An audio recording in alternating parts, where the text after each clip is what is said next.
Welcome, everyone, to Paddling Pool 263. Hello, it is I, Zari, joined by the lovely Jorian. Hi. You somewhat there trying to figure it out, but yeah. Hey. I still had to pause. I'm like, I'm gonna get this right. At least your name is so much easier to say, Zoe. But anyways, yeah. For first match, 263 is almost 264. That's like divisible by some number, maybe like 12.5 or something. I don't know. Math is a thing. Because that's the West had 120, like 124 or something, means only 2. So like, this is wild. A match so far. Yep, yes indeed. And also between the match is actually going to be between Fortnite Fan Club and Octowinkers. And I do want to say that friggin' Brownie chose this because one of them's got Fortnite in the title. That was it. It's the whole point. Oh yeah, I'll say because Brownie likes Fortnite. Like 100% he likes Fortnite. There were so many jokes that if you can hear the backtrack right now, he is saying right now he'll feel like Fortnite. He does really like Fortnite. It is very much a thing. But we will be starting out on Clam Blitz Brainwater, which interesting to start on Clam's first map mode of the tournament. And I'm interested to see how these two teams figure out what what do you expect from each other? What do you expect from each other is honestly questionable because again, Altering is his actual team. Fortnite Fan Club is a pickup, but I think it's a pickup that was playing before a long time ago, but now they come back. But also all the maps are random so far because center picks. So this is the first map, but also Columbus. Primary is an interesting map as a first pick to start, but okay. You know about the new buffs and nerfs, right, Zori? I'm not always the most up to date. I still haven't played the airport map, to be honest. I've been playing a lot of Side Order. I've been really enjoying it. And every time I am playing Splatoon 3 freaking multiplayer, it's always Clan Blitz on nothing new. And I'm like, bro, give me the new map. But anyway, no. The answer to that is no. But these two teams are fighting out of mid.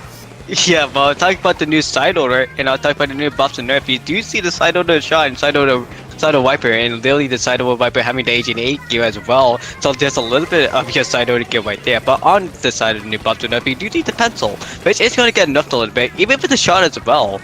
On the side of doing anchors too, and also crack and cheese. This is going to be the last time you're going to be seeing crack and cheese before the new patch. There's one thing to know about that too. Oh, really? Okay, that will be interesting to actually have that be, because it's become such a consistent thing to see a team most of the time bring a crack into clams simply so that you can get in. But also, should mention, that looked very much in Fortnite Fan Club's favor there. It looked like they were probably going to make a push out of this, but they just got pushed back, and now it's back to just a fight over neutral, fight over mid. Yeah, fight over mid again. There's not enough clan RNG to go all the way in because all the mid is basically clan spawning. But every 15-20 seconds, there is going to be a clan spot. But every single time, everyone gets killed off. And also, we see Altering is going in with another Kraken. Who is playing for Kraken defense this time? Not only anything but jump, but also gets a double. That's basically going to be a 3v2 situation in downs. Yes, indeed. And yet again, we are still at 100, or on both sides. Neither has gotten anywhere near actually putting a clam in. And because Fortnite Fan Club lost that power clam there, both teams currently do not have one. So it's just kind of, it's already been like 2 minutes, and neither of these teams has been able to put any points on the board. You had to play him Altering against Diamond because they did pick this map, but really because of that, it's going to their RNG favor. They maybe decided that to do a stalemate, which is working out pretty well for them, and also with the comp as well. They're playing the more aggro one, but they are patching Kraken in general, so that's really well for them, and then they also get killed again. So it's really a good defense on their side, but they need to find an aggro advantage. Yes, indeed, and they need to get the clams and to the basket so that they can actually make this a push, because as time goes on, players on the side of Octa Inkers are dying, but same with Fortnite Fan Club. The Fortnite Fan Club putting him with the crab, honestly playing in like a slider or something, but really for right now, we see Altering finally getting a ball, and they're able to score in it, Draken, able to successfully actually get another killing, almost getting a double. Hey, they do get a double. Very nicely done. Oh, not able to continue that little bit of a kill streak there, but they are able to get some more points on the board. Very important to do that. And they do get below 70, but it does look like that will be the end of the push, and they're going to have to come in again. But we are within the last 2 minutes here, so Fortnite Fan Club need to get back in the mid and over to the basket to get some points on the board for themselves here. Yeah, Make Them a Demon did do a little silly and jump on the bottom left bit and got a 3 kill, so not 6. So they have 1 pity, but they have almost enough for a second left. They just need to find out a few, but we see them in 2v1 and the demon just fall in the water. Ooh. Oh, that was unfortunate there for that crab. But we can still see Fortnite Fan Club putting on a lot of aggression here. They're able to get 1 power clam in. That will not be enough. Are they able to get another one? No! It was so close, but also, oh no, they got cancelled out. Gravity getting a huge double there, just playing a solid defense, but also that crab in the void. That is literally a 1 in 100% chance to actually see someone fall in the void like that, because barely anyone does. But also, see again with the side actually getting a little clam in again. They're just playing for solid and seeing a lot of defense, because we see the Kraken still alive again. We see SPQR just going to play another Kraken again for more aggro and stuff for any cheating, which we see when getting a 1 single kill, almost getting a double, and they actually do with a little bit of lag. Oh yes, indeed. Able to definitely use that Kraken very effectively. for their team, and this will just be another push coming out from Octo Inkers. They are finally below 50 here, and never mind, 25.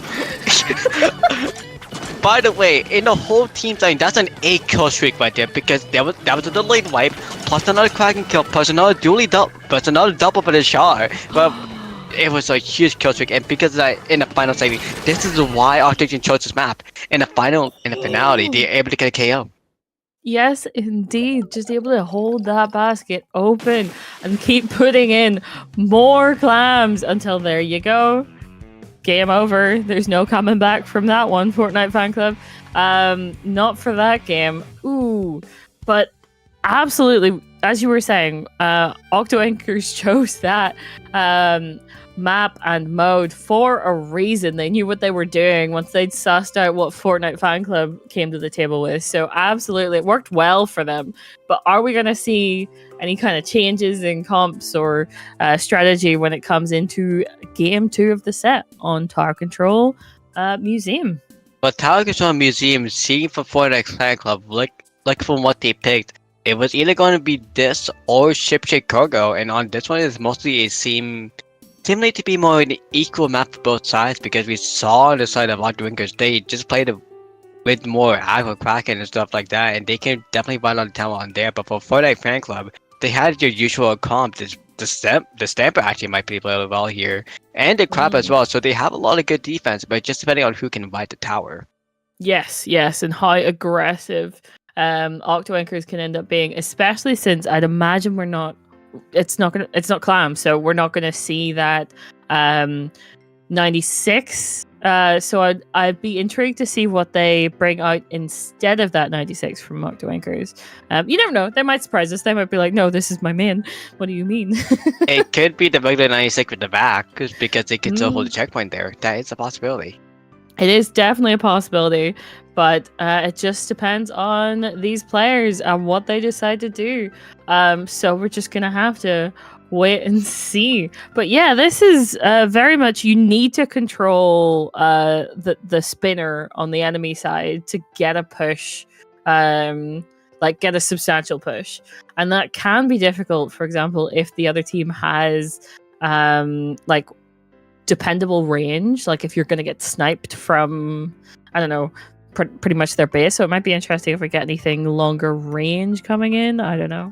Mostly not, because for Fortnite fan club, they mostly wait up right immediately. But for the side of Octagons, we might see a little bit something different. And we see the range blaster, we see the Sloshing Machine Neo as well. Yes, indeed, that is a little bit different. Very much so. We do still see that Snipe Rider coming out from Fortnite fan club to obviously give them the respawn potential, but they are getting a little bullied at the moment from that shot trying to come in there.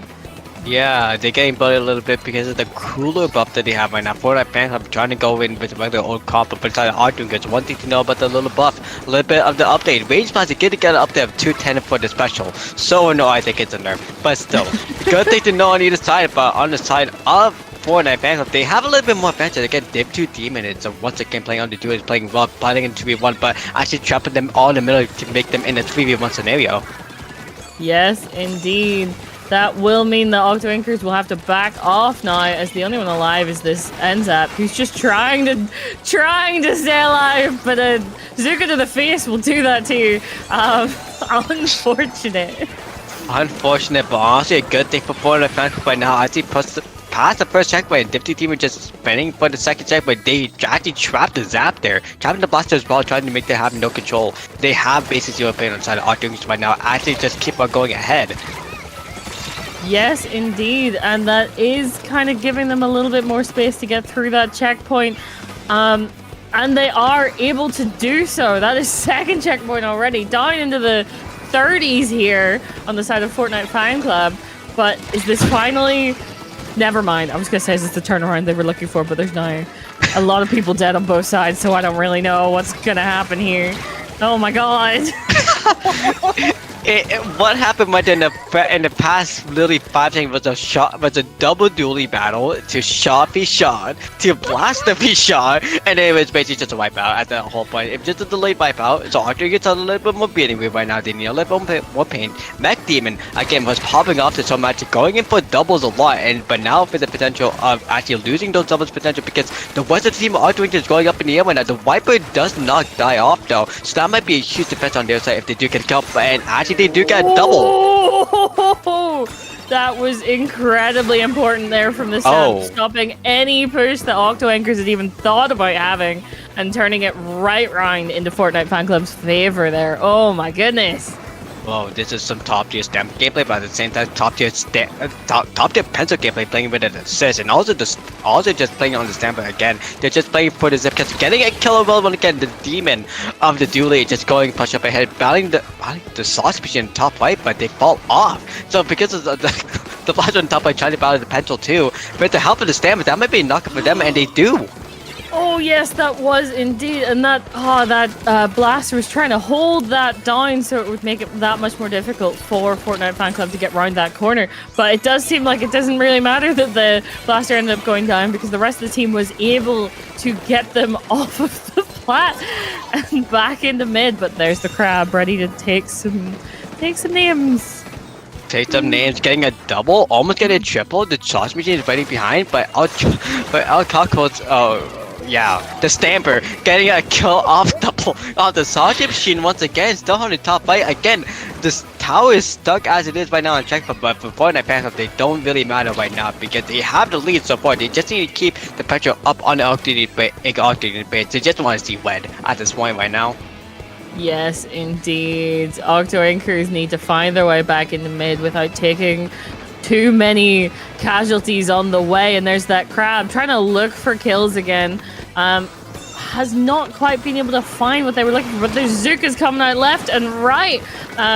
Not quite able to find picks though, but that does mean that Fortnite Fan Club has been able to push up again. Yeah, actually the crazy thing to notice as well is for the side of Fortnite Fan Club, they will play again, we say this a lot of time, they were able to play super aggressive. Besides arguing compared to the first match, they're playing all together up as a group. We saw Grady on the left side just waiting for the Zuka instead of sneaking. That would have been a huge punch to just change it all together, but as we see right now with Dragon getting a triple right there, this might be the change of the path right now as they were able to try to go for the first checkpoint, but again, they have cooler respawn by the side of Fortnite Fan Club, so they respawn pretty quickly. Yes, indeed. They do not stay dead for long. And that does mean everyone's pretty much at plat, ready to get in the way of Octo Anchors before they can push to that second checkpoint. Octo Anchors just trying to feel out how dangerous it's going to be to go up there. But that's 2 down on the side of Octo Anchors. Oh. They fell off the tower. They fell. They walked on the way and then put a good for and then fell off the tower as the last kill happened. Because of that, with no bombs on tower, and since you don't have your feet on the tower as well on the side of Octo Anchors, the second point is going to go to Fortnite Fan Club. Yes, indeed. But that does mean, and as commentators, we love to see this. That does mean we get a game 3, match 1, or set 1 even. Love to see that. We want more games. Hell yeah. Yeah, honestly, it's just going to be killing off a block for sure going into the 2 hours. But honestly, at the same time too, let's look at these replay. But you have a Grotty going. No, basically, no. This is the hell. This was the bullet hell from the whole team. We saw the double. We saw the triple that went to the side of Fortnite Fan Club. We see more kills, more Destiny and Dragon getting that triple as well. But mostly it's our close calls on the stamp getting that huge double. Honestly, that 180 flick was wild. Yes, indeed. And absolutely, like the Stamper plays, especially we saw that game, truly were what helped Fortnite Fan Club just keep that aggression consistent, right? The whole way through. Even when they got wiped, they still came out and were back in mid by the time the Octo Anchors were kind of covering their way into mid. So that meant that, except for 1 or 2 times, Octo Anchors didn't even see the other plat. They were just stuck fighting their way into mid or just fighting Fortnite Fan Club out of their plat. It was so progressive on the side of Fortnite Fan Club, and again more aggressive on them too, because on the side of Octo Anchors, from what the first map showed, they're playing a more defensive and like more defensive small maps. But on this one, it's a Waymaker on Humpback Pump Track, and we saw what happened on Top Control on side point and back up. They can play super aggro. This is the same thing more or less. It's just on Waymaker this time. Yes, indeed. It does definitely seem like Octoinkers are a little better when they can kind of like build their momentum up over time, because that's definitely what we saw in the first game when we were playing Clams. But with Tower Control, Fortnite Fan Club just came out swinging and didn't stop. So that definitely it's going to be difficult for Octoinkers unless they're able to kind of stall it out, I'd imagine. But that can be very difficult to do. Humpback Rainmaker? Not impossible though. Not impossible. Yeah. None of us 100%, but we see a different combo on the side of Fortnite Fan Club bring up the edit this time and the range blaster as well. No stamina gameplay this time, but also on the side of Artemis, we are seeing the Slosher 52 cal. We are seeing Screen. We are seeing Screen, boys. Oh no. Oh my goodness, we are indeed, but not yet, as that is 3 of Octoinkers immediately down, the last being that Enzep, who's able to get out, but that does mean that they immediately give up that first checkpoint. Yeah, immediately gave us a checkpoint, but Kulu on the spot of what he mech demon alcohol. The blaster already almost on standby, getting it ready, almost killing off that crap as well with the Zuka, but no, they're playing a lot more defense. They know how to play control. Bridget is going to be tight-spotting themselves on the screen to go up ahead up to 36 points. That is a good start and push for them. Yes, indeed, they are. That is a delayed wipe, so that does mean that Octoinker should be able to get into mid and should be able to at least have maybe some kind of a push. Maybe, perhaps. It depends if they're able to take down these people in mid. There's only one left, actually. That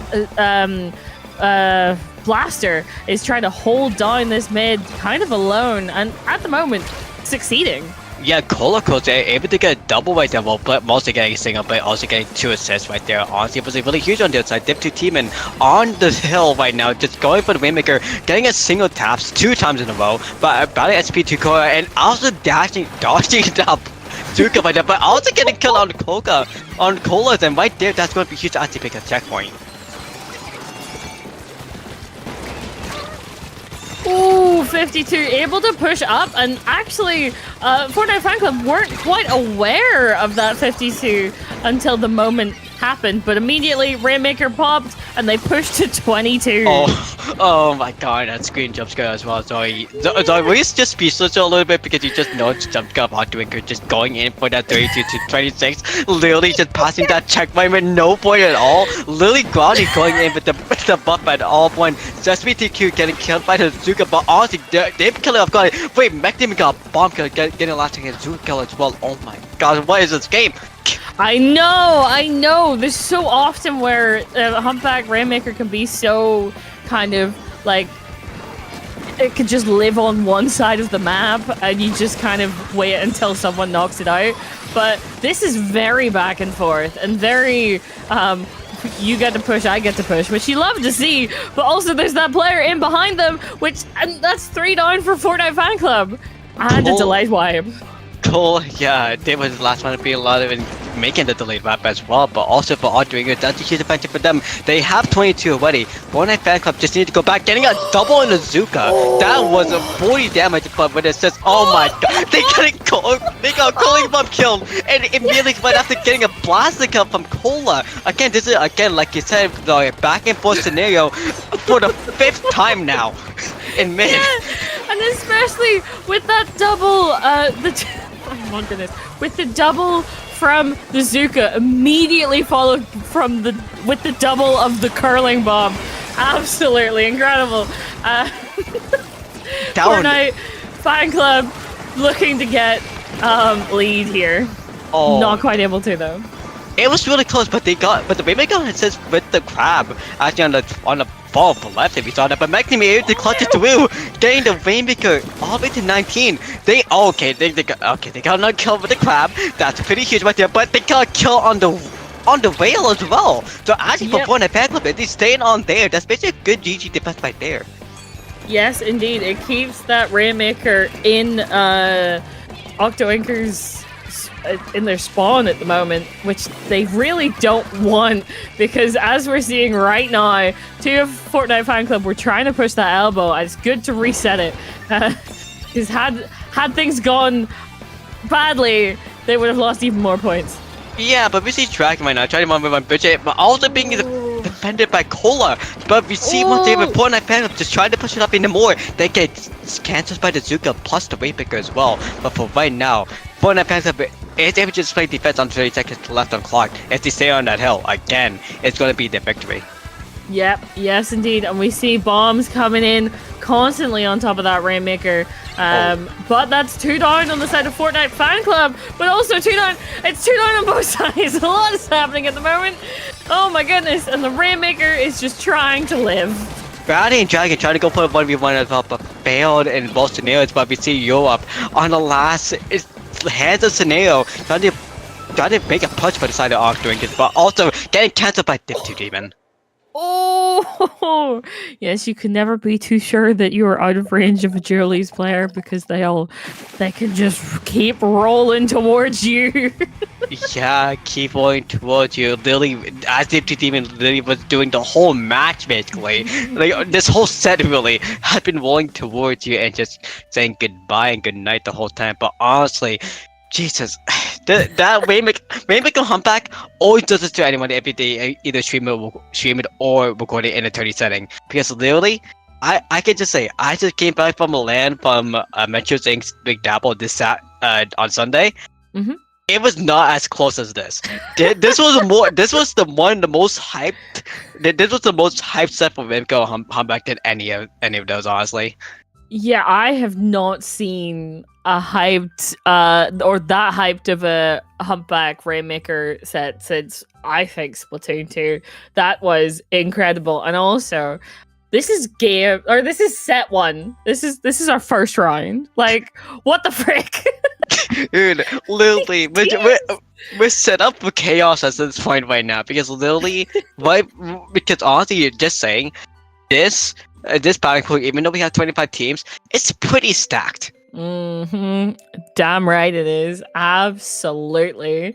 So it should only, I normally say it should only get more hype from here, but how do you top? How do you get more? Well, we'll have to find out. Like, that was incredible. But as we're saying that, we're gonna go to a short break so that we can figure out who we're seeing for round 2 and make sure everything's right and a-okay. So yeah, we'll see you guys shortly for more Splatoon. See it with Meadow versus Smoke and Moise. Ooh.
Hi. Welcome back. Welcome back to Paddling Pool number 263.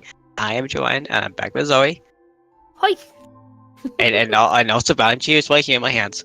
And we care about Bounty, don't worry. And we are immediately going to round 2 with Meadowwolf with Smoking Blue Eyes. Seed 7 versus Seed 10. Yes, I believe I've seen these two teams fight each other on stream before, but I think it has been quite a while. So I am currently sifting through my notes. So if you hear paper, don't worry about it. But yes, these are two very good teams that we see often.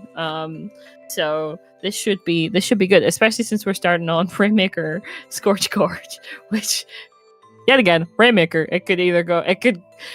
We could be in mid for a while, or we could be in each other's spawns. Like, it all depends. Yeah, honestly, in the mid it's going to be the plat because that's where everyone's going to be staying in there for like 45 seconds, more or less. But as we see with the green and purple, for Meadowwolf, yeah, no, that is Meadowwolf. They are going to be in the green. Purple is going to be Smoke and Wise, Magnolia Comp, but the thing is, they have a sub. Well, 2 subs actually. Oh, interesting. Yeah. As the notes is being checked right now, trying to figure out if they want to run each other so far. Meadowwolf is actually going to be an advantage right now. They have the zip cuts, they have the cooler, they have the double Zuka up on the side of Meadowwolf, so they can play more range action. But we gotta see on the side of Pokemon White, they have the slot, they have the zip caster, they have no zip caster, they have the crab stepper actually as well. So they have one Zuka, one Tri-Strike, one crab, actually playing Pokemon defense. Ooh. But Meteor already pushing up and getting the checkpoint. Also, important to note that even if the kind of composition of specials and whatnot are different, they do have very similar actual weapons to each other. Yeah. The main standout being the different buckets, but very interesting to see that Meteor able to get to that first checkpoint, but just not able to get any further than that. Yeah, not able to get. Yeah, not at least yet. It's going to be a slow burn for now. That's what they're trying to do. But with the Zugo cancel also on the Waymaker by Eric, who is basically one heart away, but getting cancelled up by Lucifer on the zap, getting his cool away. They're able to push up once again, but they need to wait a little bit because they need to get at least 2 kills, which they are going to be able to do right now with 2 on the ramp. Ooh. Okay, that is definitely what they needed, but they forgot about the bucket! But they still wiped them. They need to go back and get that Rainmaker, though, or else they're not making very much progress. There we go. Able to continue rushing forward and trying to get as many points as possible. How did Neil get that Zuka kill? Honestly, with Shapu as well, getting that Zuka all the way to the end and getting that kill as well. It's so crazy how Pokemon is getting so many kills and so many picks back and forth. But honestly as well, we just see for Aiko getting that double out of nowhere as well. Almost getting a bomb kill as well. The Zipcast is just waiting on edge, just waiting to find him as well. Okay, there's an easy. Ooh! Oh, yeah, easy. You are quite right. Yeah. So remember when I was too distracted. But because it's on the side of Meteor and they've pushed so far, we play out the game and they hope for the best. Yeah, it's based on the enemy's team DC actually, if I remember correctly. So I think that it is actually able to replay, most likely. But as you see right now, we are seeing the playthrough because it's a regular turn-based format, so it's better to play it through than all the way then figure out the rule later. Yeah, indeed. That Zuka not finding any kills, but this will mean Soaking Moais will be able to get checkpoint. Meteor need to be so careful. Yet again, they only have 3 players, but if they can keep Smoky Moais away from that 20 mark, they might still be able to hold this, but very difficult to do. It's very difficult to do, but remember, this is Scorch Gorge, and once you hit that pillow, it's a go for it, die for, which you're on the side of Pokemon Wise right now. They are having an issue, but because of that wipeout, they are able to just pass through, and there is game. That will be game. Oh, they had a very, very good lead there. Normally, you wouldn't really, it would be such a struggle to get there, but a wipeout, it happens. not much you Yeah. can do about it. And it's people for setting as well. It's unfortunate, but again, going on or Pat and Fred Tio, kind of Tio, not really. Pat, a fellow commentator, Mhm. Meadow had a right to replay until 2:30, and it didn't actually get to 2:50 when the DC happened, if I remember correctly. Right. So Okay. So they could have had that. They could have had that replay. had, yeah, But not had. not anymore. They played through it. They stuck with it. Fair enough to them, but that will mean we continue on, and that score will stand. Yeah. And we Moai are. Yeah, no, yeah, we are moving to. We are going to climb bits on Museum. Indeed. This is one thing to know though, Zoe. You didn't notice again. As you said, the comp is always familiar, but the playstyle is different. So we saw on the side of Medaru, but just welcome Moai's. Moai's had more an aggro, but Medaru had more defense. No, wait, other way around. Medaru had more aggro. Moai's had more defense. This map should be going to Moai's? Nope, this is both teams picked this actually, so it doesn't matter. I love Cinderpix. His choice. I love Cinderpix, man. Oh, it happens. But yes, it'll be as you were saying, they did definitely. I wonder if there might be some changes though to the comps that they're picking. I don't know if they keep that the same, because yet again, the Kraken cheese will only last so much longer, and also, I know that they got wiped because they didn't have 4 players, but that's still always a possibility whenever you're all up being aggressive, right? You don't really have that. Even that kind of player who's anchoring you as much. I suppose the Stamper can kind of do that. It does have a little bit more range than a lot of the rest of it, but I don't know. I would be intrigued to see if there's anything different coming out from either of these teams. Well, the Stamper is considered a midline, so it does have a little bit more range, but honestly, when you say about the Kraken... I don't really play it like that, but yes, the Kraken. Wait, you play Stamper? No. I'm saying they don't really play it like that. They are aggressive with it. So it's not like they're playing it like an anchor. It just can kind of fit that role if it needs to. Yeah. I'm definitely not a Stamper player, don't worry. I'm a roller through and through. Hey, at least you got the buff this new update. That's a good thing for you. But yeah, for the Stamper, most Stamper players, from what I know, at least, because I know a lot of Stamper fans and literally a teammate as well as a Stamper player, most Stamper player needs to play aggro because they are midline, so basically a midline skirmisher more or less, more like that. They have the crab is more if they want to stay laid back a little bit, play more aggro, but actually have a defensive special. But for the side of the actual crab with the Stamper, with the zipline, with the Zipcaster zipline, they have to play super aggro, and that's what they do best. And that's what we saw for the side of Medaru. For Smoke and Why they had more the defensive side, which they did best. But also at the same time, we're waiting for a +1 because that DC never came back. Oh, okay. Oh, lovely. Right.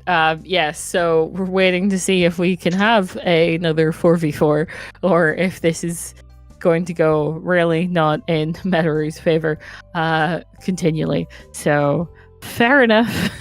Yeah. So yeah. Well, remember, the DC was on Medaru's side, and they don't have 5 people. Yes. Yeah. This might end up being a drop unless they're able to get that person back. Is there the possibility of them just like I know they don't have an extra person on their roster, but is there a way for them to there's only 4 of them. Is there a way for them? Sorry, I looked at the wrong side of the friggin' sender bracket thing. Anyway, is there a way for them to bring in a sub, or is it just probably they're just gonna have to forfeit this? There is 19 subs that they can bring in. Okay. There is 90 people in the sublist that they want to bring them back in, but at the same time too, right now though, they mostly are committed with the 4, but also at the same time, it mostly just summoned into net DC because it is like, what team are they on? It's telling me something today. Yep. Okay. It's an interview. Well, what team are they? They're German. Okay. They're German, and is that Welsh? Or well, what country flag is that on the sending page? Oh god. I am not on the right Sendu page, I don't think. I'm trying to on the teams one. I'm trying to figure out what sending page Bungie is on. Because Bungie is the outlier. Everyone else seems German. Everyone else is German. But it's mostly we could just say German internet. Internet. Well, yes, with what has also become of Majora, that's fair enough, dude. German internet takes no prisoners. Oh my god. Oh no! Oh no! And also the German qualifiers too for the Nintendo World Championships too. Oh no! Oh no! No! But yeah, in actual rule setting, they should have like 10 minutes to come back. So the DC happened the game happened like 3 minutes ago, or 4 minutes ago. So they have enough time to come back. Just hopefully they did not actually fully restart the Switch, because that would be like 4 minutes, so they'll be coming right on the clock. Yep. Hopefully they're able to get on within the time. And yeah, because if they're not here in time, then they forfeit this match, and then that's a straight 2-0 for Smoke and Moais. So absolutely, they want to get back here in time so that we can see some more gameplay, but also so that their team can actually play. But yes, currently we're just waiting to see if the restart is enough. And yeah. Also important to note that they did not actually use their replay in that last game. So if this person comes back, DC's again, they could still use a replay. Am I correct? Technically, but again, it's too. But technically, again, we're behind schedule. Yeah. So yeah. Yeah, the timing is no, because if they came back automatically, it makes sense. But if they wanted to use the replay now, like that is kind of like a B move, like oh we can actually be we're being stubborn, we can actually be, but they actually can, because again these two teams are really close. But again, these person in the lobby. Oh my god, they are back. They are back. God. Yes. But again, these two teams know they can fight each other really well. They are playing the homie song, and they know we want to be on schedule. They want to move on to the next match. So yeah, we are moving on to Clavis on Museum, not Mako. Definitely not Mako. Absolutely. But yes, back to Museum we go. And we did see this last set with Tar control instead of Clams. But yeah, this can definitely be either one where neither team gets up the ramp, or one where one team just lives under the basket. Like it can be very uneven or stally. Tedious, you might say. Indeed. So we're just waiting for everyone to make their decisions. And it's been so long since the first game that I'm trying to conjure up exactly what they were playing. But they had the ends up, the shot, a bucket, and Stamper. That was both teams had that, but just different ones. Yeah, they are, yes. It was basically that. We had inside the more wise, they had the sausage machine Neo. Medu, they had the other way around. Medu had the sausage machine Neo. Moais had the regular saucer. It was two auto weapons again. On the side of Smoker Moais, if I remember correctly. And the crab and Stamper. The Stamper, yep. And then the crab Stamper on the side of Smoking Boys to have a bit more of a defensive capability. So yeah. And also the default bucket was on the side of Smoking Boys, I do believe. Yeah. Well, okay, Snipe Rider. No change. And I think we will clearly play one kind of, but honestly at the same time too, we were right about the whole cost being the same mode. We have the Slasher on the side of Airwack, we have the Sonic Machine Neo on the side of Moais, we have both Stampers, but no Crab Stamp on the side of Smoking Wise this time. They play more aggro, basically trying to match the speed out of Metavu, but also with Oh, also no. a bit more support at range from the Snipe Rider. Oh, yeah, 100%. Yeah, but that's 3 down on the side of Smoky Boys, which will make it that much easier for them to just find their way to push in. But as I'm saying that, a lot of specials are coming out on both sides, and Meta is just trying to find their way actually towards the basket. They're able to get one fire climb in. Can they find the other one? No. Metabu just did a man's do at that point because literally they somehow sneaked the ball in past Welcome Wise immediately onto the spot. Luffy Super was actually thinking about jumping over to the Western team, but since they got 3 killed on, they weren't able to jump back. So on the last second scenario, they decided to jump back, which is good for them. So on the side of Welcome Wise, they have a little bit more aggro to need to wait on. They need more aggro actually instead of waiting a little bit more. Neo Mega getting 2v1 on, 2 down inside the Pokemon Wise ball. They can actually have a ball easily into the basket immediately right now, with 2 down inside Pokemon Wise consistently. Yep, yes, indeed. We can see the Stamper trying to find the pick that they were looking for there. There, the basket is open again. The bucket's able to put some clams in, but that should be all of Meteor coming back in from spawn, which Smoky Moa is really, well, I was going to say need to capitalize on, but that did not go well for that player. Yeah. Bucket was a bucket. Yeah, bucket versus bucket. Eric again getting a huge kill on the Stamper, maybe getting the kill on the Sludge, but they will be a little bit more goofy on the Cloudheads again to score more in. I actually think life going down to 67 points is huge for them because they also need on the Sludge point 2 balls to score them. But Shifu, if they sneak a ball in once again with the hub, Eric getting into more clan spot, getting down to 58. That is going to be under 2 ball clan advantage on the side of Medaru. Now even less, going down to 3 balls, not even 4 balls now. Oh my goodness. This is so chaotic. Meteor trying to keep it open. The bucket was trying to get close enough to be able to put those clams in, but that wasn't possible for them. And the only one left, well, actually, they're all coming in from spawn again. That was a delayed wipe. Smoky Boys on their way, but that did not work for them as 2 immediately down. And that's, the only person left being, yep, that was a delayed wipe. Unfortunate. Yeah, by the way, that 2 kill was an Eric and Stampo combo right there. Literally did get a huge double on the spinner. Literally canceled 2 players off right there. Apple and Eric together just played off really well there. It definitely did for them. Absolutely. Meteor trying to find their way in, but 2 end up going down. The Stamper was trying to support them, but has to back up. Now, Smoke and Moais, if they're able to get close enough, could definitely make something happen here. But Lucy is trying to keep them from getting close enough for that. Yeah, but Neo has something to say about that, getting 1 ball almost ready, but they needed to stay off of Lucy because right now they are the one playing defense on the basket since they are literally right there. And Eric is trying to boost up. They have a 3v3 advantage right now. Sheepy trying to go in for the ball, but while the Zigguys are coming in play right now, Sauce Machine for the Stamper right now, but they are able to sneak in a ball. But Apple might be able to sneak in a second ball if they go on the left side, but because they have a battling a Slosher, and the Slosher was just able to get a jump in, maybe get a kill. No, that's a shotgun to kill. They are not able to go further with that.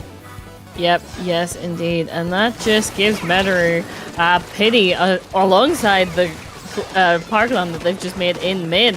And with less than a minute left here, Smoky Moais really need to make their way.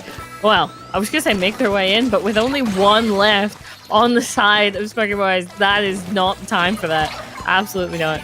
Yeah, with the 3-tap as well for the pencil to the shot, it might be just more decided Meteor no matter what. Going to a game 2 because we have only 22 seconds left on clock. The Zuka almost getting a full-on kill, but not because of the wall. But the Sausage might be able to get a kill, but not again. We are getting baited by 3 taps right now. Ooh, that was unfortunate.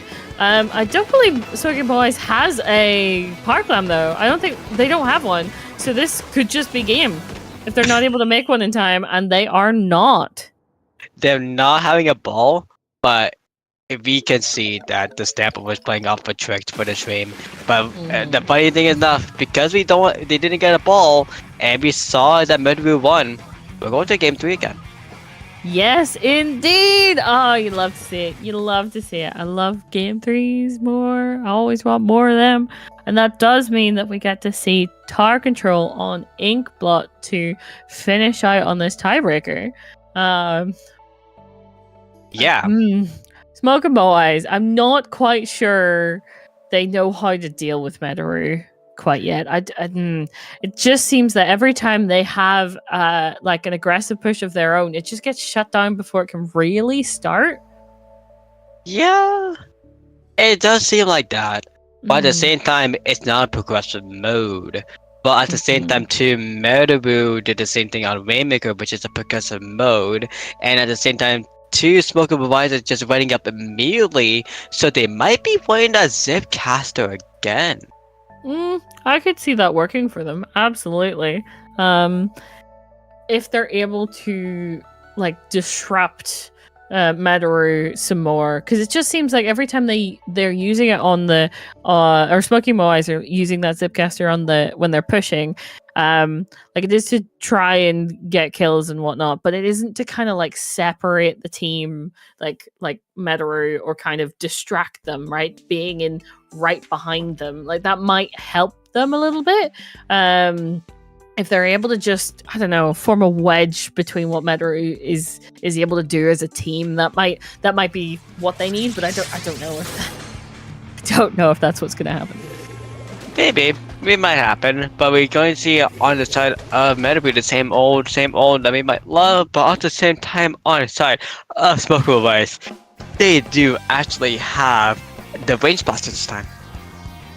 Yes, indeed. Also, we return. Medaru have gone back to the original comp without the Snipe Rider.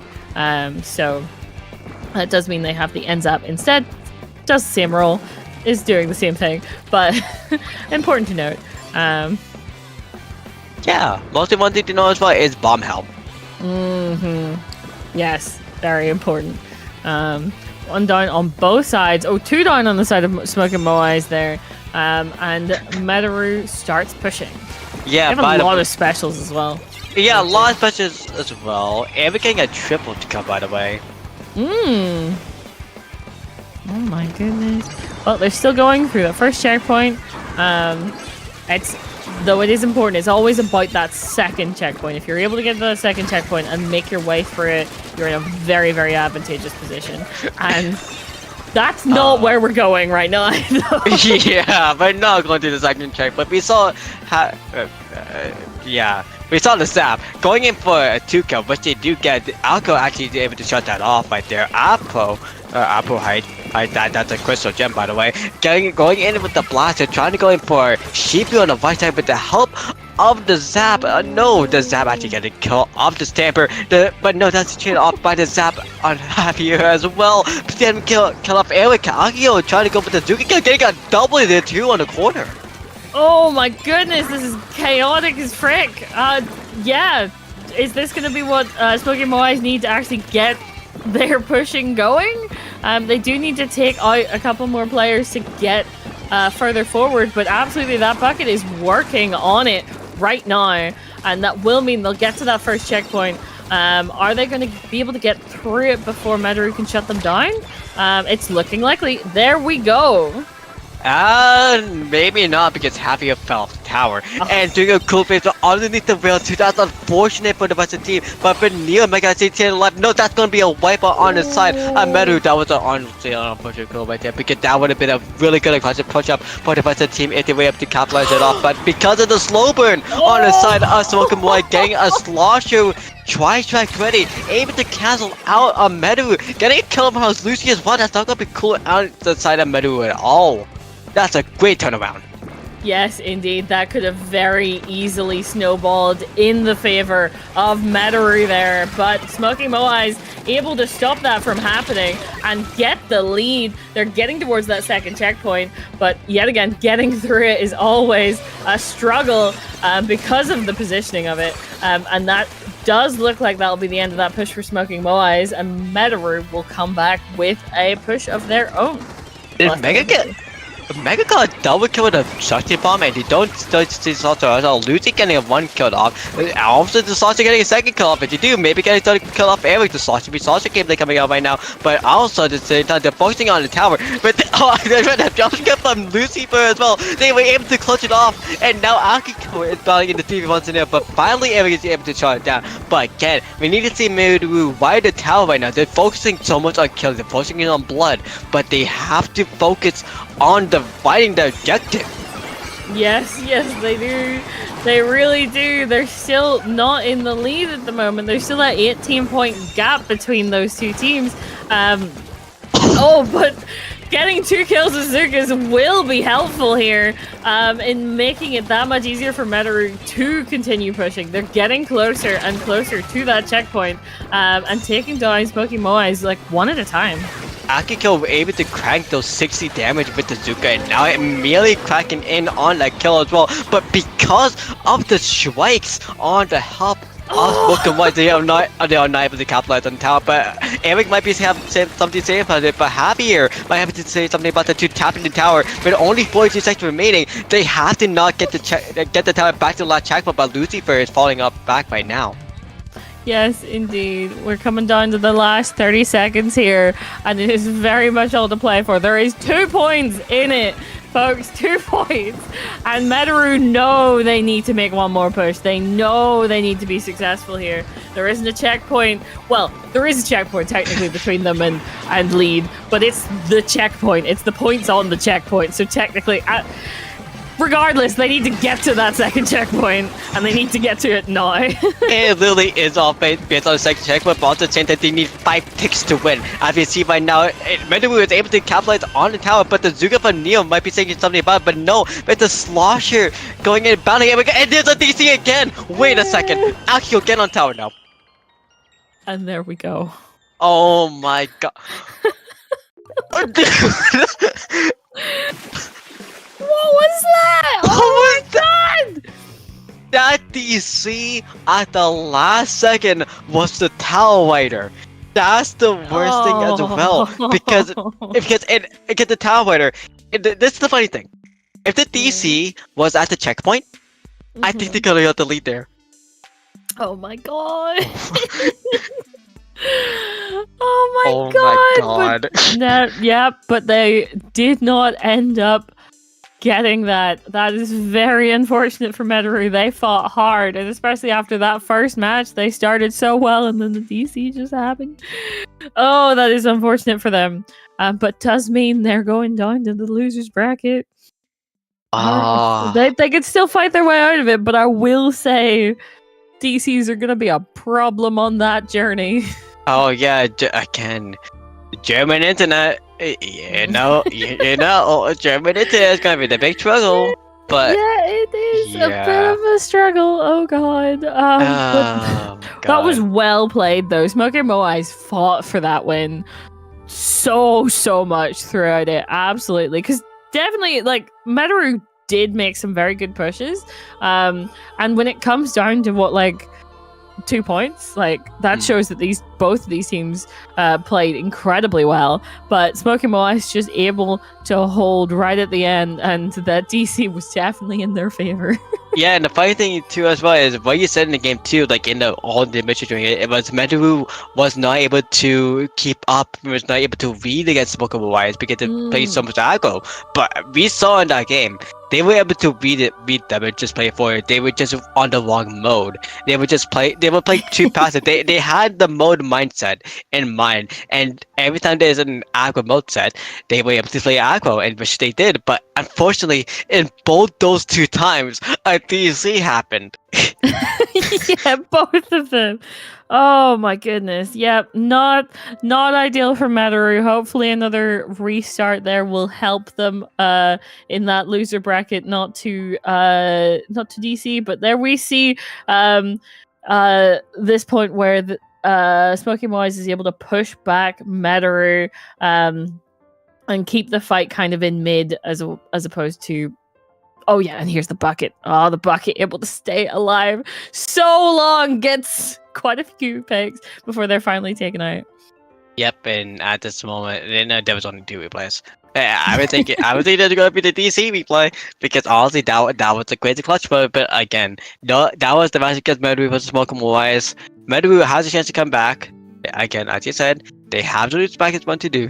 So, and they did it before, so they can do it again. Well, Malcolm Wise, they move on to, the quarterfinals. Yeah, it's quarterfinals. Quarterfinals. Yes. It's a Among Us cake. Oh my god. Oh, of course.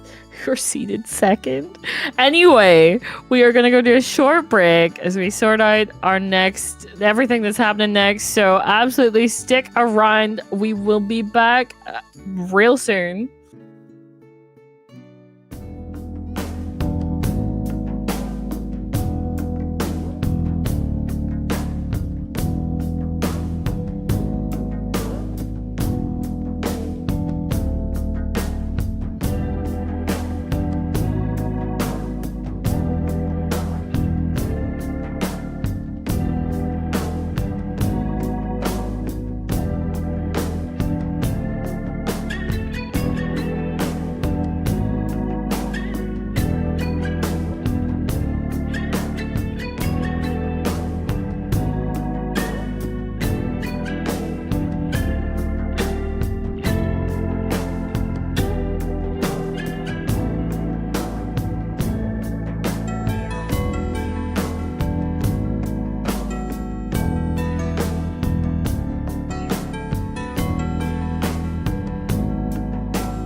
Welcome back, everyone. And we are back to Fortnite Fan Club. We told you there was Fortnite bias in this freaking stream. I told you. It's Brownie's addiction. Other than Yeah. being other than Brownie being a Pikachu, it's literally just Brownie's addiction to Fortnite. Who really is cracking like 90s on a junior or something. He has the bombs for it. Yeah, yeah, exactly. We had to like coax him into coming and streaming instead of playing Fortnite. So this was the kind of the you know, what we had to give up for it is we'd see a lot of Fortnite fan club because Oh yeah. Brownie wants to be part of the Fortnite fan club. So game one, Rainmaker Scourge. We've seen this one before. Hopefully no DCs. God. Oh yeah, oh yeah, hopefully God no DCs. But since it's point effective versus Santos, maybe it's gonna be different. But we see again, point effective is gonna be in Bravo this time. Oh boy, I love team names. But literally, we see the stab of pencil, we see the dually, we see the shot again. But point effective, the same old, playing more aggro on the side of Santos, the new team coming up together, going with blaster, shot, pencil, shot. Yep, 2 shots, blaster or range blaster specifically in the pencil. So definitely still going for that aggression that you can get with the shots. And that's already 3 down on the side of Fortnite fan club. So Santos are pushing up. Santos is pushing up. They're literally all playing Fortnite. Who knows about that? Because they have the 2 shots. They have the blaster. They're basically playing like an RPG. It's like 2 shots, like a shotgun. But literally for right now, we see Big Hero immediately going in for the stamper and actually almost getting killed by getting double teamed by Mech Demon. Mech Demon falling off, shining blood on blast. But that's gonna be 3 down inside of Fortnite fan club because of that. Because of that, literally the best was able to pick it up and just leave. Yeah, that shot had somewhere else they needed to be. They had something else they needed to be, you know, stopping from happening rather than being in mid there. That was unfortunate timing and placement for that shot player. We can see that Pencil just trying to kind of push out of here with that Rainmaker, but cautiously.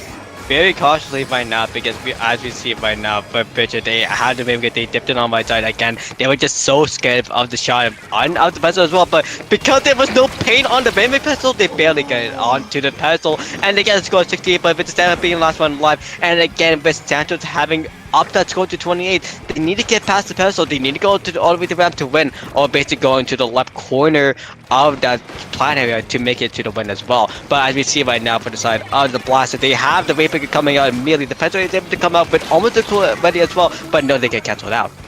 Yes, indeed. That was important for Fortnite Fan Club to definitely get rid of that range blaster before they caused too many issues in that positioning there.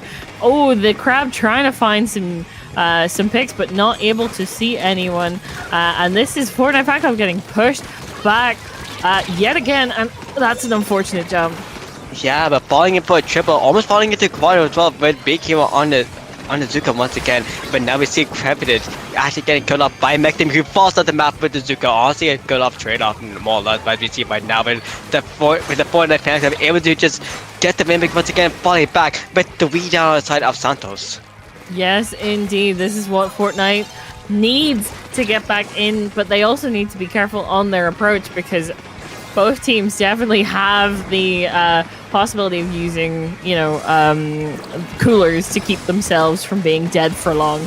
And that's definitely, we're seeing these teams coming back very quickly whenever they go down. But yep, Fortnite Fan Club not quite able to get past the checkpoint, though they're definitely holding it. They are definitely holding really well. They just need to get worried about the shot, get the shot out of there. But no, the Pento and the Blaster and shot actually killing off Bridget and Mech Demon. Both 2 aggro players on the side of Fortnite Fan Club. And because of that, Santos just able to play more defense. But again, killing off the Crab is huge on the side of Santos. I think are able to kill off the Stamper as well, off in the corner. Oh, very nice shots coming out from this Snipe Rider here. Definitely making it that much more difficult for Fortnite Fan Club to get any kind of presence in mid and hold it. We see the Zuka just trying to find a pick, but not quite able to get that. As Fortnite Fan Club is coming back into mid and trying to find the picks that they need, but that does not end up happening, at least not yet.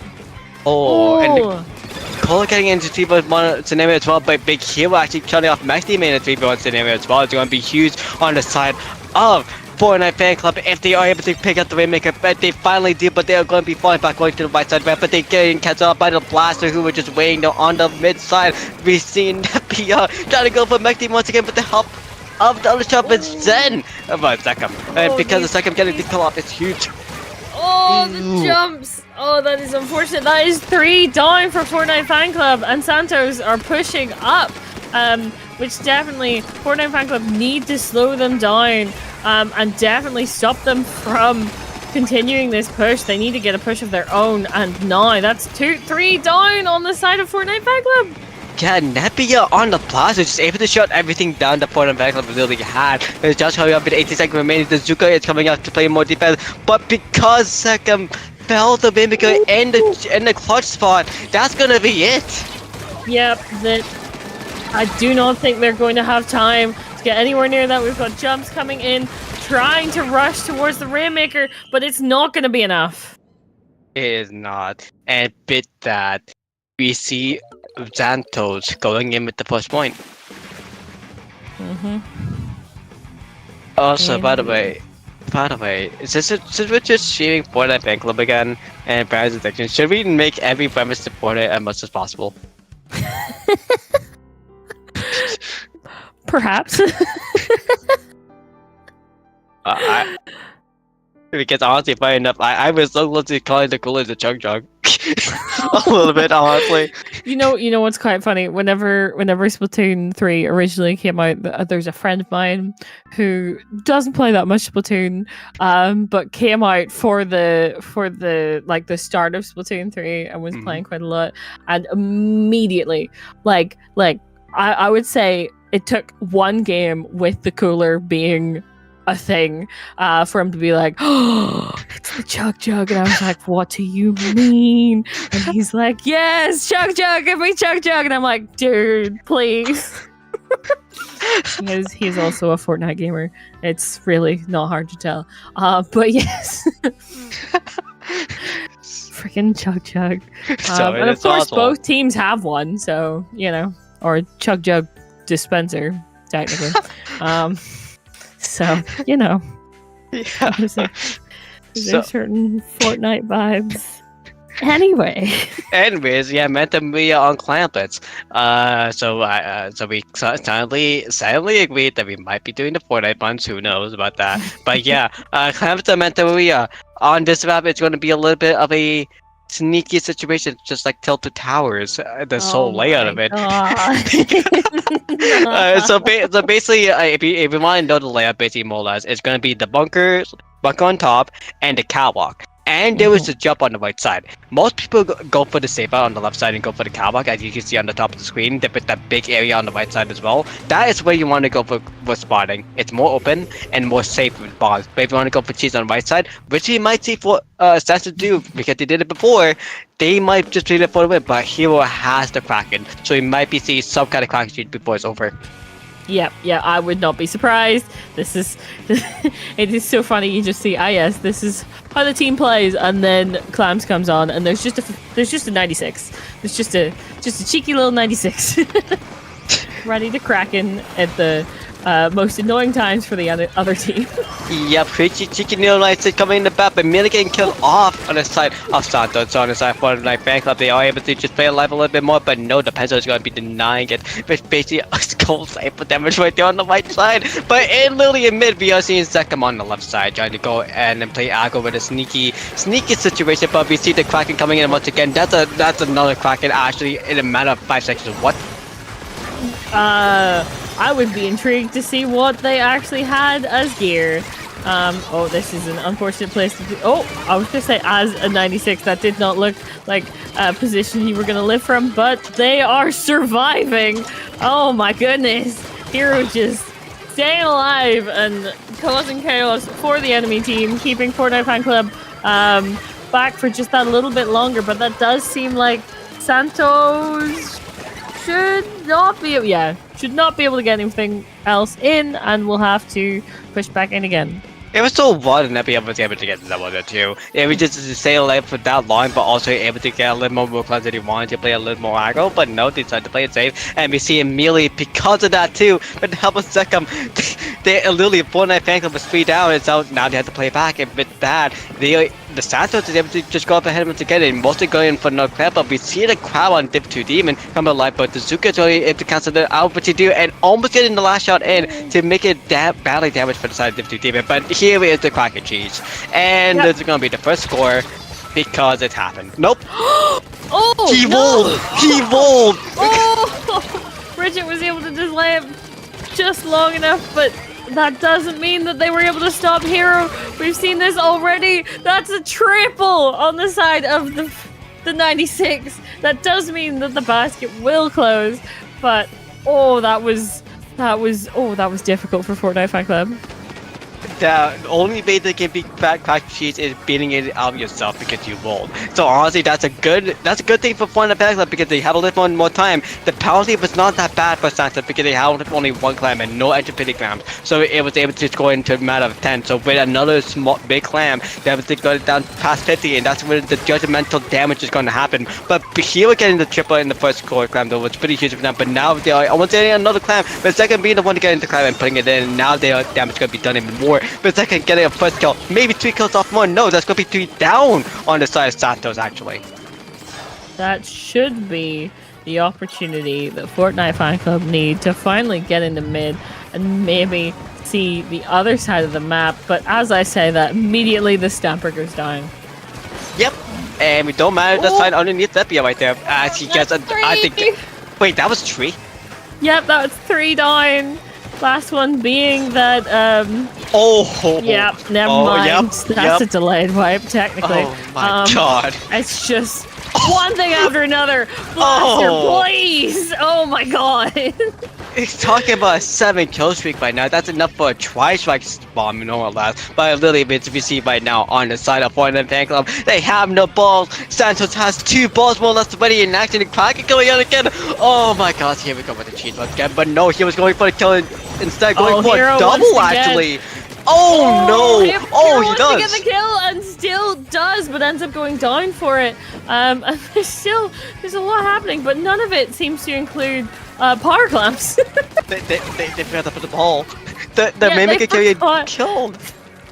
They forgot the objective. It doesn't matter as much for them right now because they're very in the lead. There's only a man left, but that was not an objective push. That was a we need to kill them push. True. Yeah, but at the same time, Corey just did his take out on the top of the grave, by the way, and it was able to get the kill off them. But also, Zeka was just trying to go and put more aggro, going off against Mech Demon now in the 1v1 scenario. But the ball is still on the point effect going off the cooler weapon. So if they are able to get some kills, as they do right now, Mech Demon almost getting killed, but getting killed off because of that. 2 down on the side of Santos right now. They might be able to push, but Alcoa able to push up forward. They need to jump in people to win. Alcoa able to clutch up another kill again. They need basically another 2 more balls to win. Which at the moment they do not have. They don't have any plans between them right now, which is not ideal when overtime is ending and very quickly they're able to keep it alive. But oh, that's a wipeout. Never mind. Yep. Yep. It took me a moment to process which side got wiped. And I was like, yeah, there we go. Game. Yeah. They did get to 62 though. If they'd had another push, like if they had another clam, but like. If they had another clam, it would have been it. But yeah, but they did not. That was unfortunate. Maybe unfortunate. They need a little bit more time. They did, indeed, and it does show that they just needed everything to line up. They needed to capitalize on the opportunity that presented themselves, and they finally did near the end there. But they just didn't have the clams prepared for it. Yeah, again, because the clam on Mentamia is so weird. It spawns behind you, spawn on the left side, it spawned literally at the back. It spawned in mid when they needed to be, but because no one was in mid, no one was on the far left side, that was literally it. And unfortunately, for the side of Fortnite Fan Club, but on the side of Stanford, it was just going straight to the paper because they were able to just keep going with the spawns, keep going with the kills. Literally, Nepia going with the 8 kill streak right there in the middle of the game, but just like huge definition of how much aggression Santos have against Fortnite Fan Club comparing to the first few rounds when we saw them before. Yep. Yes, indeed. So absolutely, they're definitely kind of struggling a little here. Fortnite Fan Club, that is, and because obviously best of 3, we are at match point for this next game, which means they need to win it or else they're going down to losers. Yeah, so basically, it's Fortnite fan club able to sweep or go to for the victory royale there, or basically Santos going in for the highest of a lifetime and going in with a 3-0 sweep on the Yes. on Final Destination. Also known as hagglefish. Yes. But I'd imagine we are not going to see. Yeah, there we go. They've returned back from the 96 domination of last round. Back to a shot. Yeah, basically the bazooka is calling this is serious, more or less. So yeah, with the blaster double shot with the pencil off, they have a lot more pain. But no, they have a little bit less pain, but they have more AoE damage and range battle ball on the side of Fortnite fan club. Again, they have the stamina pencil, the same old weapons. Dip to Demon trying to stick on the bottom right, but no, the Zuka kills coming trying to come out as well. But no, nothing does happen. Zaka put the Zukas trying to go for the fight on the left side, but no, nothing does happen again. It's gonna be a fall on stamina because all Zuka pay underneath is not gonna happen. Dip to Demon trying to stick again on top side, trying to go for big hero, but also Zaka trying to be together, but no, nothing does happen other than Santos getting the first zone. Yes. Yes, indeed. And there's the lead coming through to Santos as they are getting very comfortable on that zone. And now looking to stop Fortnite Fan Club from approaching it. We can see this crab trying to find a pick, but just not able to get it on that. Oh no, actually, I think they did get that shot. One of the shots died. I don't know which one on the side of Santos, but a lot is happening, and Santos needs to jump out. Yeah, but the thing is too, if one of the shots dies, one of the other shots stay alive, and we see Sekam again being the one last alive most of the time, being able to just go in for the kill of Mech Team, which is huge. Again, the Dooley is the most active player on the side of on Fortnite Vanguard right now with the help of the shot and the stamp up, but because none of the just having coming out right now, Big Hero is able to come in with Zuka, playing for the support Zuka as well too, but Cola able to go for the long range stamina kill with a vertical flag right there, so that's going to be huge for them as they are going to be coming up for it and able to cap the zone, which they do not do because they don't have enough pain. No, they don't. There we go. The Snipe Rider just needed a moment to charge a shot so that they could paint that zone, but obviously it is not going to last for very long as there's just too many people down on the side of Fortnite Fan Club to hold that back. So yet again, Fortnite Fan Club need to find their way back in again. They've just lost the lead, but they need to get some penalty points on that board now. Yeah, and there goes the Zuka kill cup, peeling off the crab right now, but that leaves to Demon going up ahead, playing super aggro, cutting off the shot, killing off the blaster and the pencil actually, and the shot going down again. There's the second shot still alive, killing off Cola though. That's going to be unfortunate for them, but the pain of the zone is going to be on the pencil versus all, but also the Zuka as well, who is going to be protected by the wall and the pole, who is squid packing because they know they are in a good spot right there, but now it's a stamina be all right now in the mid, but the blaster is not able to get in for the big double situation. There is going to be sneak as well by the fan of second once again. That is going to be a full-on kill-on streak. Oh my yes, God. indeed. The shot still able to stay alive. And there we go. There's both of them coming in on the zone and able to switch it over to in the favor of Santos for at least a moment there, which means Fortnite Fan Club gets some more penalty points to try and get through before they can work their way down from that 63. As you see immediately Takola getting killed off in the middle of the air because of a pencil shot. But at the same time too, getting a kill off the blaster ball on the side of Santos is going to be really huge for them because they have stall a little bit, but stall a little bit they don't need because Santos is able to capitalize the zone still more and still getting to have more pain because it's going to be going to the side of Fortnite Fan Club soon enough. Yes, indeed.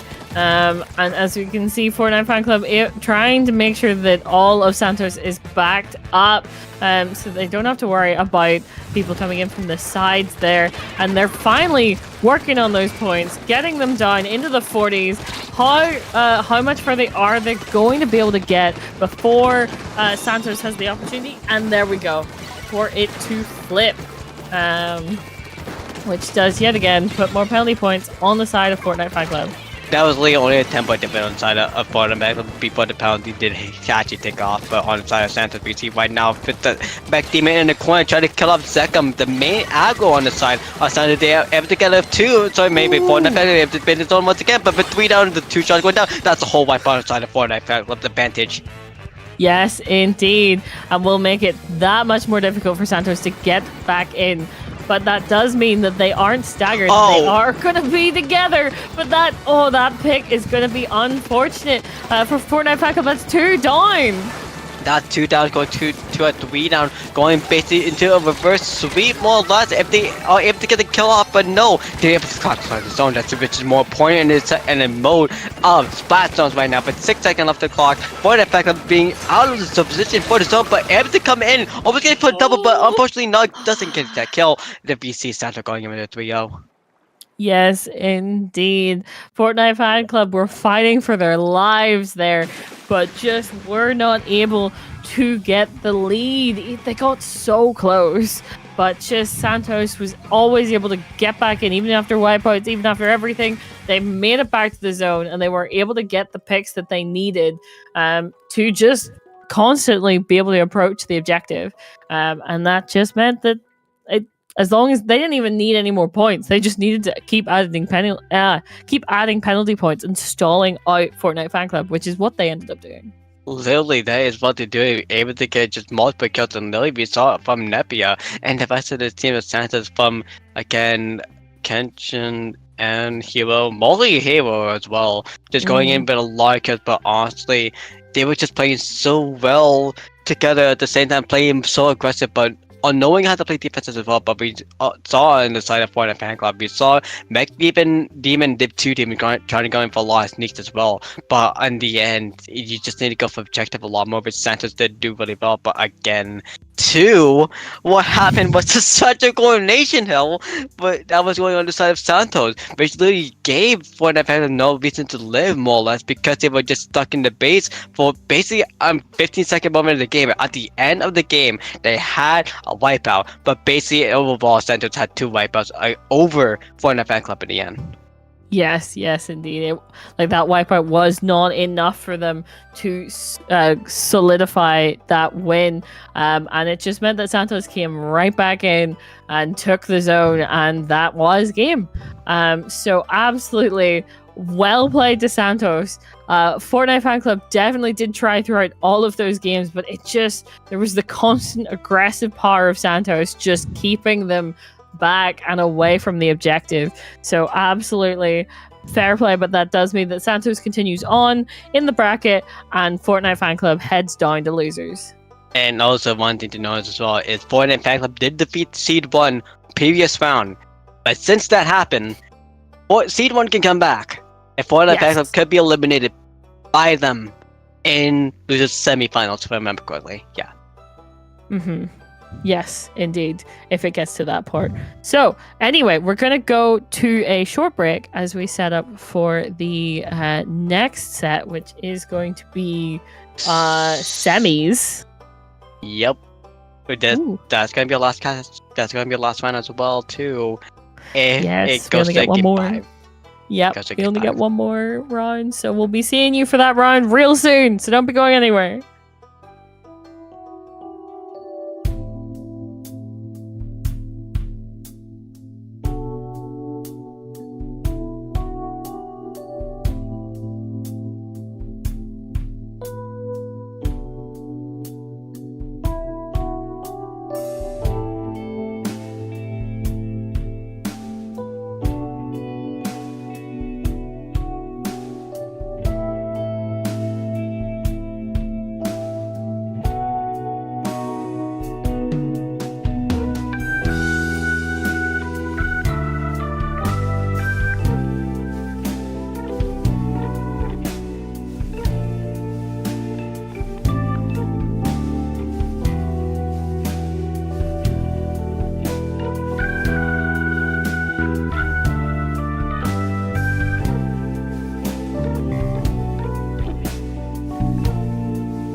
Well, Bowser's Fortnite addiction is gone, but now Among Us addiction is up for Brownie, so this is gonna be fun. Hi guys, welcome back to Planet Foods 263 with Zoe and Joanne. This is the podcast where basically we talk about Brownie's addictions. Yeah. There's like some Splatoon in the background because we needed to put something on screen. But yeah, this is mostly a Briny call out post. This is the equivalent of basically having a big summer service during a podcast. Yeah, there's just like a tournament like going on also at the same time. But really, we're just here to talk about Briny. But we are going to get into the first game of this set, Tower Control on Undertow Spillway. Oh my god, this man has been going to the ground, honestly. This is going to be Dapple. This is going to do the Dapple position lore. But anyways, yeah. Among Us Cake was Parallel Counting. Among Us Cake had Furitella, Junkie, Lexi, Keto, basically non-top players, while Parallel Counting has Rose, Async, Pika, and Quim. Basically, again, Luna Blaster, one trick, with a lot of double slosher players and basically a lot of carry slosher. But also, Among Us Cake has a brush, and brushes are scary. Yes, brushes can very much be scary, especially when you're not paying enough attention and suddenly they're behind your entire team, which is kind of what just happened. But yeah, that works for Among Us Cake as they are on that tower and pushing immediately to that first checkpoint, which I always forget about those first checkpoints on Spillway because they're just like, I move 5 centimeters to the left and I'm at a checkpoint, right? It's weird. Yeah, it's a good thing that Unto is changing in the next patch as well, but honestly, for the side of Among Us Cake, we have to notice 2 things. They have double zipcaster with the bush and the regular stamper too. So this is wild. That is so true. Because if it wasn't already enough to possibly have a brush behind you, they can also just use their special to get behind you too. But yeah, Among Us Cake still pushing and through that second checkpoint and on their way towards the third. Literally with the hammer 2 for anything that's being a little bit more defensive side, but killing off Cheeto, that's going to be one of the bunches going down, but the Panthers still going to be alive because of Luxie on the back, but then killing off the Stamper on the side of Among Us Cake is going to be huge for them because that is going to be Chunky and Keto down both, but they still all run the tower. Yes, indeed. Among Us Cake still trying to keep this push alive, but getting around that corner is going to be difficult for them, especially with this brush. Though actually this brush is helping them to free up the way a little bit, but not able to find the picks they were looking for. By the way, Quim the man 2-tapped the crab and killed it immediately to death. That's the fallen man. But the sense that 2 Pelican characters basically having no breathing to live on until Bill. By the way, then Keto killing in.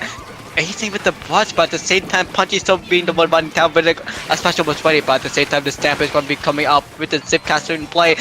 That's going to be probably up 2 from Punchy soon enough as well.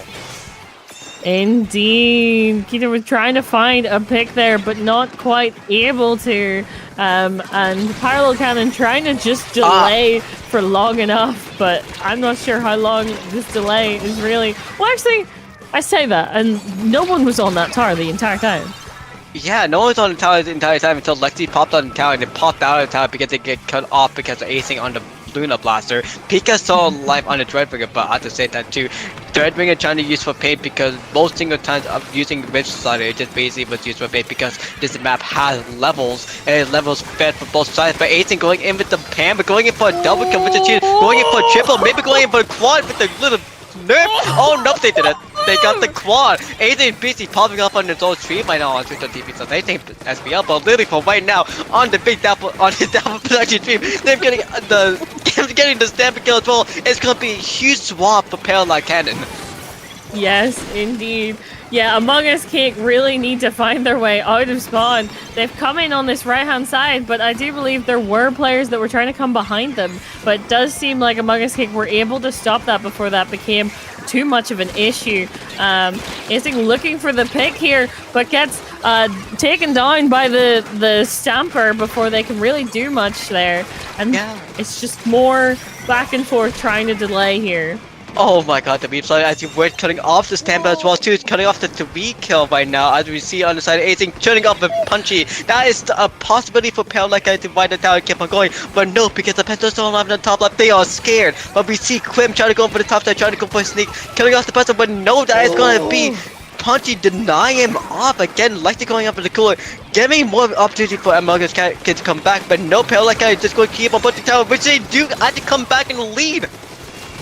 Oh my goodness! They're able to get that. Oh my god. They're able to get that lead by 2 points here. And with the last 30 seconds, this is going to be incredibly difficult for Among Us Cake even to come back from because they've got so far to go.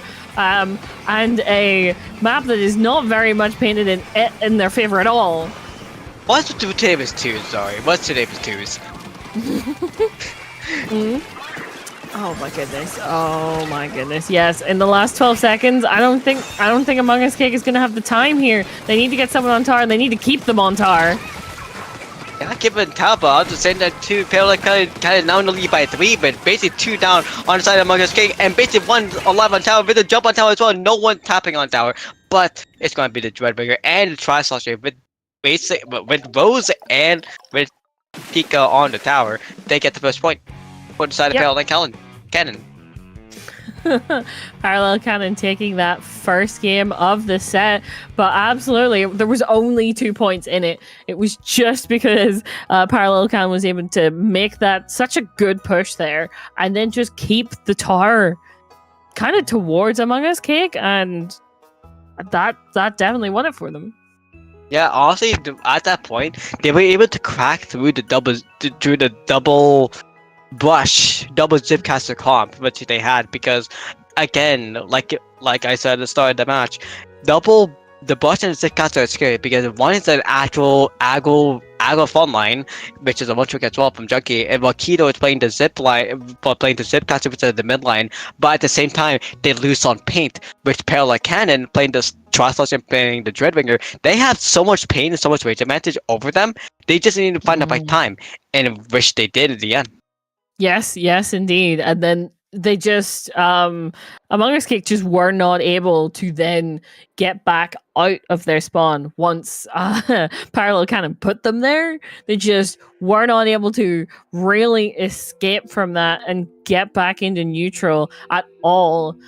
So very much, they're going to need to be a little bit careful about that with Clan Blitz, especially since it is possible to just keep feeding clams over towards the basket if the team is able to stay at the basket. Like, you could definitely one cycle if given the right opportunity, and both of these teams would definitely want to do that if they have the option. So you need to be careful that it doesn't just snowball out of control with clams at times. Honestly, though, when you say about one cycling, on Mantabria, we saw this before. It's not possible because again the clams is too spread out because the map is so close down together. So there has to be at least a 3 cycle or 2 cycle to pop it in, because you have to sacrifice on the jump to make that 1 cycle possible. But at the same time, the clams can be all the way in the far left nearby the snipe, so it's going to be impossible. But mostly in the bunker, there's going to be the most possibility. But again, it's too spread up at the start, and they're going to be so much later. Yes, indeed. That's a very good point, which then at least gives these teams a little bit of leeway. If they do get a bit of a snowbally push going, the other team can probably come back from that. Interesting. We have a different version of the Dreadbringer coming out from Pika there, and a different, obviously, the crab version of the Stamper as well coming out from Among Us Cake. Yeah.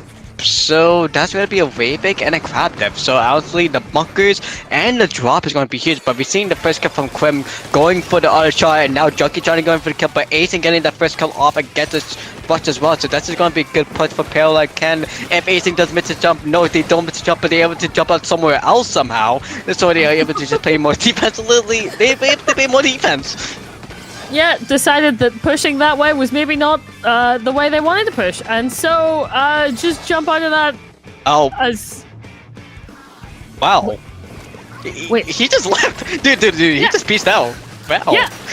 Bro's Yeah. just jumping. Wasn't looking favorable. Absolutely not for staying. Off to have a different,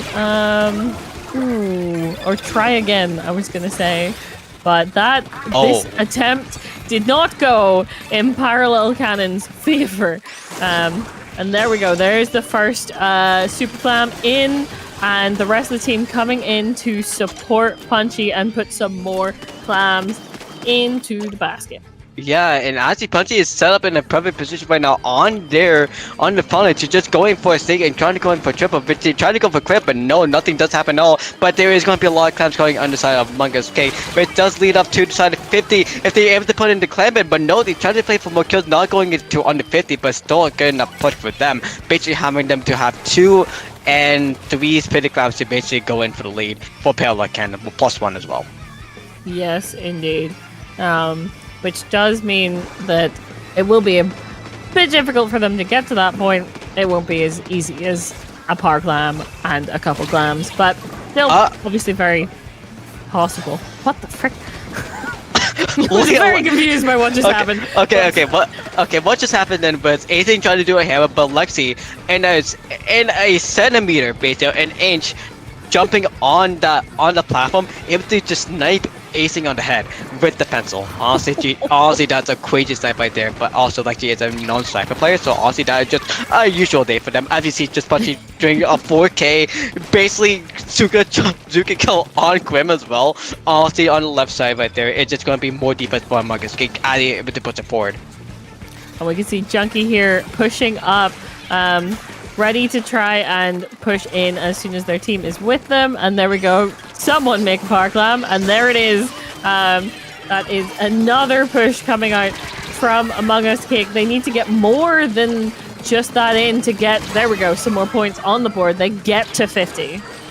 Yeah, going down to 50. Keto going on the crab and just rolling over the shop player on the side of Pelican. Just honestly, and then dipping out right after. Just playing a little bit of dance again. So just Pelican kind of. But right now, we're at a stalemate of 1 minute 41 seconds per minute right now. More clams trying to go on the side, Pelican kind of on the left side and mid. But actually, going to be one downside on each side. Junkie and Async together. But there is going to be enough clams for Pelican to go in for a basket. If they do pass clams to each other, though, but no, Keto has 6 clams. They just need to go in and try to go with Sync to go in for the win. But no, Punchy with the dead jump. That's going to be a little bit of stalemate once again. Yes, indeed. This does seem to be going. Well, I was going to say it did look like it was going in Parallel Cannon's favor. There is definitely more people on the field for Parallel Cannon at the moment, and they're definitely making their push, but is this going to be enough? Are they going to be able to get, like... Oh! Before I can finish that thought, we're in the last minute here. Parallel Cannon need to get towards the basket, and it just seems like there's trades and fights in mid happening, but they're finally able to get this edge here, and that is a wipeout.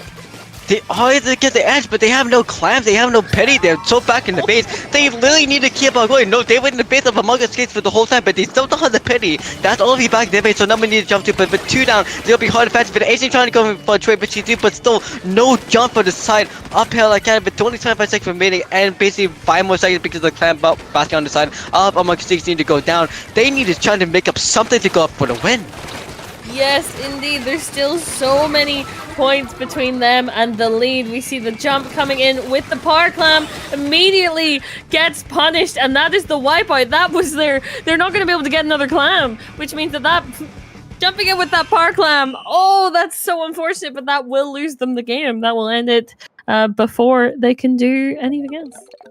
1-2-1 with that soul scenario again. Pella kind of playing a little bit too late and be able to push up ahead, while for the side of Monkey Skate, they were just able to push up forward the whole time, basically playing consistently like the first game, to playing super aqua with the double midnight, with the midnight and the aqua front line, basically the 2-1 tricks at the same point. But still, that was huge for that. But now we move on to battles and Make 'em Art for the third game. Yes, indeed. And also, that does mean we will see a game 4, as obviously they're at 1-1 at the moment. But yeah. Yes. Which you always love to see. But yeah, these two teams are very evenly matched. You can see that they definitely have different strengths, as we saw between those two games, and they definitely, it was a little bit more one-sided, that Clams game, towards Among Us Kick than the first game, which was a lot more back and forth. But definitely these two teams are figuring each other out and figuring out ways to play around the other's strengths.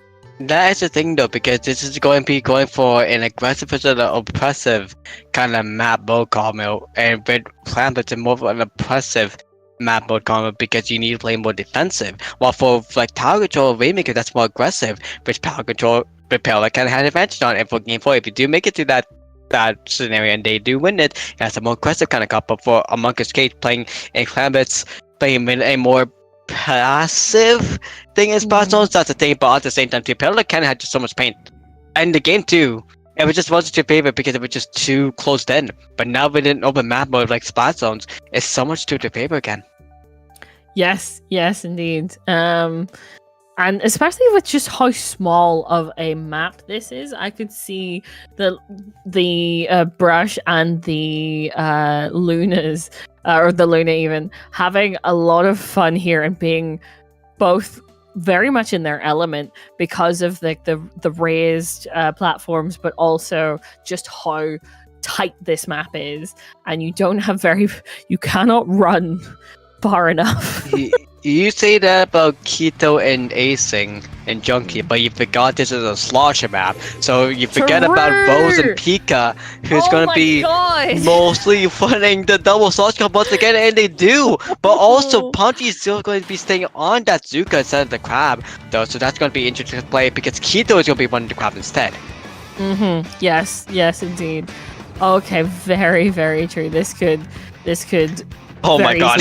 Oh my god! Acing, he's just ready. He's ready and waiting to go for straight for the pencil, which they actually do not do because Lexi is able to snipe that out. But because of the whole time, Pelican might be able to capture the zone immediately. Oh, there comes the Zuka that takes out two. There's still one player in there. They do jump out. Crim back to spawn because I don't think they would have got out of that alive otherwise.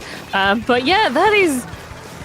I'm surprised that Parallel Cannon didn't get the zone during like the original kind of wipeout moment, but here we are. They're finally able to cap the zone and get a bit more of a foothold here in mid.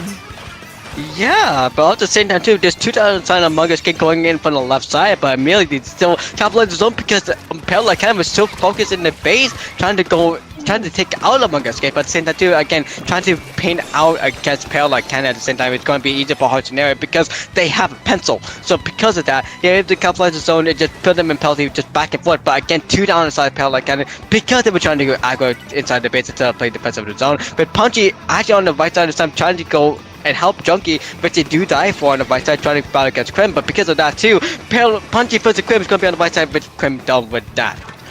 Yeah. Yep. Yes, indeed. And with Parallel Cannon should be able to get lead from this push here and continue on pushing as far as they can before Among Us gets any kind of foothold back in here. Yeah, any kind of foothold coming back, but Punchy immediately just saying, nope, we're not doing that. Parallel Cannon should go 3 down immediately with the help of Junkie on the right side again because he was on attack. But Grim tried to go ahead, try to kill off Lexi, and they do. But nope, because of 2v1 advantage against the Stamper and the Bush, they are able to just go on to left side and stay aggro as much as possible with the Zuka. But actually, not the Zuka. That is the Reef Slide coming in, actually capitalizes for Parallel Cannon.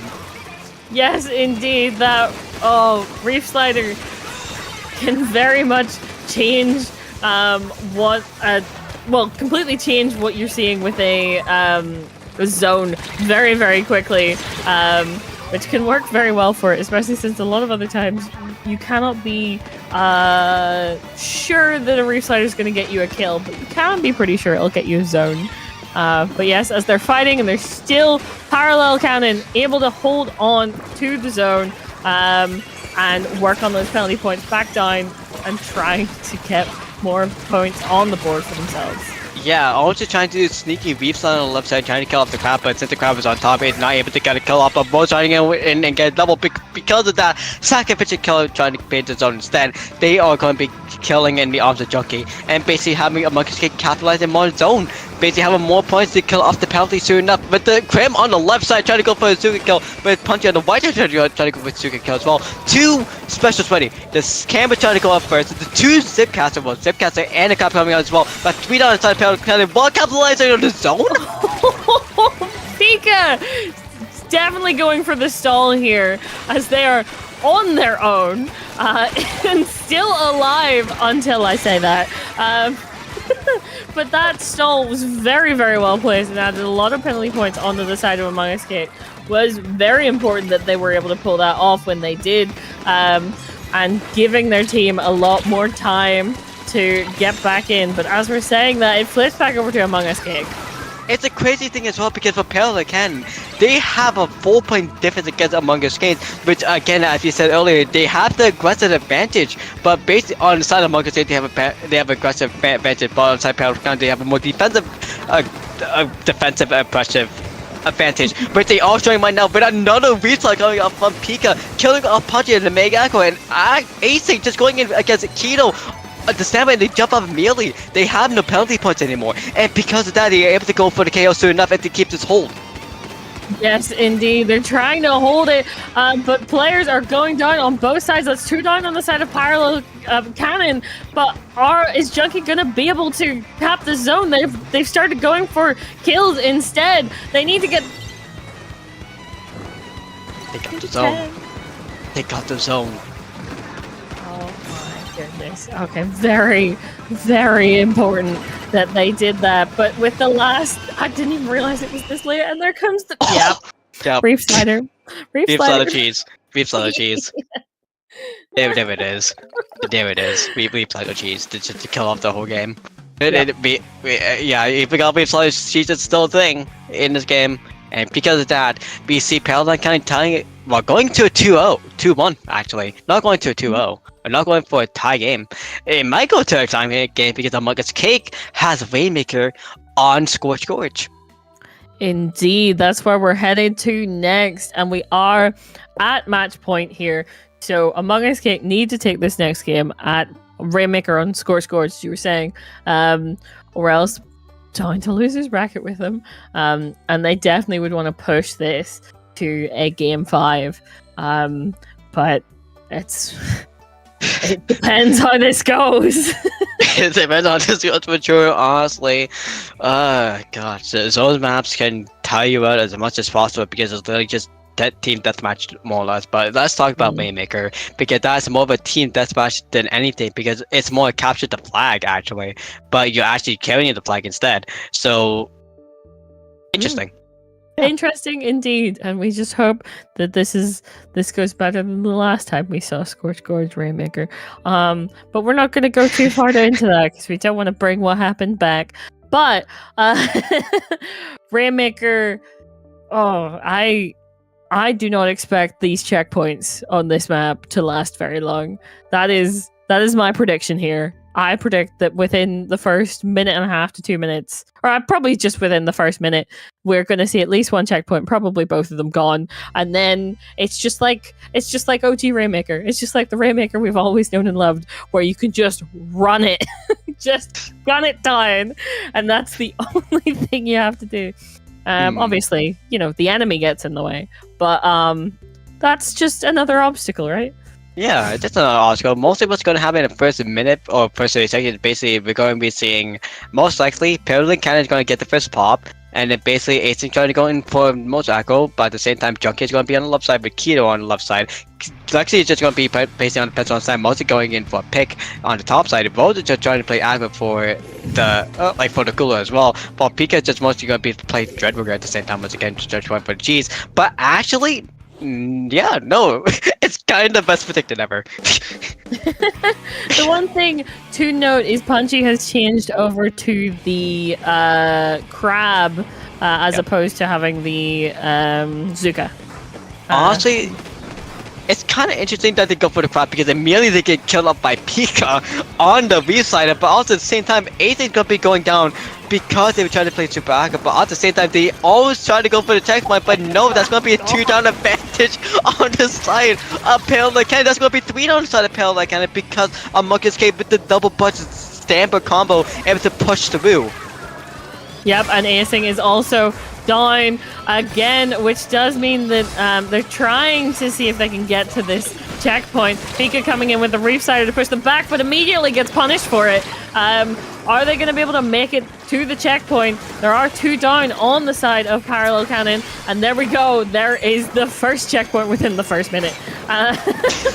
Again, the first prediction minute has come through from both of us, basically. Just everyone trying to go for aggro, everyone trying to go for cover. They die up, but Punchy is only one different. But because of right now, with the hammer coming up from Acing, they're able to just run through the Rainmaker by barely an inch. And also trying to go in for the kill, but no, Kino denying that because they are stamping, they're not on flush. But thinking about, but for right now, we still see Junkie on the bus and waiting for the Zipcast ready to go on ahead, but Kino getting killed off because of Pika by the range of the Dreadwinger as well. Oh my goodness. Pika is still holding down that side of the map as the Sniper Riders trying to find a pick, but they are alone, so they're gonna have to back up. And this will probably be Parallel Cannon's. I was gonna say, are they gonna keep? Well, probably gonna be the push to get to checkpoint. Maybe, perhaps. Most likely. Both, come on, push up. We know we can do it, but no.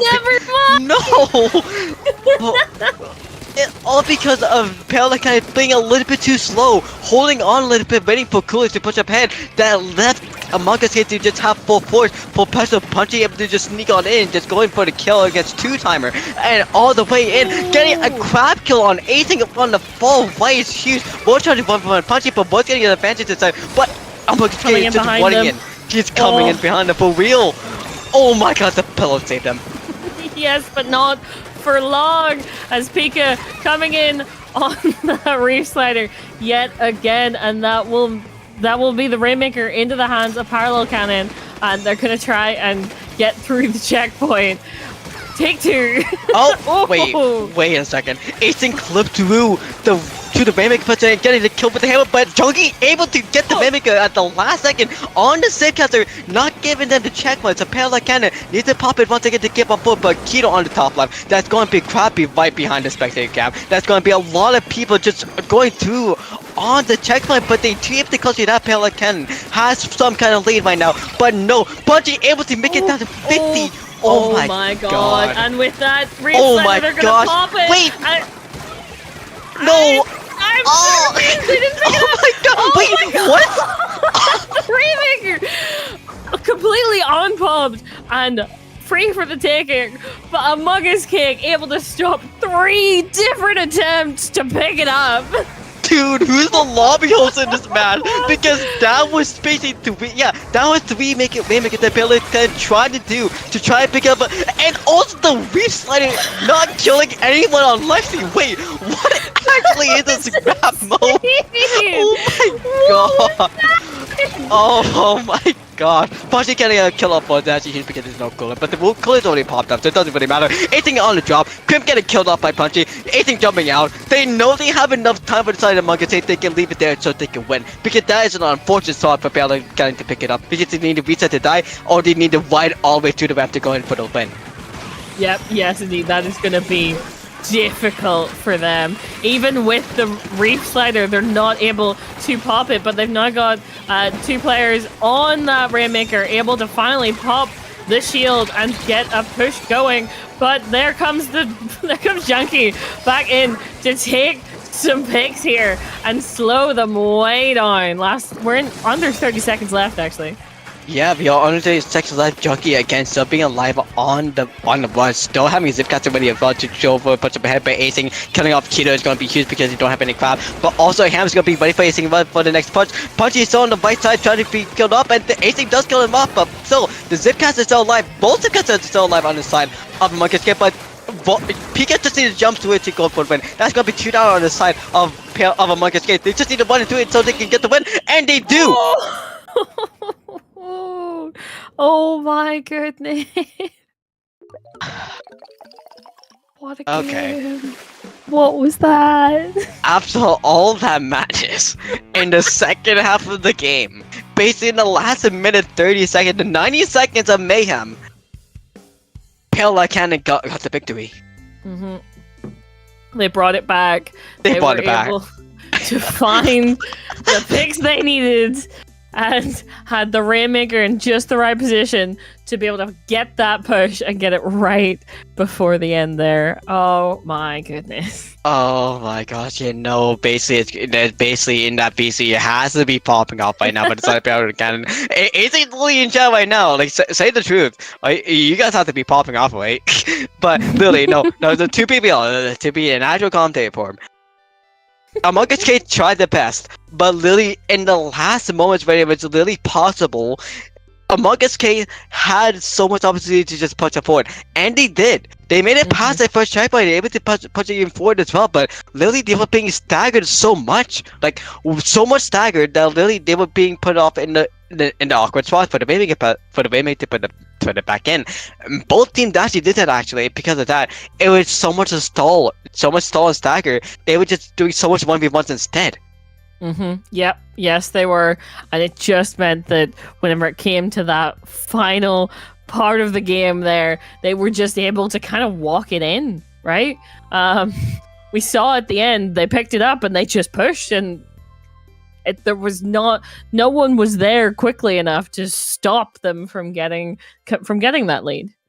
Yeah, there was no one there because everyone was respawning because of the double kill that all the teams had to ensure, definitely on side Pale and getting that advantage. But literally because of that, they got the win there in the last moments. But literally the whole aggro play for Among Us was just huge for them. But literally again, you just need to play defense, and that's what Pale Cannon had. Defense, and because of that, they went to the victory. We don't want, so we don't take game 5. Absolutely. Oh, such a good set of games, though. Those two teams fought so hard against each other, and it just Parallel Cannon came out on top. They absolutely did. But yes, we are gonna need to go to a break. But before we do that, this is the last of our block, us commentators, so we're going to be switching over, I do believe, to Pat and Ansonin. Yep. But Jorian, where can the good people find you before we go? So you can find me streaming. You give my Jorian51 on Twitter, Jorian Blue Sky. Then was on Dapple, also join on Twitch if I ever stream again. But also streaming more on Dapple, basically streaming this weekend on Saturday doing to a junction if you did sign up for that, by the way. Ooh. But also, Zoe, what about you? Oh, you can find me at SPL Zarani on Twitter and at Zarani on Twitch, and I do a decent bit of streaming, some Splatoon, a lot of other things, just chill vibes. But yeah, thank you everyone for having us. This has been we've had so many good games. Like, it started off with a blast with that first set, and it just continued. Yeah, and also, you know what's even funnier, but it's even more crazy? Seed 1 and 2 is 9-minute finals. It's Seed 5 and Seed 3. That's going to be your winners finals. Absolutely mental. That is not something you see every day. Absolutely not. So, wait a second. There's something up as well. Seed 1 got eliminated, and Seed 2 as well is even to be eliminated soon enough. Oh my goodness. Oh. Okay, well, this has been an interesting freaking battler pool then. Yeah, I'm just looking at that in the bracket. Yeah, Seed 1, completely gone. They got eliminated by Seed 4. Insane. Yeah, it just reminds you to mock back if you want to see the bracket, but also, yeah, we should We need to Yes, get out of here. we should go to this break so that we can switch over. So anyway, thank you everyone for having us. This has been so much fun, and it can only get more insane. So do not be going anywhere. Thank you everyone.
And welcome back to Paddling Pool 263. I am Pat here with Antonin, and we are going to start straight in with winners finals. You just saw Parallel Cannon get here with a 3-1 against seed number 2, I believe. Yeah, Beating out Among Us Cake.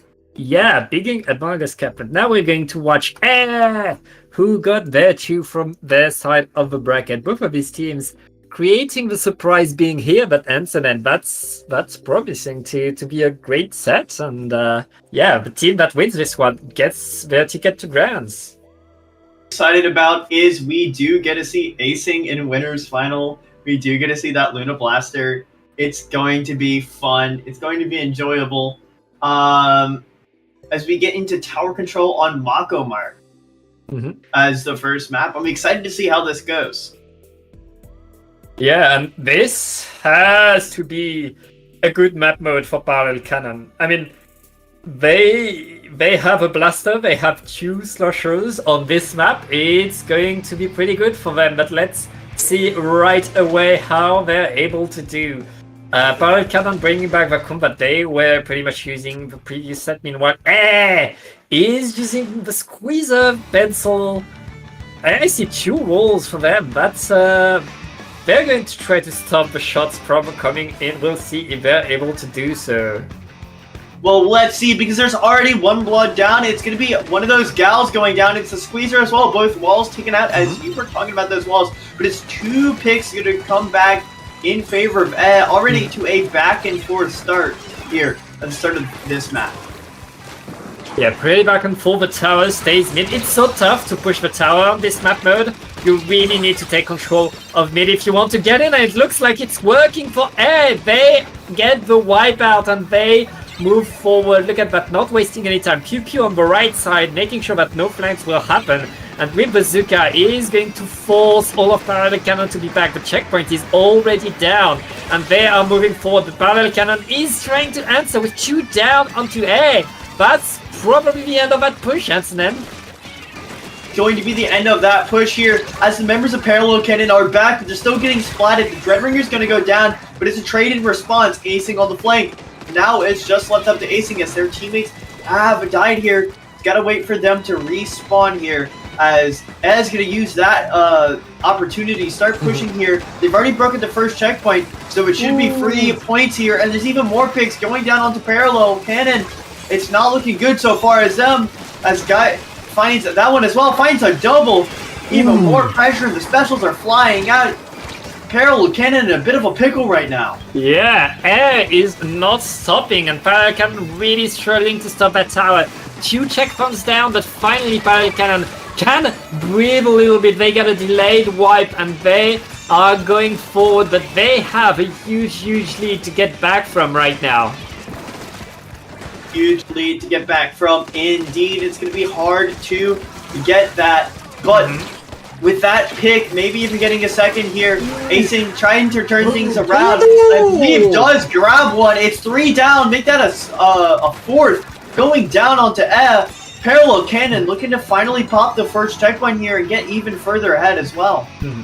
Yeah, it took them some time, but now they have the momentum. Now they're going forward, and in tower control, getting that momentum is huge, especially if you get a pick on the pencil right there. That's no tactic cooler for Air and Parallel Cannon. They just need to push that tower a bit more. The tower is now moving on to the second checkpoint, but they have that Tri-Slasher down, and all of Air is trying to get that defense back up. Pika getting one with a Rift Slider and moving still forward. That Bi-Slasher is pretty powerful. It is quite powerful indeed here, as Rimothy trying to push forward and get some picks, but not able to get any. It's 2 down on the side of Parallel Candidates. They're trying to get to the second checkpoint here. And with that pick from Gype, it looks like it's going to be a push coming out from Pika, just trying to stay alive, manages to get a trade, at the very least, an icing on the cake there, or a little treat for their retreat as they get back, but they are managing to get back into this, and the pick onto the pencil is spectacular, but it's 2 picks on both sides here. And with that advantage that Egg gained in that previous fight, Parallel Cannon need to try a little bit more harder to get back in on this. But it's going to be that stamp denied here. Not being able to grab firm control of mid. It's a great fight being put up by Parallel Cannon, but neither side really getting an advantage so far. Yeah, right now we're still back at a standstill. That being said, a few players down on the side of A. Parallel Cannon. They're gonna push the tower again, but they have a minute to get that second checkpoint, to get back into the game. They're still struggling to get their tactical load is down for them. They're all around that stack, all trying to get the picks. Right now, they have to wait for the strikes, but they are ready to attack. And between Reef Slider and Hammer, they are wreaking havoc everywhere. But Chugo down, but just 2 seconds left on the tower. Able to defend it, 30 seconds left, and they all they need to do is to clean up right now. Their spawn is clean. All they need to do is defend, farm for specials, and they can get this game. Parallel Cannon is in a very, very bad spot, Ansnen. Here, it was a spectacular, I think it was a pick from the pencil there, grabbing 2, and then tower went out of their control, but Parallel Cannon gonna grab it back with 2 picks right there, but they have to get past this defensive hold. You have those walls, you have that pencil. It's gonna be a hard barrier to get through, and you need to grab a checkpoint that's now been reset. The strikes are gonna go on tower, trying to flood back onto it, but Parallel Cannon are using that chaos to grab some picks, but a 3 down on their team, and that is gonna be not enough from them. Gonna grab map 1 here. That start was all A. Parallel Cannon almost got the comeback, but A able to defend better to keep that lead for themselves. But I mean, they had that element of surprise at the start. They were able to play at the speed Parallel Cannon is playing, and I feel like Parallel Cannon didn't know what to do at first against them. And then as the game went on, they were able to come back. They were able to get the pushes. They were able to win the fights. Just a bit too late and not enough. Right now it's 1-0 for A, but we are going to a counter pick because we're in the final phase of this battling pool. So teams get to counter pick. Parallel Cannon, they get to go to a map mode they like better, where they think they can take on this A team. And it's like, I mean, with the right map mode, with the understanding that they've gotten on this team during this game, they should be able to get the comeback. Be able to get the comeback indeed, but it's all about this counter pick, because when you're using these more niche weapons, right? You've of course got the Neo Luna niche already, but you have that Dread Ringer. You've got to build around it, right? You've got to, when you're bringing niche options, when you're not bringing the best of the best, you're not bringing, Splatter Shot, Pencil, whatever the top of that is, Gals, whatever slaying weapons, the standards, you gotta start, building your team around those nicher weapons. Because you can certainly make them work, but you have to kind of force everything to be around that. And your map choice also is affected by that. There are a lot of factors in this game that are going to determine whether or not those lesser weapons are going to be viable. So this counter pick and every counter pick coming forth on Parallel Cannon's side are going to be important. Also, on the other end, if Parallel Cannon take this, as counter pick is going to be more important too. They're going to have to try to figure out what is going to be weak for Parallel Cannon. Because when you're going against niche options as well, you're not familiar. You're not as familiar with where their weaknesses are. That's kind of the thing with these picks. And we're going to be seeing Rainmaker, Pump Back, Pump Track.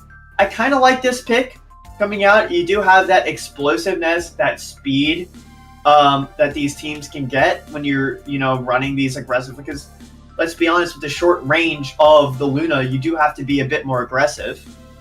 I like this pick, and I'd like to see how it works. This is the kind of pick that's perfect for Parallel Cannon. It's the ideal map for the sloshers. And if you activate your Ultra Stamp on the street, you can get forward, you can take the space, you can get as many points as you want. And to come back to what you said, yes, Parallel Cannon, they're running a Dreadringer and a Luna Blaster, but Pika and Acing, they've shown time and again that they know how to use these weapons, that they know how to make these weapons work, how to make these weapons viable. And with Rose and Krim next to them to really make these, like, round the comp up and make these things viable, like everything's possible, especially on something very fast that can really enable the Reef Slider and the hammers and all the aggressive potential that Parallel Cannon has. I mean, they have a more classic comp. They also have the speed. They are able to match that. It's all about, can they do it on this map? Can they adapt to what Rainmaker is giving? When you're going with those standard weapons, there's a reason that they're standard. There's a reason that they're so widely picked here. But in fact, we're going to be seeing pretty nice comp. I like the Ez comp coming out here. Still going to stick with that double wall. But going with the N-Zap here instead of that pencil. But the Zap is picked right away right now. 2 down onto Hair, including their cooler option. And Parallel Cannon is cleaning up. They have full control of mid. They're just grabbing the Rainmaker right now. And under Bazooka, they're going to be able to take that checkpoint with nobody really able to defend it. They have everything right now. I'm trying to get a bit more, but at least the street is defended right now. Pika getting in with a Reef Slider, able to get one, but that's not enough right now. Able to defend enough to get the reset on the Rainmaker. That's just checkpoint for Parallel Cannon, Ansnen. Checkpoint, but it is popped by Acing. Acing grabs 1 with the stamp, 2 with the stamp. Spectacular use of that special. And Benji Fishy trying to shark is going to get the Rainmaker. A massive pick there. Able to stall out more time, but Parallel Cannon is going to use him going down to enable a push here forward from Parallel Cannon. They've already popped that first checkpoint. They're just going to try to grab some points. Gets to 51, but pushed up forward here. Going to grab this space and it's going to pop this Rainmaker as 3 go down from the side of Parallel Cannon. Yeah, Parallel Cannon able to get a bit more points, but not able to get much more. Air right now, still struggling to get into mid. And right now, Parallel Cannon just moving in harmony, getting in every fight and making sure that Air is not able to get any momentum right now. I just want to let y'all know that Acing just hit a jump direct, I believe. And then immediately followed it up with a 180 kill. He's goated with the weapon. They are seriously goated with this. He's going to pop the Rainmaker again. Grabs it to stall even more time to allow his teammates to come back. I like the decision, but are going to try to punish off that and get more forward push. But it's the Reef Slider putting a lot of aggressive space there. That is the beauty of these specials. They have their purpose. They are aggressive.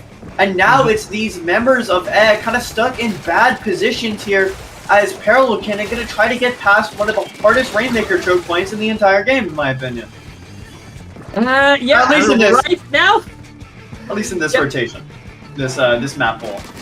Maybe, but right now both teams lost almost all of their players. Parallel Cannon able to get the score to 27 and to keep the Rainmaker there a bit longer. We're still fighting for that street, and Parallel still trying to get in there, still threatening. Benji able to drop the Rainmaker, that is huge, gets punished for it, but the Rainmaker being back into mid is so important for Air right now. With 2 minutes left in the game, and Air, they have yet to get the checkpoint. They need to get the checkpoint. The strikes are going to help with that right now. If they can dodge Rose, if they can suppress Rose, yeah, they should get the checkpoint. They get the point, but they do get splatted in response. Parallel Cannon trying to answer back with a quick retake here, and they're able to grab mid here. Spectacular job from Parallel Cannon as 3 go down onto F. It's like clockwork for them right now. They take that on the chin, but it's a double splat right there. That could put a wrench in their plans here, but they're still going to defend mid. They need this forward control, allow their teammates to get back, and that's another jump threat coming from Acing. Been on point with those today and grabs another one with the stamp. Spectacular. What more can you ask? It's a 2-for-1 deal with 3 go down on the side of Parallel Cannon here. And that's going to allow Ed to start pushing forward in, but they want to flush out this last member. They want to flush out Pika, who grabs one with the Reslider, just trying to be a nuisance, is not able to get more, and that's 3 more down. That's going to be a wipeout coming out from Ed, but the Rainmaker does get splatted, so it is going to be some delay coming out from Parallel Cannon. But there should be a decent push coming out from Ed. It's all going to be the special usage, how they're able to break forward. How are they going to be able to push through this choke point here? And the answer is not at all, as 3 members go down with 30 seconds left on the clock and need to make a miracle happen right now. Yeah, they need something huge. They need a surprise. And Dario behind on the street gets called out though, gets splatted. It's going to be the end of this rules. Just grabbing the Rainmaker needs to keep it a bit longer, and that's going to be game number 2 for Parallel Cannon. A spectacular play from Parallel Cannon there, and spectacular overall. Every time they got pushed onto that disadvantage, we saw them bounce back quickly. They knew how to play their lives there. They knew when and where they could die and go for their trades. It was a spectacular job from Parallel Cannon, but a great showing out from Ed towards the end of that map as well. Great job from both teams, and I'm excited to see this entire set is already proved to be so exciting. Yeah, but right now we just saw Parallel Cannon being able to win on the map mode that's absolutely the best for them. But on really the map mode that plays off of their strengths, forces to not have their strongest weapons, not have their strongest strategy working. This was Parallel Cannon at their best, winning this game. Now they have to win on Air's counterpick if they want to win this set. And now we have to wait for what Air is going to go with. But right now, if they go with a much flatter map where they don't have the constant threat of slushers and blasters under every ledge, they have a much better deal for themselves, and they don't waste any time. They counterpick Umami Zones. Umami Zones? Okay. I like that choice.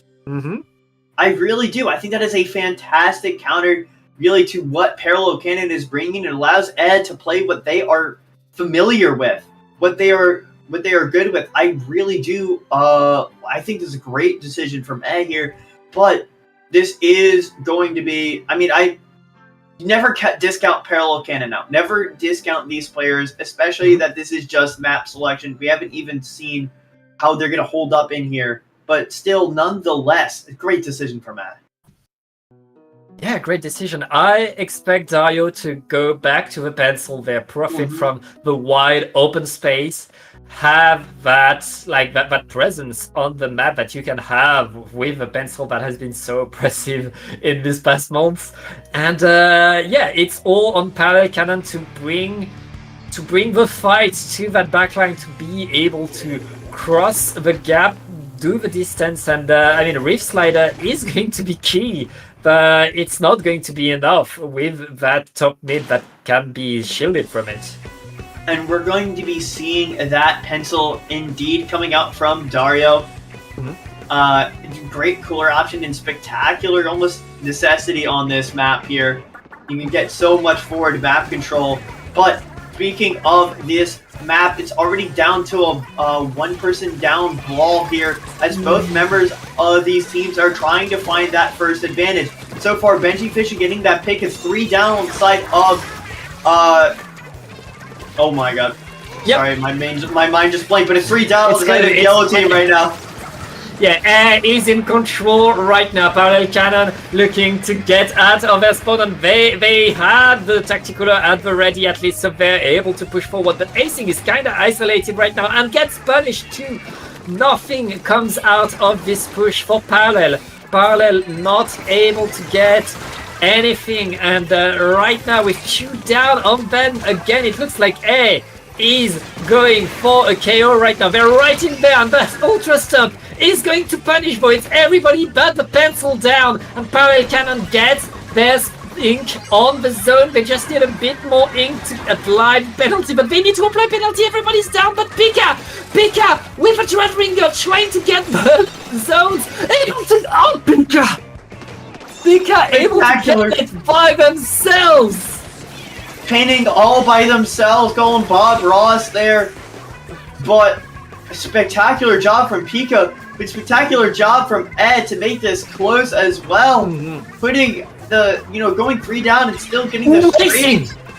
Acing, finding one, it's spectacular, and I believe finds another as well. It's 2 down, it's all about this brawl right here. Benji Fishy goes down, and now that's that penalty down here for Parallel, and they're going to be able to push forward here. It's all about this forward control. When you have these weapons, they are great slayers. All these weapons, spectacular, doing their job. They're going to try to put these picks down, but the Zuka makes one more go down on the side of Parallel Cannon, and now these zones are a lot more contested, and this control is a lot more in favor of Ed, as they're managing to get 3 picks on the Parallel Cannon, and they grab the zones back again. Yeah, Ed back in control. Brownie, you forgot the scorecard, and right now it's Parallel Cannon again trying to get out of their spawn, trying to get that control back, waiting for their special. Tacticulo is down. They have to contend with the 52 in their spawn. They don't mind. They're going for the zone. They're trying to paint it right now. Rose is punished. Everybody is punished right there. But able still to fight for it, to apply that penalty. Acing is now pushing with the hammer and getting in there. Ooh! And getting that pick on the pencil is so important, Anson, and that is a lot of breathing room for Parallel. Spectacular pick, a spectacular Fizzy Bomb. One of the strengths of this comp is they do have I think they have double Fizzy. And we all know how powerful Fizzy can be. We all remember the Machine days, but even then, Fizzy, just a spectacular weapon for holding down just holding down choke points there, and grabbing those picks. And we're seeing that usefulness, but it's 1 down on both sides right now, as both are brawling over control over this mid, but it's going to be the specials to take out the members of Parallel Cannon here, and it's 30 left on the points and the 20 left on the penalty, and Rose finding another spectacular pick there. It looks like penalty should get removed here for the side of Air.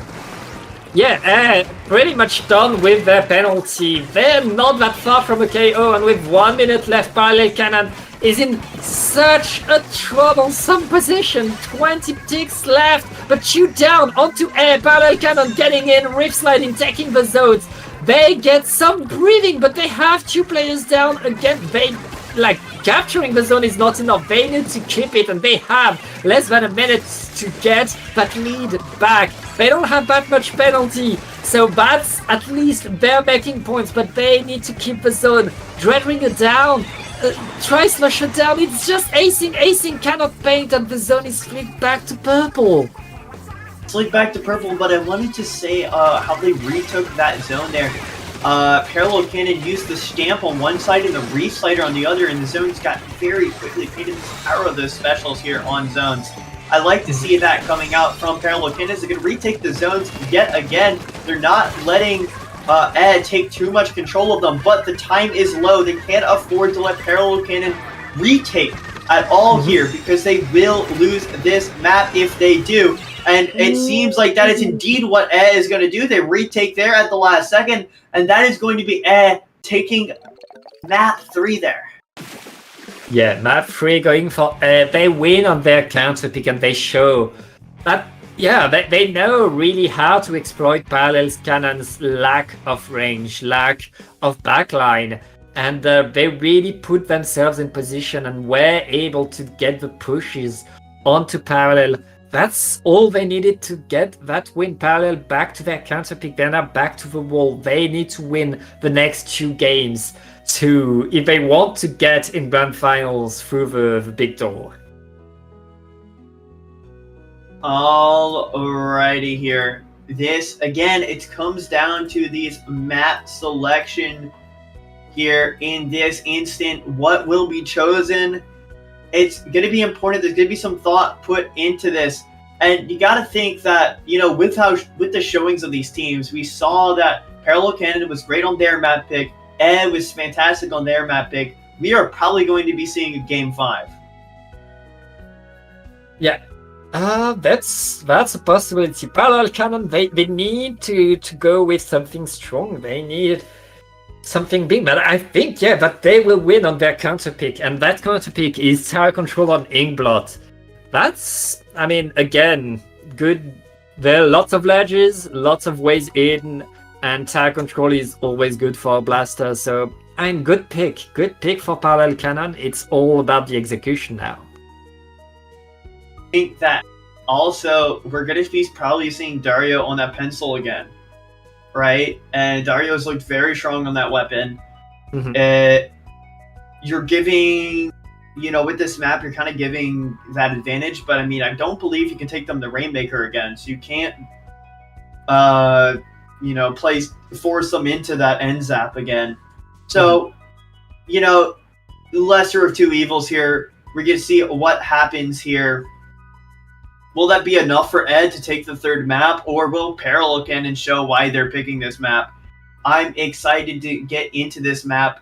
The players are getting ready. This has been an exciting set so far.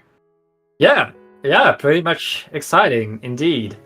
And it's all about the difference of philosophy between these two teams of having the range, having the walls, taking the positions and keeping these positions. Meanwhile, Parallel Cannon just trying to get in with the hammer, with the reef slider. They're just trying to move forward and get in the fights, get at close range and throw hands with the other team. And really, so far, clearly both of these strategies can work, and it depends a lot on what map mode you go on. Let's see how it goes on Inkblot Art Academy. Alright, don't forget to ride the tower here. As it's going to be an exciting match. Here, can we hear it in chat for both these teams? Have provided some wonderful games for us today. All these teams in the tournament providing an absolute show right now. As we're going to keep getting into things already, a first blood coming up from Parallel Cannon as they take out that Gallo, but it's trade back onto the Luna.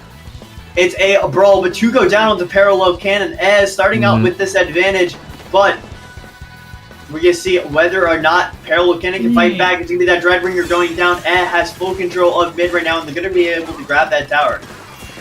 Yeah, that's going to be there, ready to checkpoint number 1 for Air, but Parallel Cannon is answering Cremati to the side, is getting in the fight, getting 2 right there. That is big, and with Dario coming back from spawn right there, Parallel Cannon is already on the tower, already trying to push and to get that first checkpoint themselves. But they have 2 players down, but Pika is on the tower, has the Rift Slider at the ready to hold a bit longer. That's going to be a few picks. Yeah, they got that checkpoint at least, and now they're trying to push a bit further. Pushing a bit further, we see a Dreadbringer coming up from the top rope. They're trying to push up onto this top area, try to get some forward control, but the Dreadbringer will be going down. It's Tri-Strikes on this tower to get some more forward map control, but acing under ledge could prove to be a nuisance, but gets spotted out from the other side. Ed has control of that tower now, and are trying to push their advantage. They managed to get 2 picks here with only 1 going down. That's the 3rd going down as well, but Grimothy getting a spectacular pick right there, slowing down Ed's advantage, trying to make sure they're not able to get a big advantage before their teammates can come back, and it's proved to be fruitful. But 1 more down on the side of Parallel Cannon as getting these picks, but 2 go down on the side of Ed. It was only a matter of time before they fall. Benji Fishy in a bit of a pickle, but manages to get 1 and should be getting out here with that shield, but decides to brawl even more, tries to stall and gets the stall, but does get picked. It's a brawl between both these teams as neither are grabbing the advantage.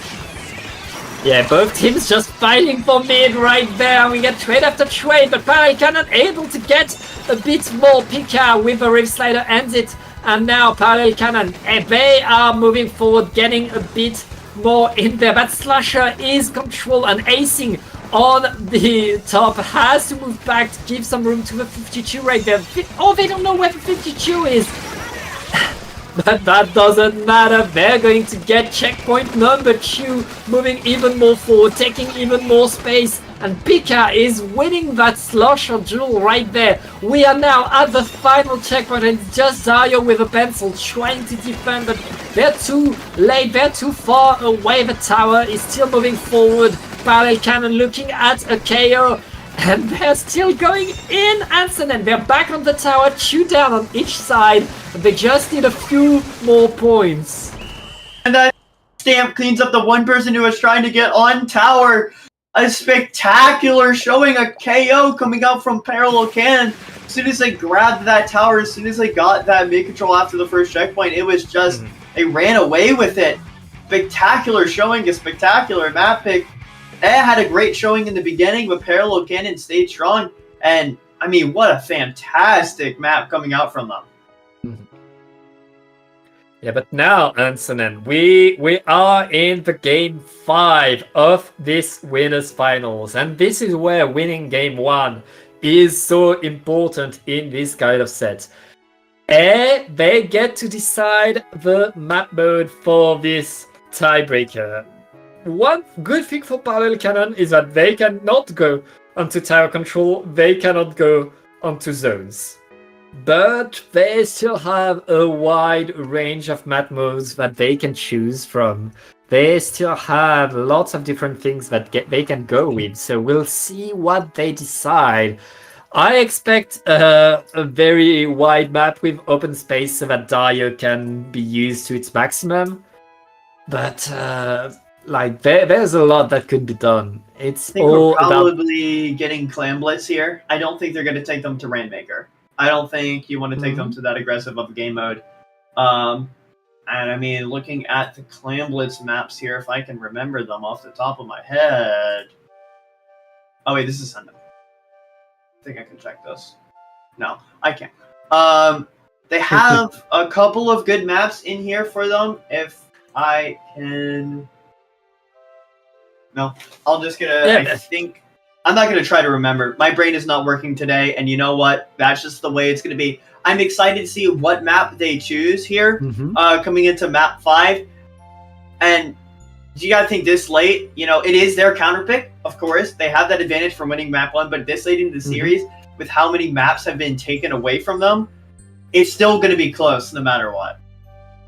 Yeah, it's like both of these teams got to game 5 of winners finals, are here to decide which team is going to go forward, and we're going to go back to tower control onto Hagglefish. I guess they're allowed to go back to tower control. Oh, because it's not the last mode they won on, so they can play tower. Okay, so all right, makes sense. So tower control, Hagglefish it is. This is a good map mode for them. I do like this. We have seen the strength of backlane weapons on this map. And yes, tower control is kind of good for this comp here. Busy's with this, obviously with the blaster, right? And we saw just how good tower control went for Parallel Cannon. But that was on Inkwad. That has a lot of ledges. You're allowed to play to the advantages and the strengths of that Luna, of that Dreadringer. This map is a lot flatter, but I think this can still go well for Parallel Cannon. I think on this map, you know, they do have a chance. There is a shot at this, and I'm excited to see how they handle this map. It could go either way, but for sure, they got a great map for themselves. I mean, it's a long, flat map that's perfect for Killer Whale. That's perfect for the Squeezer. That's perfect for the Pencil. They have the tools to get in, to get the wins. And it's just about, again, Parallel Cannon finding the way to cut this distance on this map mode. And this is, like, for Parallel Cannon, with their lack of range, they have to know every nook of cranny of every map to use the cover as much as they can to appear out of nowhere. But here we go. Let's start with the game. Winner goes to grand final. Losers is going to losers final. And yeah, we'll see how it goes. No change in team composition. We expected that. I mean, we knew there would not be any change in their weapons. Right there, it's going to be decided by the players, and here we go, first fight between them. Already 2 picks on Parallel Cannon. A opening incredibly strong, and Benji, well, gets punished at least, but A is already getting the push, punishing primarily. Everybody's back from spawn on the side of Parallel, and A is already counting down on that checkpoint. Acing getting your raid pick in the back line, but it's going to be one. It's all they're going to grab here as are going to work past this checkpoint. Reef Slider doesn't manage to catch anything, but it does put Pika in a decent position to stop this. That's 1 down, that's 2 down on the side of and that's 3 down. 1, 2, 3, just like that. Parallel Cannon are going to deny from getting to that second checkpoint here. And it's going to be about how much further they can get from the first checkpoint. Benji Fishy in a bit of a pickle there will be going down. And that's a great little bit of stagger coming out from Parallel Cannon. They need to work for forward map control here. There's a lot of green paint in front of them. And they're going to use that Reef Slider to do so. And it manages to get 1, and Pika manages to get a second. Spectacular work coming out from that Dread Ringer as Parallel Cannon work to get this first checkpoint here. Yeah, incredible indeed. And that's first checkpoint gotten by Parallel Cannon 2. Both of these teams are pretty much tied up right now. It's on the team to reach that second checkpoint. Breaking that second checkpoint is so big, is so important, but right now, Parallel Cannon, 2 players down, they have to know that this push is over. They're gonna try to delay a bit, allow the rest of the team to get back in, but A is back in business, back in mid, and oh wait! Wait! 3 down onto them, and Parallel Cannon is back on the attack. That's a delayed wipe for you right there. And Acing is following up with the Ultra Storm, trying to get in. That's a lead for Parallel Cannon. They are at that checkpoint, trying to get some, but Rose has to move away right there. A is able to defend it at least. This spectacular trades coming up and spectacular picks coming out for the members of Parallel Cannon. You see they're so familiar with how their weapons work. They know exactly what they need to do. A spectacular Reef Slider there. Manages not to get the second. But I mean, it's a 1-for-1 trade. It's a lot to ask of a Reef Slider at the very least.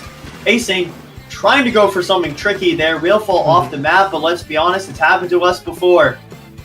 Yep. Here as we get into this, but that's going to allow Ed to grab this map advantage. Grimmothy in a bit of a bad position is going to get spotted out there, and that's going to allow Ed to start working for his map control, but they're being very slow and cautious about that. When you have things like that Luna Blaster on this, you need to be worried about maybe a possible shark coming out from this.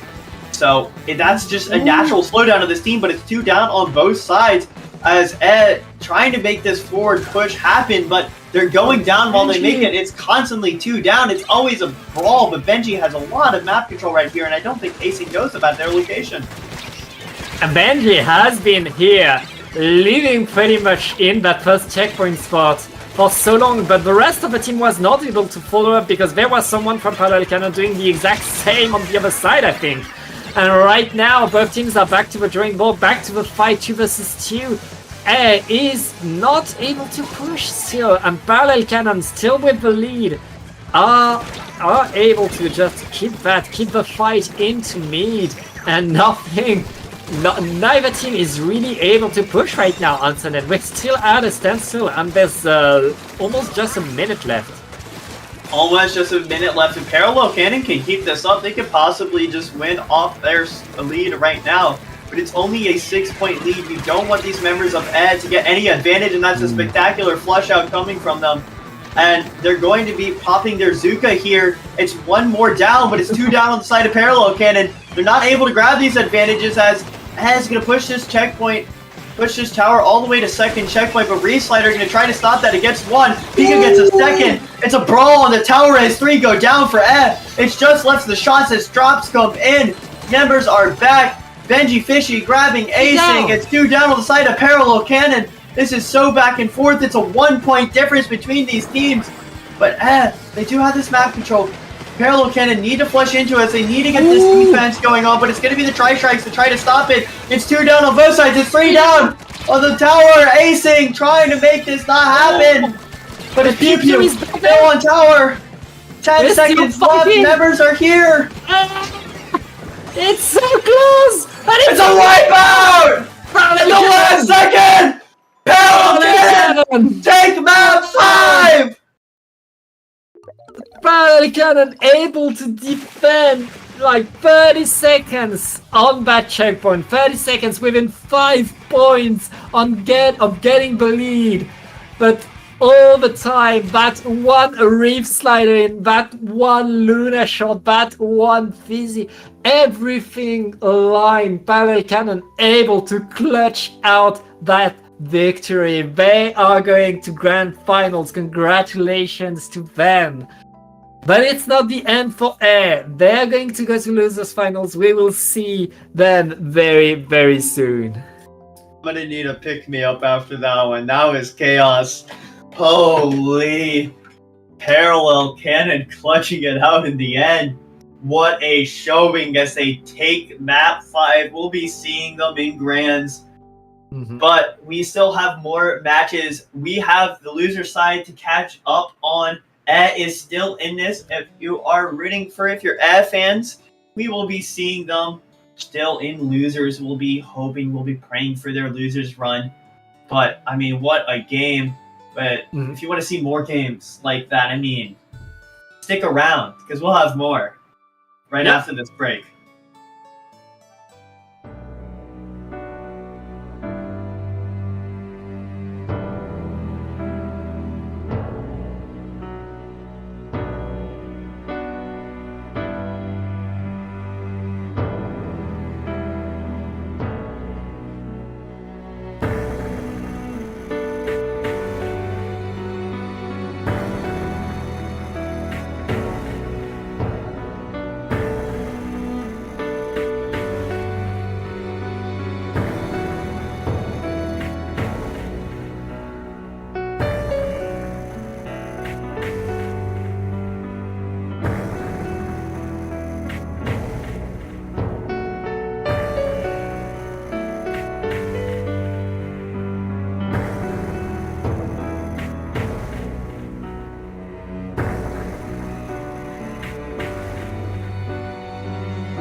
Welcome back, ladies, gents, and MBs. We've got a spectacular match on our hands.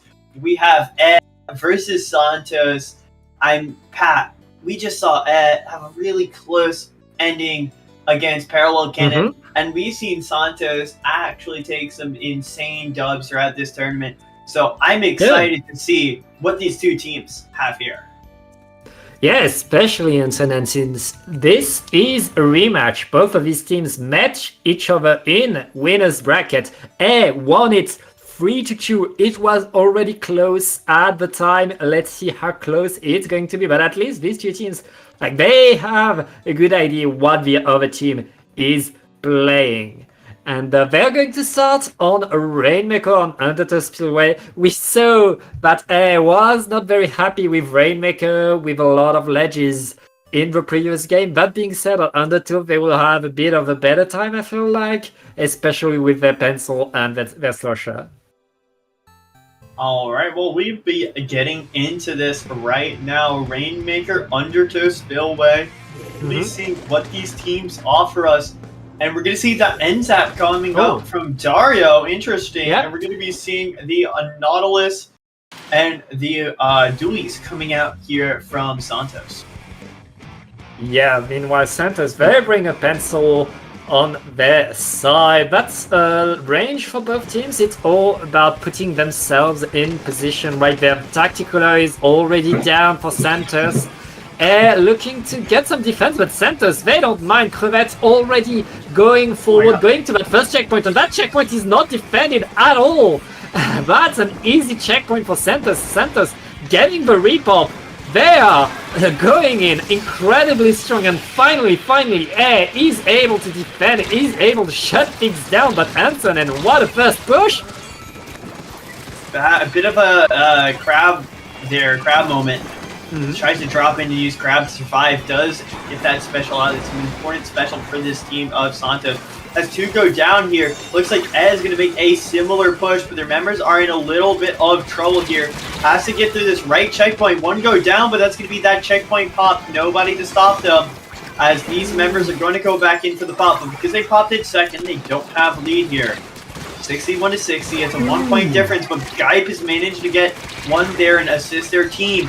It's 2 down on both sides here, as if a back and forth affair. But if this drop does get camped, it could be even worse for Santos. But 2 go down on the side of Santos. And Benji Fishy's in a little bit of a pickle right now, but the killer whale is perfect right there. Yeah, getting a trade with the crack tank is pretty good. Both teams are back to a standstill, back to the fight for mid for getting something here. Pew Pew getting one with the squeezer right there, looking to get a second one. Not able yet, but Nevia has to move away, and right now Benji just shutting things down. Is going to push again, and right now with 3 down onto centers, they should be able to take that lead.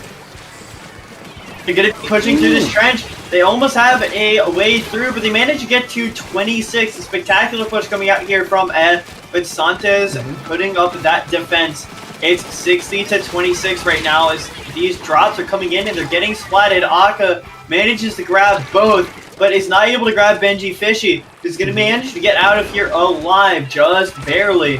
Epia trying to put an end to that, though, but the wall comes up to secure that retreat. It's mid controlled here by as they manage to keep a grasp on this match even after that defense. Yeah, and right now the Rainmaker just resets centers. They have 4 players at the ready right now, and they're going to the right side. They're going to try a very, very fast push, but A is already answering, throwing all of their specials and denying all that push to the right side. That's not going to work right there. Crevet is back into spawn. The rest of Santos is at least getting the report, but they're still fighting just to secure that Rainmaker. They have it, but they have to move to the side, and ZKM able to get there, at least able to move that Rainmaker, but Air is defending pretty strong right now. They're waiting, they're looking for the opportunity to get in. All of Air is there for the defense, and Santos not really finding a way in yet. ZKM just trying to find a way in. The pencil not really able to open anything. There isn't that much time left on the Rainmaker clock right now, and all Santos is able to do is stay standing to stay alive, but they're not pushing Anson in. Oh wait, they have the room. They're trying. Okay, no, not gonna work. Undertale Spilly, it's very hard to get these pushes. Once there's a team clogging up a choke point, it's very hard to push through. We saw that right there. Santos had kind of the player advantage, had that, Rainmaker advantage as well, but they weren't able to get anything just because Ed realized which checkpoint they were trying to push through and just got, just threw their bombs, threw their paint over in that direction, and it's just too much for Santos to get through. But here we go. I mean, with triple ink tries coming down, it's a spectacular push here coming from A as 3 go down on the side of Santos. It's going to be a wipeout coming out here from the members of Santos, Ed getting those picks. And now they just need to get around these choke points. They already have the points. They're just looking to keep control of this Rainmaker. There's only 15 seconds left on the clock. No necessary. They're not going to try to spend too much effort trying to make the push. 3 down, and with that jump going down as well, that's a delayed wipe coming out there. 3 seconds left. There's not many who can stop this, and with the clock going 0, it's going to be grabbing map 1. Yeah, that was just by a few points, but able to get that lead, to keep that lead, to stay in there, to take game number 1. But that was incredibly close. These two teams are bringing the fight, and it's going to be decided by very little. But again, Ansonen, we are in counterpick. They're back to what they did in winners finals. They have a counterpick advantage. It just needs to play in their favor this time. Santos on to get to choose the next map mode and choose right, because it could decide a lot. Can decide a lot. We've seen the power of counter picks. Both these teams using more of the streamlined weapons. Not a lot of too much experimentation. I mean, again, that's what the power of strong weapons are. You got to bring the best of the best. That's what these teams are doing. So it's going to be less about that counter picks that we saw in the last map, and it's going to be about which team has the better strategy on these maps. Which team is going to be able to overcome, and hell, which team has the better mechanics going into this next map, and which could play to their players' strengths in terms of their mechanics and what these IGLs, what these team leaders have chosen as their strategies. Yeah, as you said, mechanics are so key on these maps, on this meta right now, where so many fights are happening, and winning these fights is so important. When moving forward as fast as you can, using every split second to its best is so important right now. And Santos, they have to find a way to stop what A is doing, to really put them off balance. They have pretty much a wide choice of map modes that they can go with. Pretty much nothing is banned except for Undertow Spillway on Rainmaker. They can choose anything from the map list as they want, but right now we're waiting on them to choose. We're waiting for them to choose, and I like the fact that they're taking a bit to choose here. They are making a conscious decision about this. There are a good amount of teams who, counter picks that are important, but they don't put as much thought into them. They're like, hey, this map we like, we're just gonna go to it without thinking about their opponents, strong maps, without thinking about how their weapons interact. But when we see this delay in this counter pick stage, we know that's what they're thinking about. They're thinking about all these little different factors that play into which map you choose. That's a great showing coming out from Santos, at least on the decision-making side. And answer then, even if you know what you want to pick, even if you understand what the other team is doing, I mean, these two teams have played 6 games against each other, like in the last hour and a half, so they know what they play.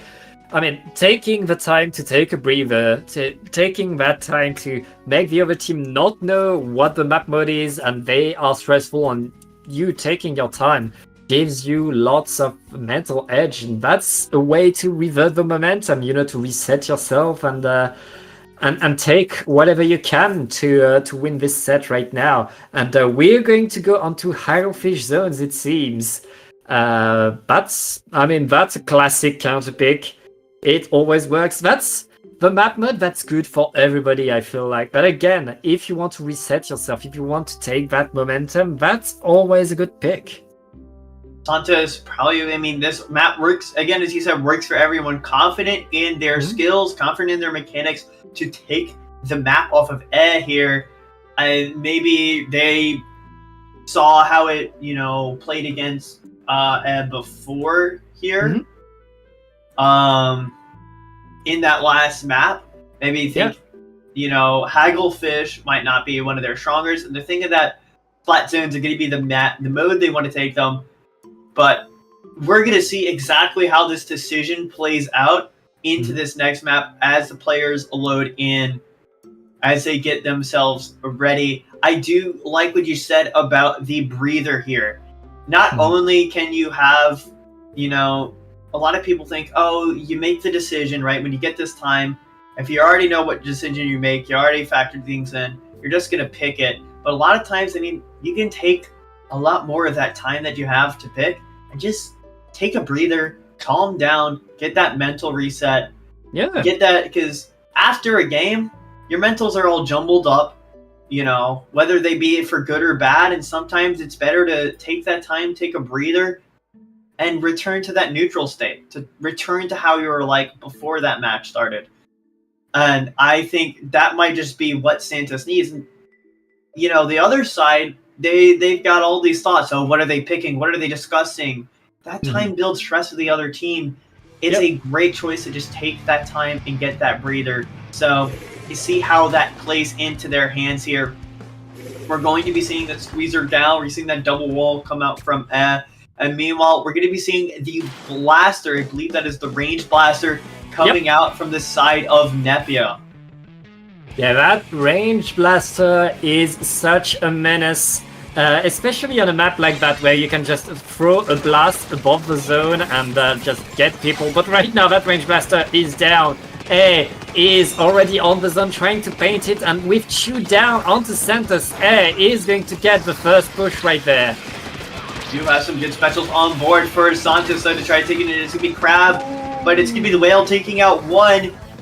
Also got one taken, and that's gonna be another. That's gonna allow them to lose control here. Santos push in to grab that zone. Want to keep this as long as possible, but his specials coming out from both sides. And Benji Fishy placing that shield down, trying to get a forward advantage, but it's Aka trying to get this pick on the flank, but does not grab it. It's 2 down on the side of Santos, 3 down on the side of Santos. Are gonna grab that zone. Yeah, that range blaster has to move away from there and try to get some space. At least 2 down onto A. Very, very nice counter push by Santos right there. And Santos are going to move forward, paint that zone. Santos is back in control. Not that much penalty. We're still at the start of the game. And right now, we're still fighting for it. 3 down onto A. It's just the Bucket, but Bucket able to get the splat bow. Right now, it's just a fighting contest. Just paint the square simulator. A is going to keep it. And we're back to the fight for control. It's on whichever team is able to get special first, able to get the first splat. Pick onto Benji Fishy right before the wall goes up. The range blaster gets it in a spectacular Zuka shot coming out there, putting all that forward pressure and especially getting that splat. GCam putting a lot of pressure here as it's gonna allow the pencil to back off there. That's a great showing. Lose all that map control, but a Zuka pick onto 2 members here as Santos no longer have that man advantage, but they got into points all the way down to 50. Meanwhile, it has grabbed that zone already. And with that pick, they're gonna, it flips already. It's back and forth. Not what I'm expecting, but these members of Santos are falling down like dominoes. So, Ed's gonna use that advantage, try to get as much as a push as possible. Aka manages to grab one and does not get splatted. They're gonna push back into zone, and we should see this possibly flip soon enough. Yeah, and right now, it's still that fight. Santos able to keep that lead, but A is still back into the fight. They've lost 2 players, but it's just Pew Pew and Dario. Santos is going to get the zone back. They just need to dodge that Zuka, and they should have that control right now. That's just control for them indeed. They don't have that much penalty. They're gonna make more points off of this. They just need to deny the push, but the strikes are coming in. Able to get back in there incredibly fast. Take back with another fight, and Santos back to the drawing board. They still have the lead, and I mean, they're still fighting. These teams are just fighting constantly for that zone, Antonin. Are fighting constantly, getting these splats. That's 1 down. It's a 1-for-1 on this side of Santos as they still have this control. Wavebreaker going down. The range blast is going to go down into the ground there, but it's less than 50 points remaining, and are trying to push and paint this zone. Cooler is up and these specials are up. Benji Fishy on this right side trying to find a pick. Zukas are at. It's a back and forth endeavor. It's one on both sides here. Neither side are able to grab that zone, but Santos are going to try to get this painted. They don't want that penalty here, but the strikes come down, but that slosher goes down. Santos not allowing Ed to grab this zone. And as soon as I say that, Ed are gonna grab the zone, flip this, but it is this crab up. Specials are back and forth this game, neither side grabbing the advantage. Well, the advantage is staying for Santos right there. They still have the lead, and now they have the whole map, and then they're trying to get more. They get a trade right there. That is so important. A is struggling. A is struggling incredibly, and right now Santos still in control. Not that much points left to get the KO. They have 3 players down onto A, and that is an onslaught right now. There's nothing A can do. They're trying to run at the zone, but it's not enough. And that's going to be the game. ZKM there, just cleaning up the members who are falling there, trying to get onto point. It's a spectacular showing from Santos. The map pick worked so well. And I mean, they just played so spectacular. In that first half, though, it was so back and forth. Neither side was able to get zone and keep it for more than like 10 seconds. Yeah. And then Santos, they got that zone eventually around, I think, the 2 minute, maybe 1.5 minute mark. and they just kept the pressure going, not allowing to grab the zone. They, no matter how many members went down, they were always finding those trades. They were confident and working together as a team. It was a great showing coming out there from Santos as they take that second map. Yeah, it's about winning the fight after you've taken the zone, after you've taken that control. Once you have yourself secured there, once you have that full control of in front of the zone and under the enemy spawn, you can score so many points. And both teams were going back and forth, fighting around that zone. Santos was able to push A away, and it worked for them. We are now 1-1, but again, this is the problem for Santos. They have to beat A on their counter pick, and A, they get to choose this one. Yes, that is what is going on. They do have to get this map pick. That is, and it's, again, we see this, these teams are really good on what maps they pick. But Santos, I mean, that was such a great showing. I'm excited to see how they bring this to Ez map pick. Yeah, we'll see how it goes. They don't have the right to go back to Rainmaker because this is the last mode they won on. But other than that, still have lots of options. And we've seen their comp. They have a very reliable, very adaptive comp. They can do lots of different things between that Squeezer and that Slusher and that Pencil or Zap. And they're going to zone Zumami. They want to use that Squeezer and that Pencil to their best, having that range, having these walls between the Squeezer and the 52 guard. They have lots of control of space with that kind of comp, and it pays off a lot on Humami. We saw that in winners finals for them, so very, very good counter pick for them, going on a very, very good map. This is going to be, we've seen this played before, I believe. Decisively took this. Santos have to figure out what they're going to do against this. Is really good at taking those zones quickly and then keeping their team, the enemy team, locked out at that beginning. But we saw in that previous map, it was towards the end, things were starting to fall apart for them.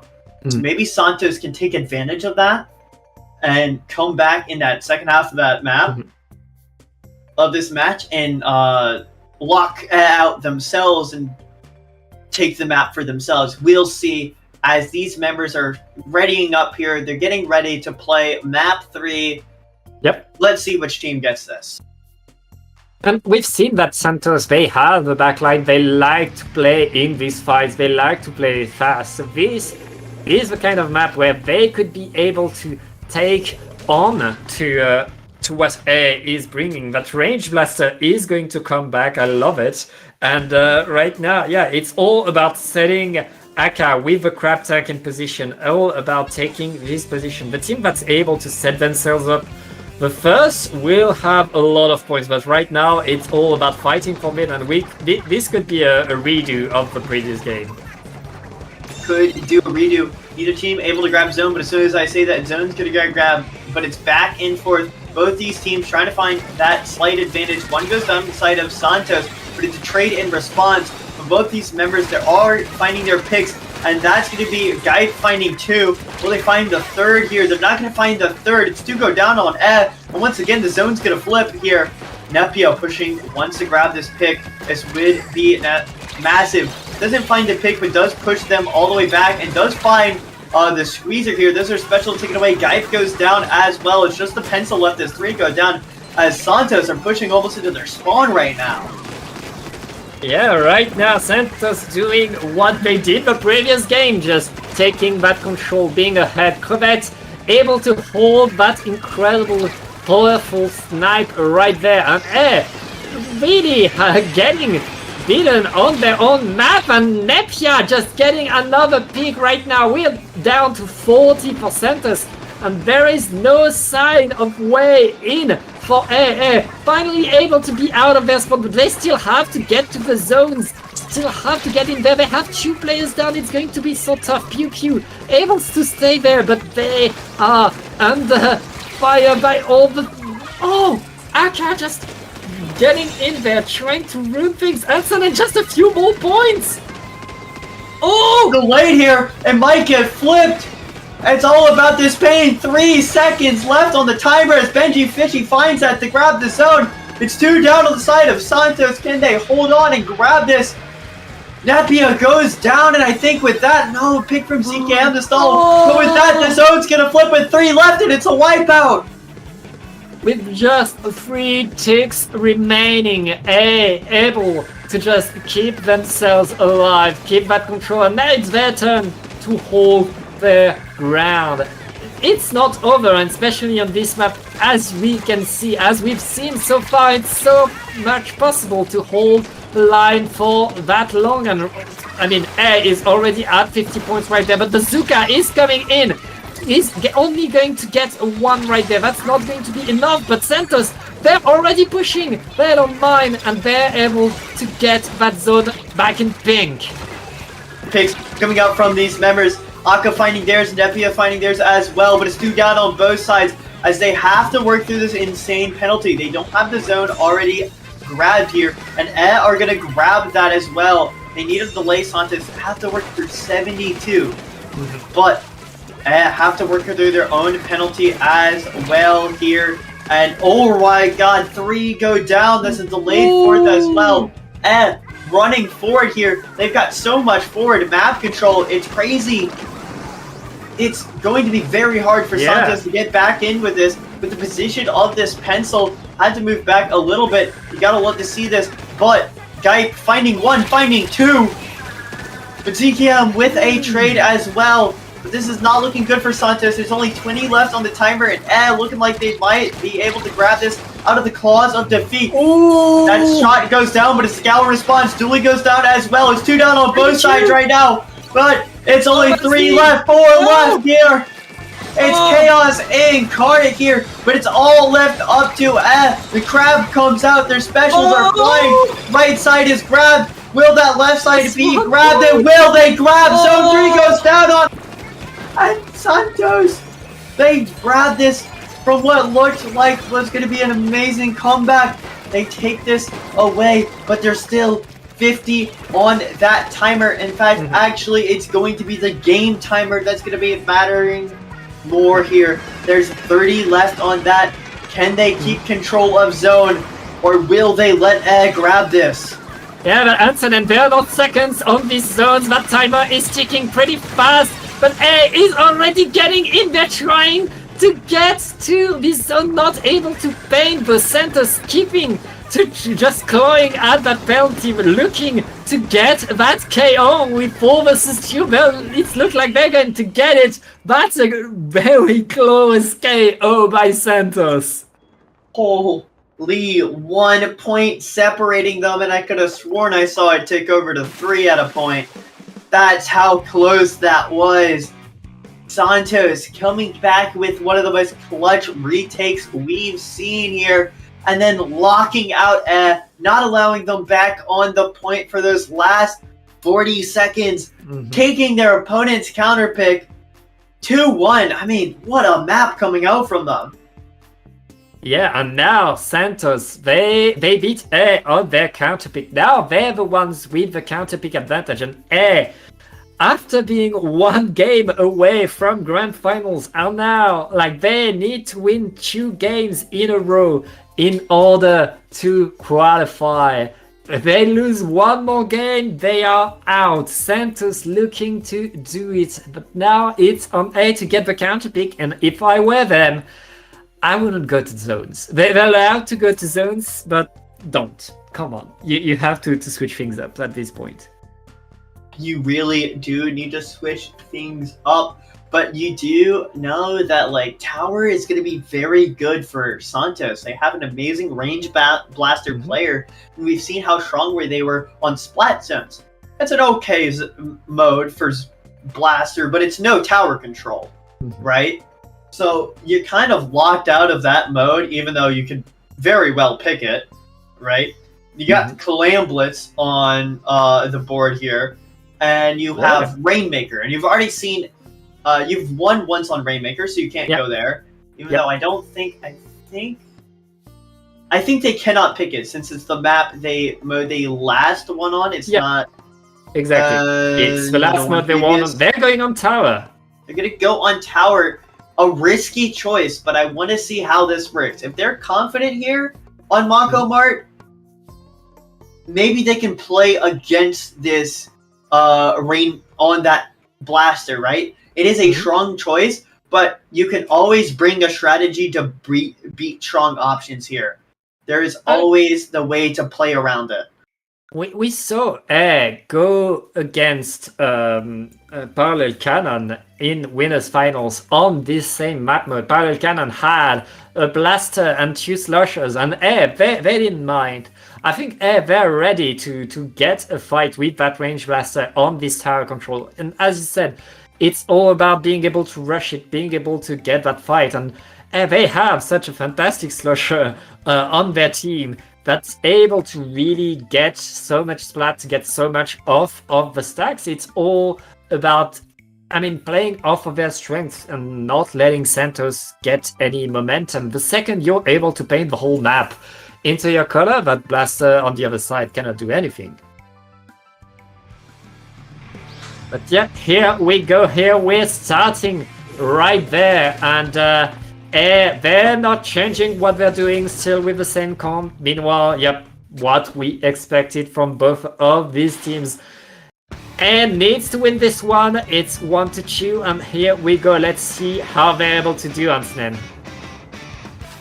Neppy has been bringing the range blaster, but I really, really like it on tower control. I think it's one of the best tower control weapons.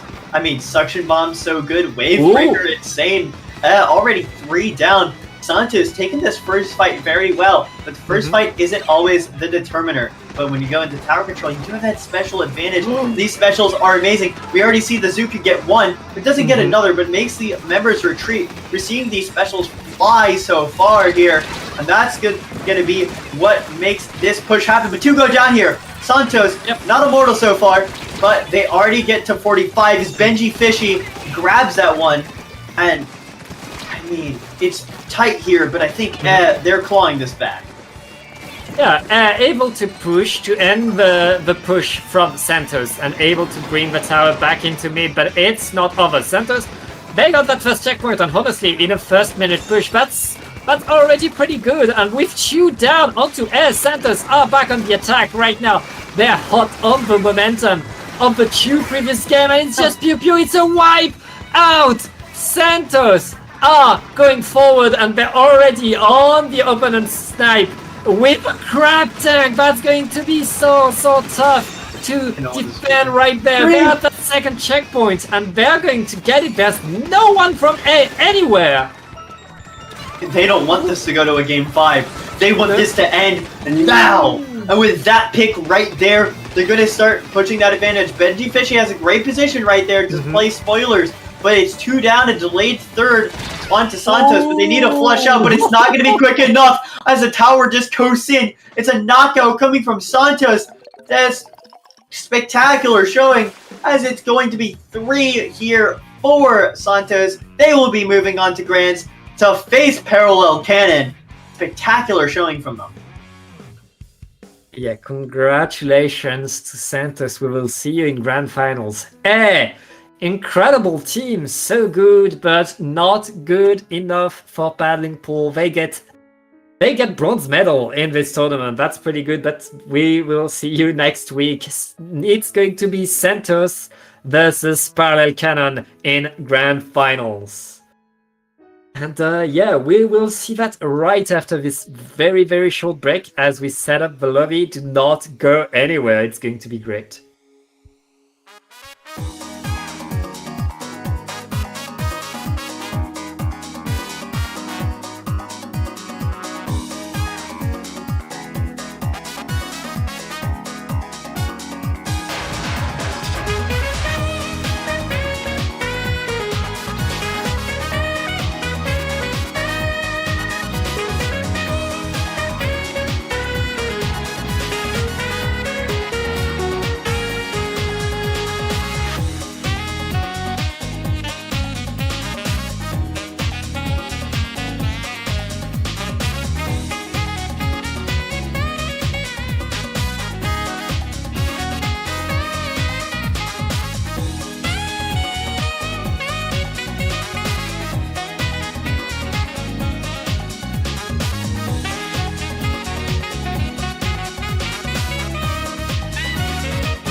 And welcome back for grand finals of this Paddling Pool 263.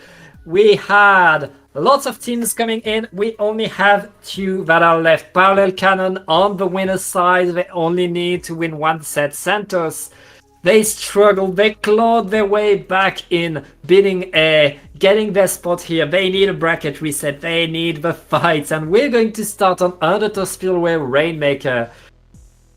And so then, are you ready to watch this action? I mean, we've seen so much parity between these top teams tonight. I can't wait to watch to see who is the best between Santo and Parallel. I don't know if I'm ready. We've seen so much action. Well, you don't have a choice, it's starting!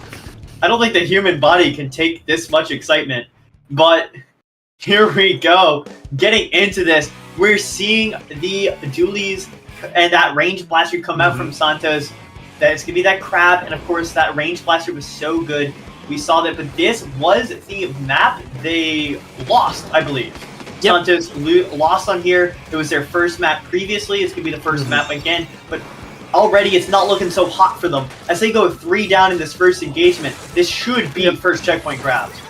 Yeah, Parallel Cannon not wasting any time, already getting that checkpoint, already getting forward. They're trying. Okay, they get the repop, and there's 3 from Santos right there. That crab tank by Aka is going to be enough to push everybody out, though. That's the end of that push for you right now. But 2 down, 3 down. Oh, wipe out! Okay, that's not the end of that push. Parallel Cannon getting more, getting forward, and right now looking to get even more points. Rose is back with the Rainmaker, and Bazooka is going to be enough to shut it down. It's just on Pika. Okay, finally a wipeout. Finally Santos able to breathe to get back into mid, and they're not wasting time. Look at that, Antonin already running forward. Running forward, they're relying this Rainmaker to reset as they want to get as much forward pressure as possible. Oh! But we do see a disconnect here, and I believe that they can replay this.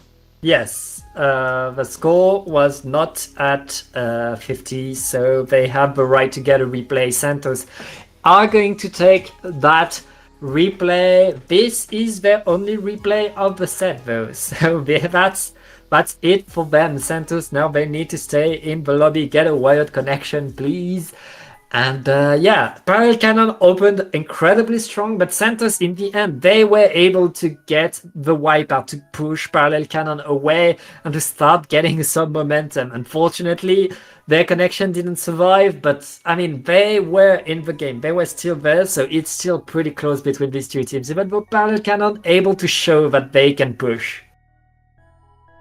They are able to get the push. I mean, we saw a very good strong showing from them, and then they got the wipeout. But we saw Santos make an amazing retake there with that Zuka, and they pushed so well.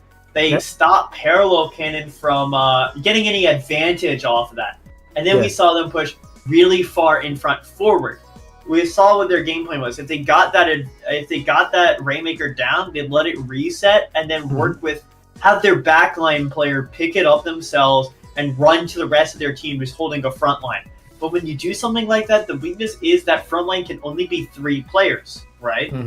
Obviously, you have your backline trying to make sure that, you know, nobody sneaks the Rainmaker away or keep control of mid, right? Yeah. So you will run into that 4v3 on that front line. So you will have a bit of a disadvantage there, and it's whether or not Parallel Cannon can take advantage of that little weakness there in that strategy. Yeah, and here we go. We're back in there. Both teams are back on the assault. We'll see how they're able to do what changing in that first opening. The pop is going to be blue for Santos, and Parallel Cannon trying to answer. Both blasters are done. Oh wait, 3 down onto Santos again. Parallel Cannon are running to that left side, and they're doing the exact same they were doing in game number 1, getting that checkpoint right away. And with 2 down onto Santos and Sanen, they're going to get even more. To 41, they're keeping it forward. They're past the trench.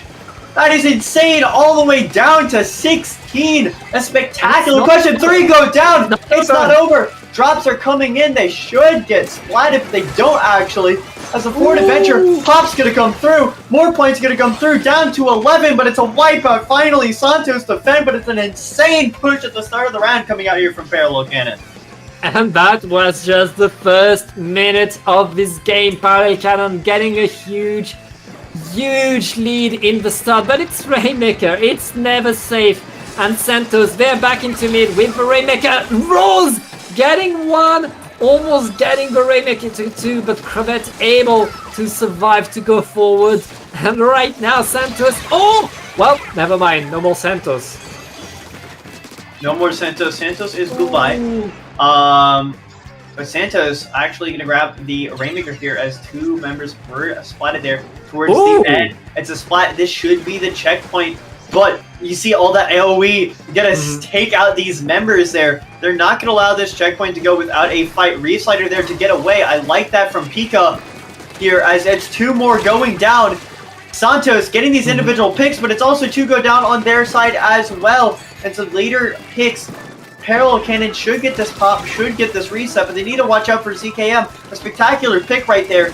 ZKM gets more, they get a second here. Fantastic, Dazuka comes out, but it's a Rainmaker shot to take them out. It's 3 down on the side of Parallel Cannon. Santos, they want to push this even further. Santos back on the attack. This is their opportunity. This is when they have their shot. But all the Parallel are back, are on the defense. Dazuka is raining down onto them, but he's not finding anything right now. And Santos are still pushing, still trying to get it. Crevette is on that platform, and now they're just one jump away. But the hammer forces the drop out. That is such a time loss. But Santos, they still have a lot, and Crevette is running through that trench, so close to the lead. So close, but the hammer again stopping everything. 3 down. It's just the Dreadringer. It's the Dreadringer. Oh! What a game! What a game, and what a comeback by Santos! Santos getting game number 1-0 against Parallel Cannon. That was so close. That was down to nothing. Parallel Cannon really struggling to defend. Overextension there, I think, kind of near that end, right? The first checkpoint, they got those 2 picks, and they tried to push super far forward. Instead of letting the enemies come to them, right? They wanted to try to get, these members before the drops could come in. They wanted to try to take that advantage, push a little bit too far forward, and they went down there. That allowed Santos to push from that checkpoint. And then towards the end, it was just individual players going down there in unfortunate situations. And we saw before how when they managed to grab that win, they kept Santos stuck on that little U-turn area. But this time, Santos has almost allowed free movement through that. There was only about a fizzy and a little bit of paint occasionally coming down there. So you could tell they were busy and preoccupied with Santos kind of pushing up more there, and they weren't able to get those picks towards the end. It's unfortunate, but they did throw very strong push there at the beginning. So this should be an insane set for us. Yeah, for Santos. All to watch. Yeah, Santos in the end, they were able to really punish Parallel Cannon's, their propensity to go forward with the Dreadringer and the Luna trying to get that one pick. They were able to punish that and keep the Rainmaker alive. Keeping that Rainmaker alive for so long allowed them to get that push, allowed them to get that W. Right now, Parallel Cannon, they don't need to change that much, and they are going to Mako zones. I mean, they have the weapons for Mako mount. They have what they need, and I'm not surprised to see them go here. And here we saw how good Parallel Cannon, I believe, is on this map. I'm excited to see how it is played. Santos, they do have a great weapon pool here that on this map, so I'm excited to see how much they combat. And we did see how strong they were in that beginning. So this is going to be very very exciting. Yeah, there's a lot between these teams. Santos, I mean, both of these teams opened incredibly strong. Parallel Cannon, again, with a huge first-minute push. Santos able to come back to claw their way back to a KO in like incredible power and really overwhelming Parallel Cannon's defense and punishing everything Parallel Cannon was doing. Now it's about adapting, being able to understand what the other team is doing and getting that victory. Parallel Cannon have chosen this map mode. Let's see if they're able to win on it. Macro Zones. Here we go. We're gonna see this comp. We're seeing both teams not switching things up as expected. Their comps are very tailored towards some of these star players. Towards Nepia, towards Akko on the side of Santos, and of course towards Pika and acing their comps are kind of built around supporting them. We're seeing 2 members go down on the start at Parallel Cannon, but 3 go down on the side of Santos. Great little comeback from those 2, but Akko manages to find one. It's a duel with Crimothy, and they manage to win it. That's going to allow Santos to keep control of this zone. Spectacular plays coming out from Akko as Krabs could get popped. Acing in a bit of a pickle here. Should go down. Yeah. And right now, Santos is holding that zone. That is such a great opening for that Pika. Able to apply penalty with the Rift Slider. That's just applying penalty, and you just lost 3 players. Santos is still in control. They don't care about that penalty. They have the whole map, and right now Parallel Cannon still struggling to get in Shrine. Oh, but acing, just getting in and getting a double on the zone for you. Parallel Cannon is back on stop, and it's their turn to defend that zone. It's their turn to initiate that lockdown, Antonin.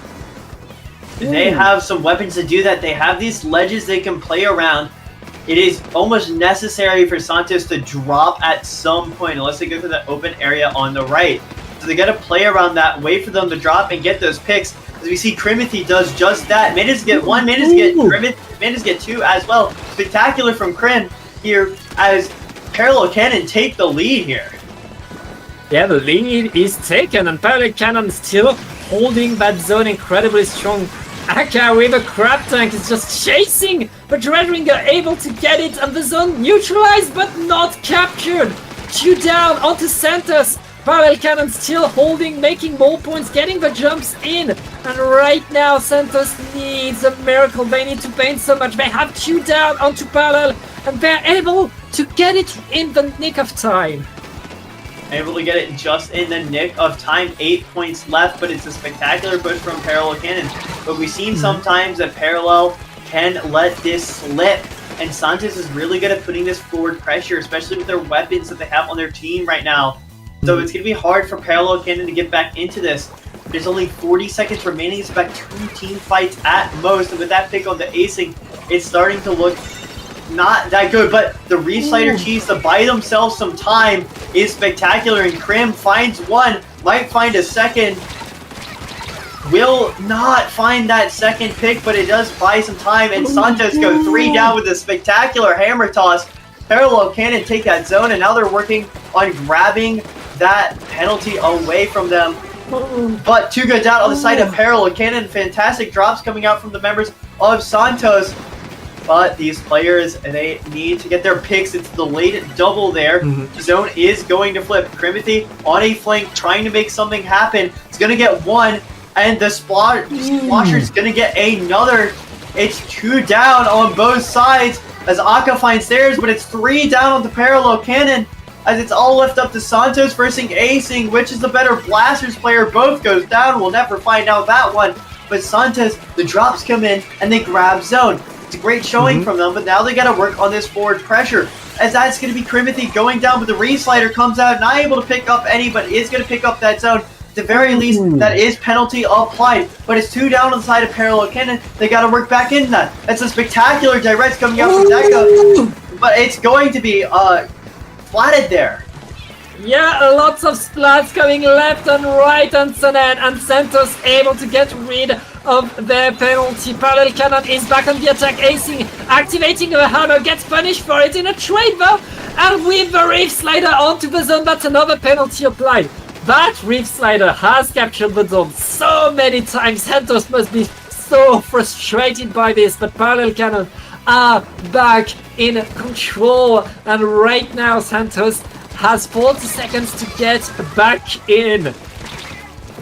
40 seconds, even less now, down to 36 here, but it's 2 down on Parallel Cannon. And that, with Acing going down there, the member's going to have to back up. The paint is going to go down, the zone is going to get flipped, but we know how easily this zone can flip.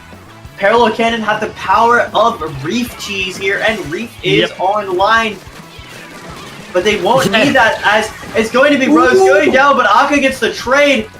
It's these members fighting desperately, 3 down. Oh, that's so dirty by Pika right there.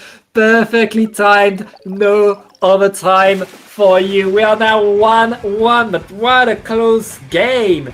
These two teams are so evenly matched right there, but this time it's Santos' turn to pick the next map mode.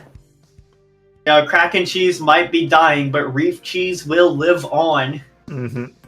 As, I mean, that's spectacular timing there coming out from Pika. We saw that was a consistent game plan. Santos, actually, they had the zone more time than Parallel Cannon did, right? But Parallel Cannon consistently repopped that penalty to give them advantage, to give them that time to let their teammates come back and to make better, stronger retakes, right? Yeah. Even though a lot of times when Pika would go for those, Pika would die immediately, not get a splat, they wouldn't get a man advantage, but it would allow their teammates to kind of flood in at once, and then they'd get the retakes. It was spectacular jobs coming out from Parallel, and the game plan worked spectacularly. Even though Santos grabbed that towards the end, they were able to clutch it out with a re-slider at that end, and just a strong showing in that map. Yeah, just being able to get back in and capture the zone whenever you want allows you to really control the pace of that game. And Santos was struggling to hold that zone, was struggling to punish what Parallel Cannon were doing, because Pika, I mean, I haven't seen Pika's gear, but I can bet there's a lot of QR in there. Pika didn't mind getting splatted after that. It was just, okay, applying penalty, forcing you to paint the zone again, forcing you to move back and defend. And Parallel Cannon, again. I mean, they're 1-1. Both of these teams are pretty close, and Santos are going to be able to get the counter pick. They have that counter pick advantage. They cannot go back to Rainmaker, but other than that, the field is pretty open for them. We'll be seeing. This is about Santos's map pick, and there's a decent chunk of maps to choose from. You have seen what Parallel Cannon has lost on, right? They've been having these tight matches, so you can choose a lot of things, but you don't have Rainmaker allowed, and you got we're going on tower control. Power control.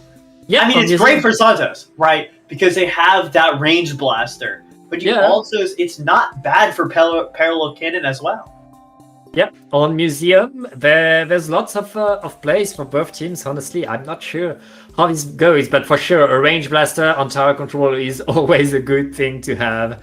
So, I mean, we had to expect Santos to pick tower at some point. Oh, of course. They're going to pick this map. I mean, we've seen Santos pick maps where they were like, hey, this might just be an even neutral map. This doesn't really give them too much of an advantage. And we see them do it again, but they win those. We saw them win that last time. They are confident in their abilities, no matter who they go up against, no matter how higher seeded or, winner side they are. They're confident in each match they go into, and that is a great sign. Yeah, confidence. I mean, if you get to grand finals of paddling pool, you're allowed to be confident. You can, and you should already have these mechanics, this game awareness.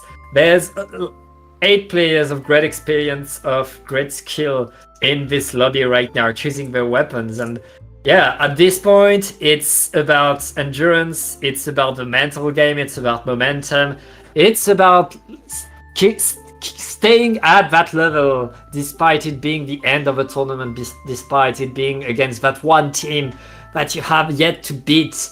And these two teams are showing us what they're able to do And I can't wait to watch more, but here we go. It's time for game number 3. Here we go. Getting into game number 3, we'll be seeing how this goes.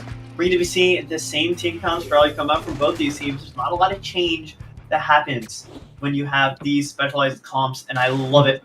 Also, just realized that Santos is bringing triple suction. Hey, suction bombs on tower, it works. Great, fantastic. It works. I mean, this is such a tower-coded team. It's funny, but I love it. I love it. I love seeing this. But here we go into this match. It's 2 going to go down on the Santos as they had that advantage initially, but they won't be grabbing it just yet. It's all about these picks here. Acing's going to grab the Blaster counterpart. Is going to grab it as well. It's spectacular picks. It's 2 go down on Santos. The pencil is in position to play spoilers. You're going to need to flush them off there, and that is exactly what Acing is doing here. All about whether or not they can get the advantage. But 2 go down on the side of Parallel Cannon. And the members of Parallel have to retreat here. It is too risky. Pika goes down there. And it's all about this Zipcaster coming out from Acing.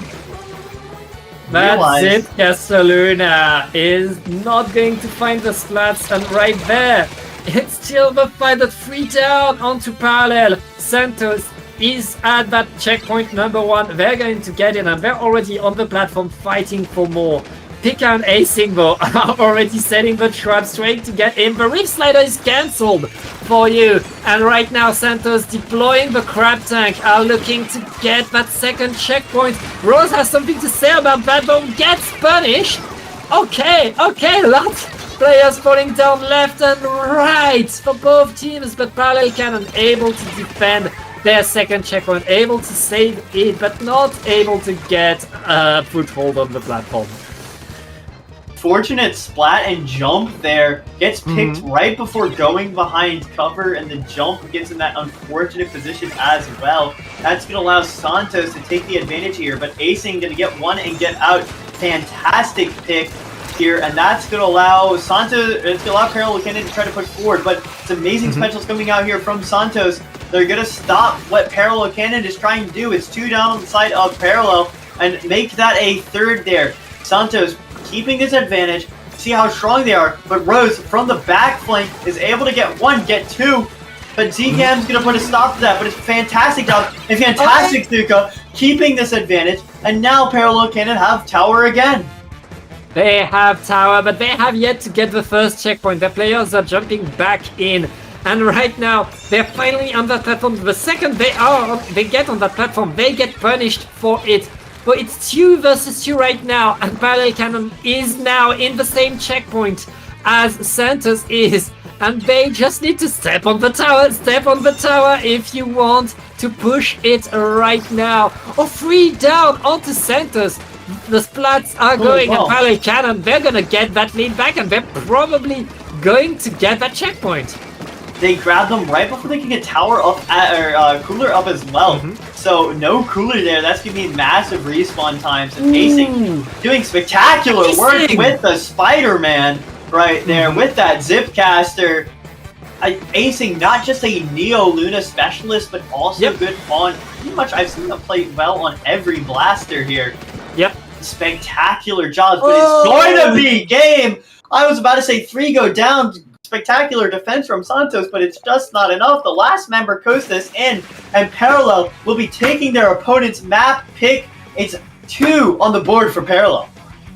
And that means Acing, Rose, Pika, and Krim are 1 game away from being your Paddling Pool 263 champions.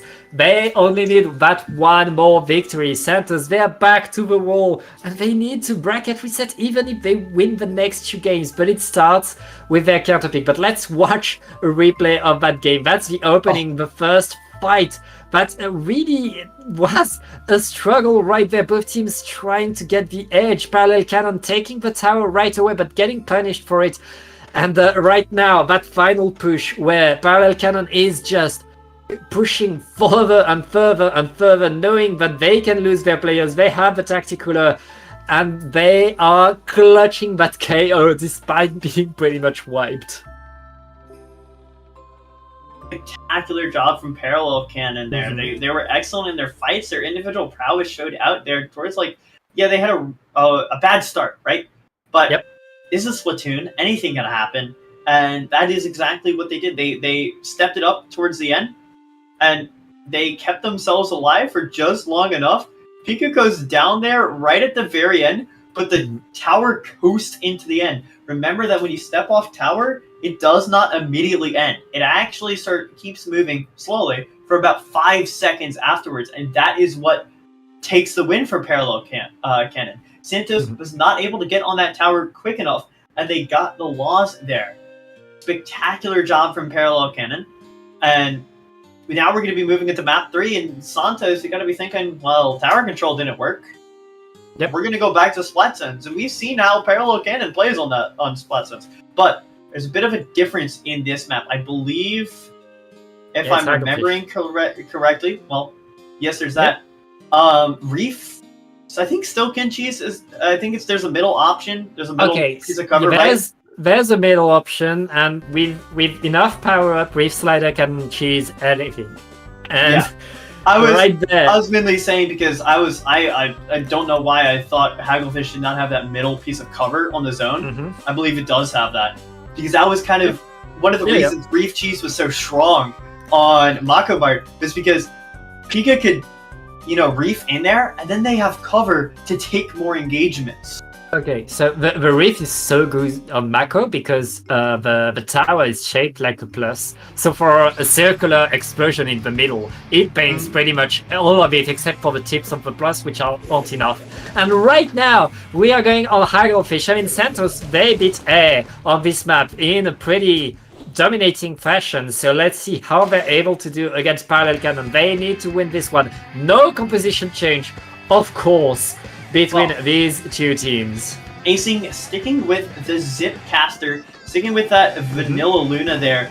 And I fully endorse it. We saw how good Acing was with it indeed in the last one. It's a great kind of counter to that pencil, to backline in general. You're allowed to keep that forward pressure and make that pencil keep moving. And speaking of that, pencil is, or ZKM actually, is flash shot forward back there, but it's 2 down on both sides as Parallel Cannon gonna have a delayed 3, but the jumps come in. Santos has control of the zone, and they should be getting lead quite soon. Rose in a bit of a pickle here, a bit of trouble, and will be going down there. Yeah, right now Santos have the control. Santos have in control of the zone. They are denying that Zipcaster, but Krim is already behind them with Azuka. Parallel Cannon is everywhere, but Santos still has control over that zone. They're not able to get enough paint on there. And Santos are holding it. Right now, Parallel are struggling to get in. They did not manage to get anything from that push, from that team fight. And Santos are looking to get the KO right there. Just 15 ticks left, and it's just Pika. Pika is not able to get the Reef Slider into the zone because of the ledge, and that's going to be game number 4. We get a game 5. Was Santos so strong right there, not allowing any cheese to happen, and that's one of the advantages of Hagglefish going into the comp. I really do like that pick against them, because one of the things about Mako is not only was the Reef strong at the cheese, right, because of the circular and the zone being across, but it's a straight shot to the point. You can just straight line all the way there. You're gonna get the Reef cheese more often than not. But I saw multiple times there, Pika was stopped at that last, on that ledge over and over again. You have to go so much farther in through mid in order to get a Reef onto point, and even then it's pretty hard to set up. So Santos, that was a great choice against Parallel. Parallel not able to clutch it, but now they get to counterpick. They need to choose on what map they can get that. Santos, they need to win this game to get a bracket reset. This could be the end of this tournament. This could be the start of a very new set for these two teams. We'll see how it goes. We see what is picked right there. It's It's going to be tough on Parallel Cannon. They need to choose well, and they are not allowed to go on tower control. They're not allowed to go on tower control. They are allowed to go onto splat zones, but not on the map they won on. So they're allowed. They're allowed to go on Rainmaker Huntback. I think they're allowed to go on Rainmaker Huntback. Rainmaker on by. I'm talking about going to Mako Mart, splat zone specifically. Yeah. I don't think they can go to Mako Mart here. Okay. Alrighty. So they could obviously pivot back to that. We saw how strong that was. Or they feel more confident with a tower control or hell, even a Clan Blitz map. But we haven't seen much of Clan Blitz from them so far, so I don't expect to see that. Yeah, anything could happen. They're still thinking, they're taking their time. Again, this is game 5 of Grand Finals. You want to take your time. You want to take your breath. You want to take every second you can to get that mental edge, to reset the momentum, to really think about what the other team is doing and how to counter them. And we'll see how these teams, what Parallel Cannon chooses right there. If they choose right, if they go on Santos' weak map, they get to be your paddling pool champions. That's as it can be, but right now they need to choose well. If they don't win this, Santos gets the reset here.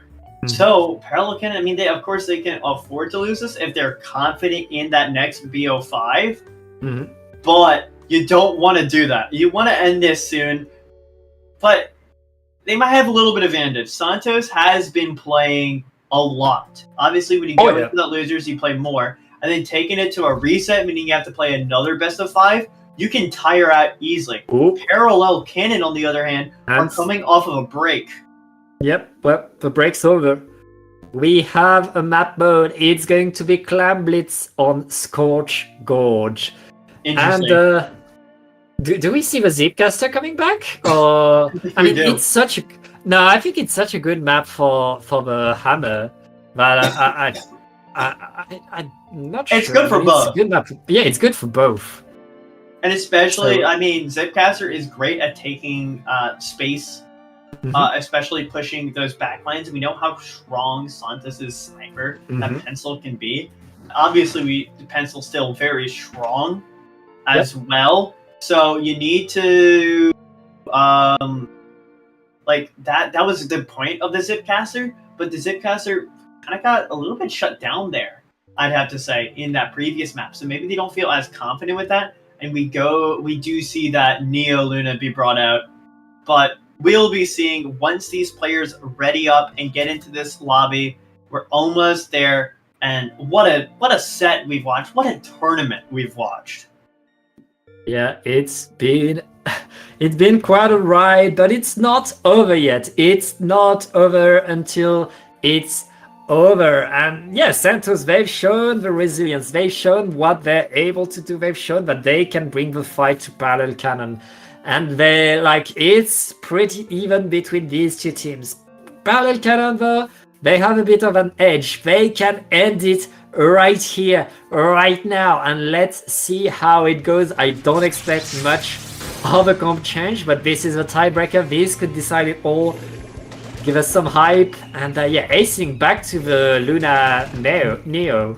Meanwhile, that's the only change in composition. We are back to the classic teams. This is what they want to play. This is how they want to play it. Let's see who wins.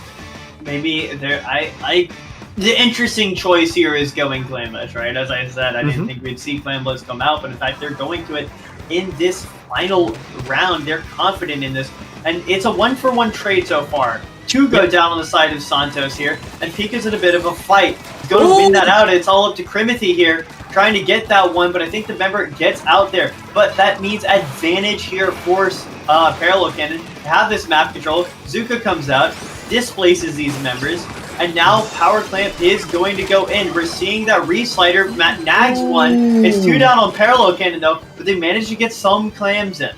But it's a great defense coming out from Santos here. Parallel Cannon, however, do get that first push. Yeah, that's a very small first push, but that's still a first push. Santos able to get the middle of the map of a bit. They just need to call out acing because acing is right there.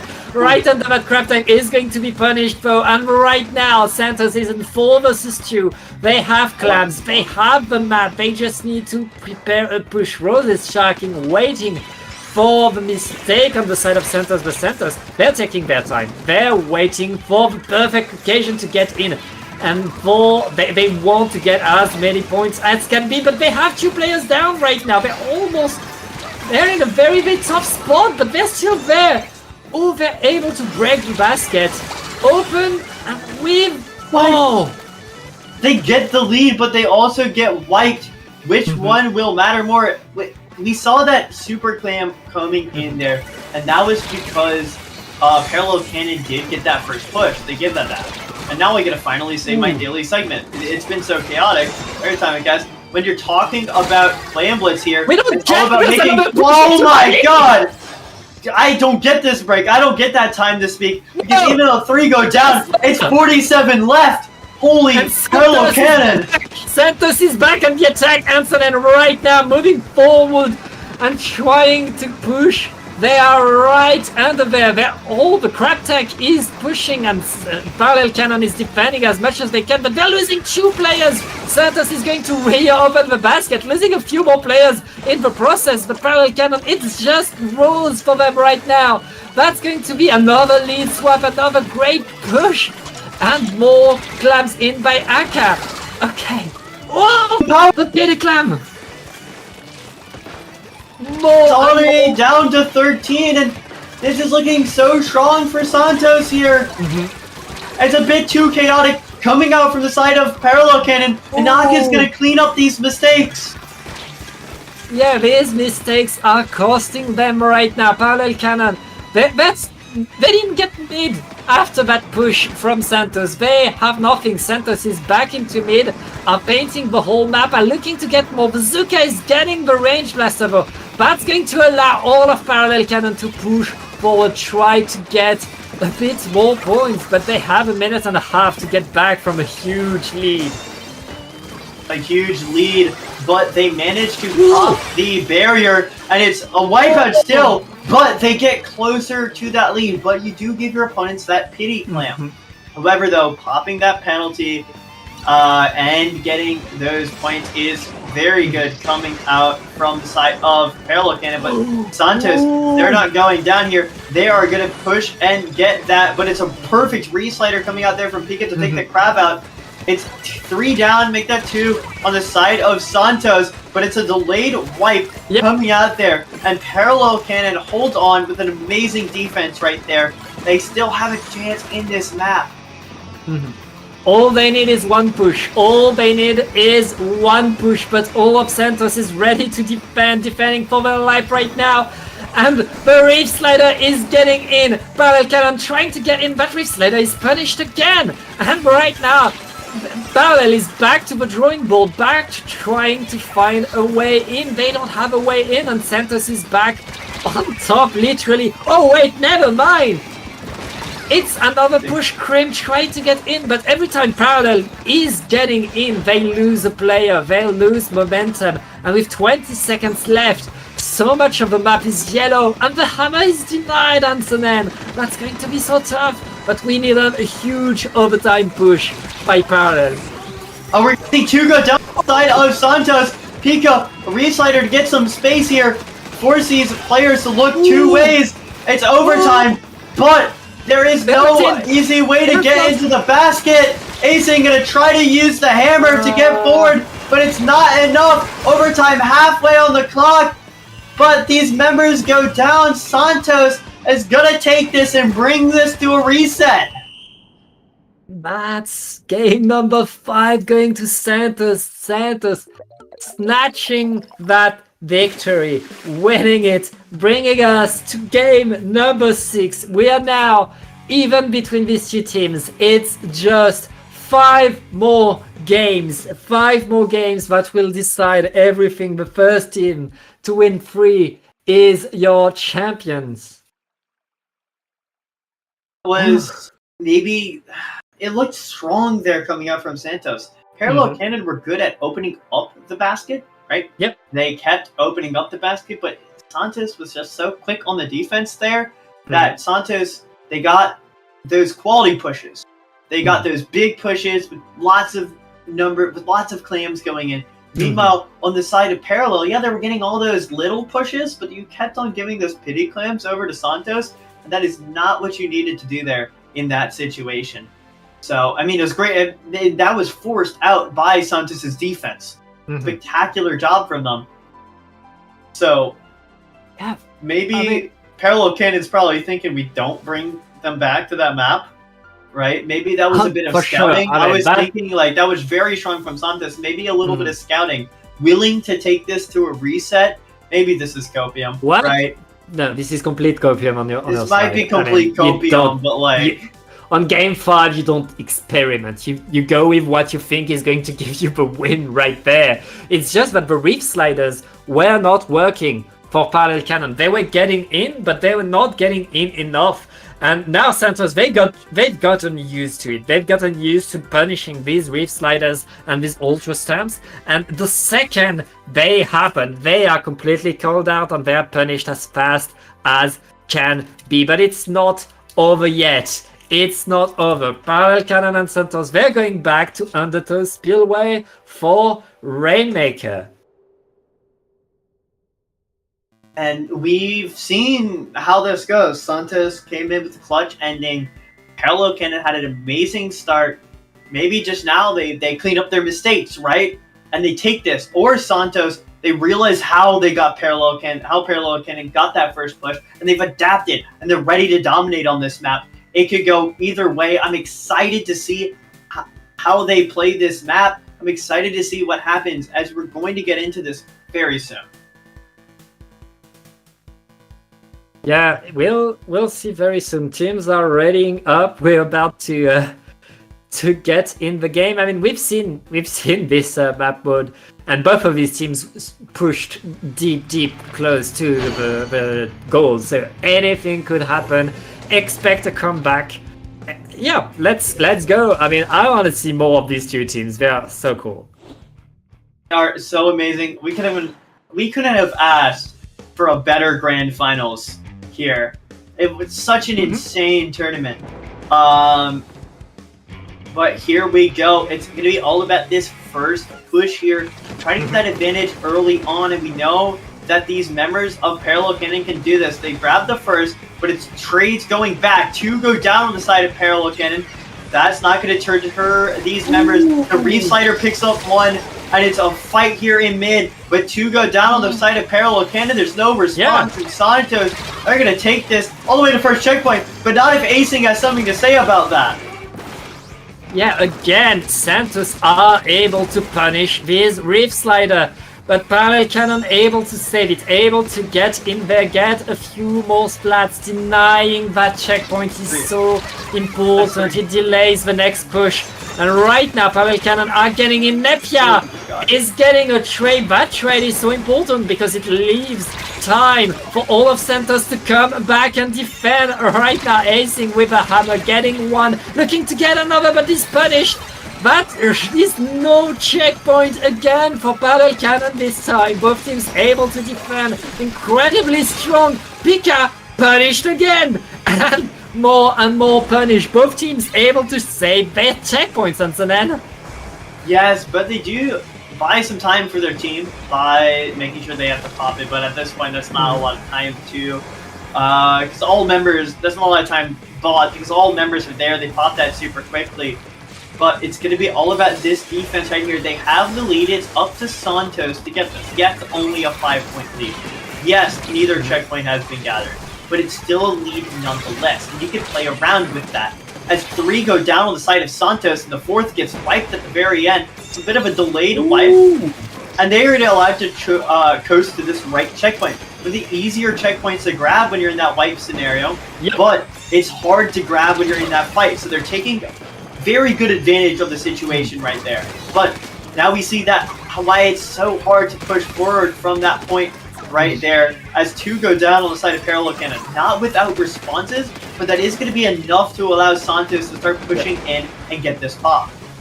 Pushing from that checkpoint is so tough, but you can keep that Rainmaker here for so long and slow down the pace of the game. We've spent so much time here right now, and that is more points for Parallel Cannon, just keeping the action here, making sure that Santos cannot make a mistake. I mean, 32, we know it's not a solid lead between these two teams. They can get in much more, they can get more pushes, but with 2 minutes left in the game, Santos, they have pressure on, they don't have the checkpoints yet.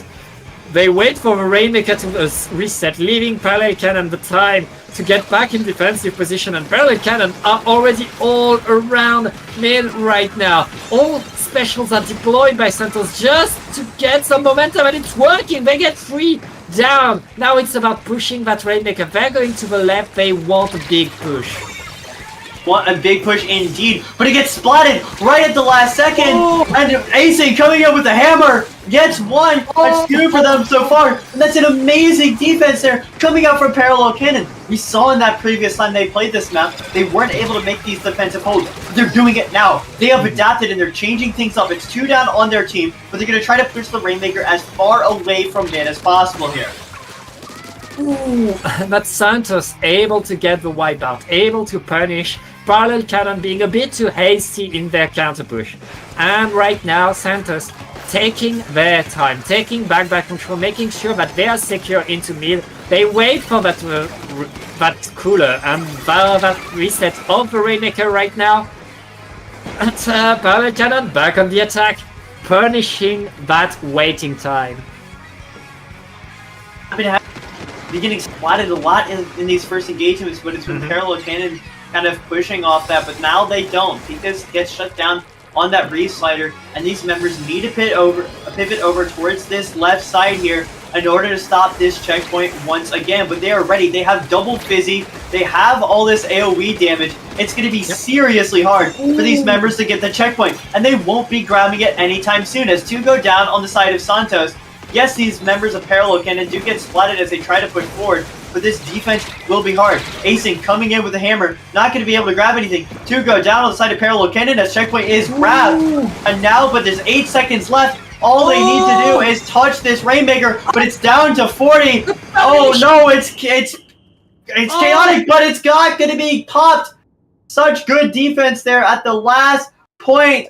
And Parallel Cannon, they take Undertow Spillway this time. Yeah, it's has to feel good, get back in after losing the previous sets. Parallel Cannon are back on top, back with the 1-0, getting that points advantage, that counter pick advantage right now.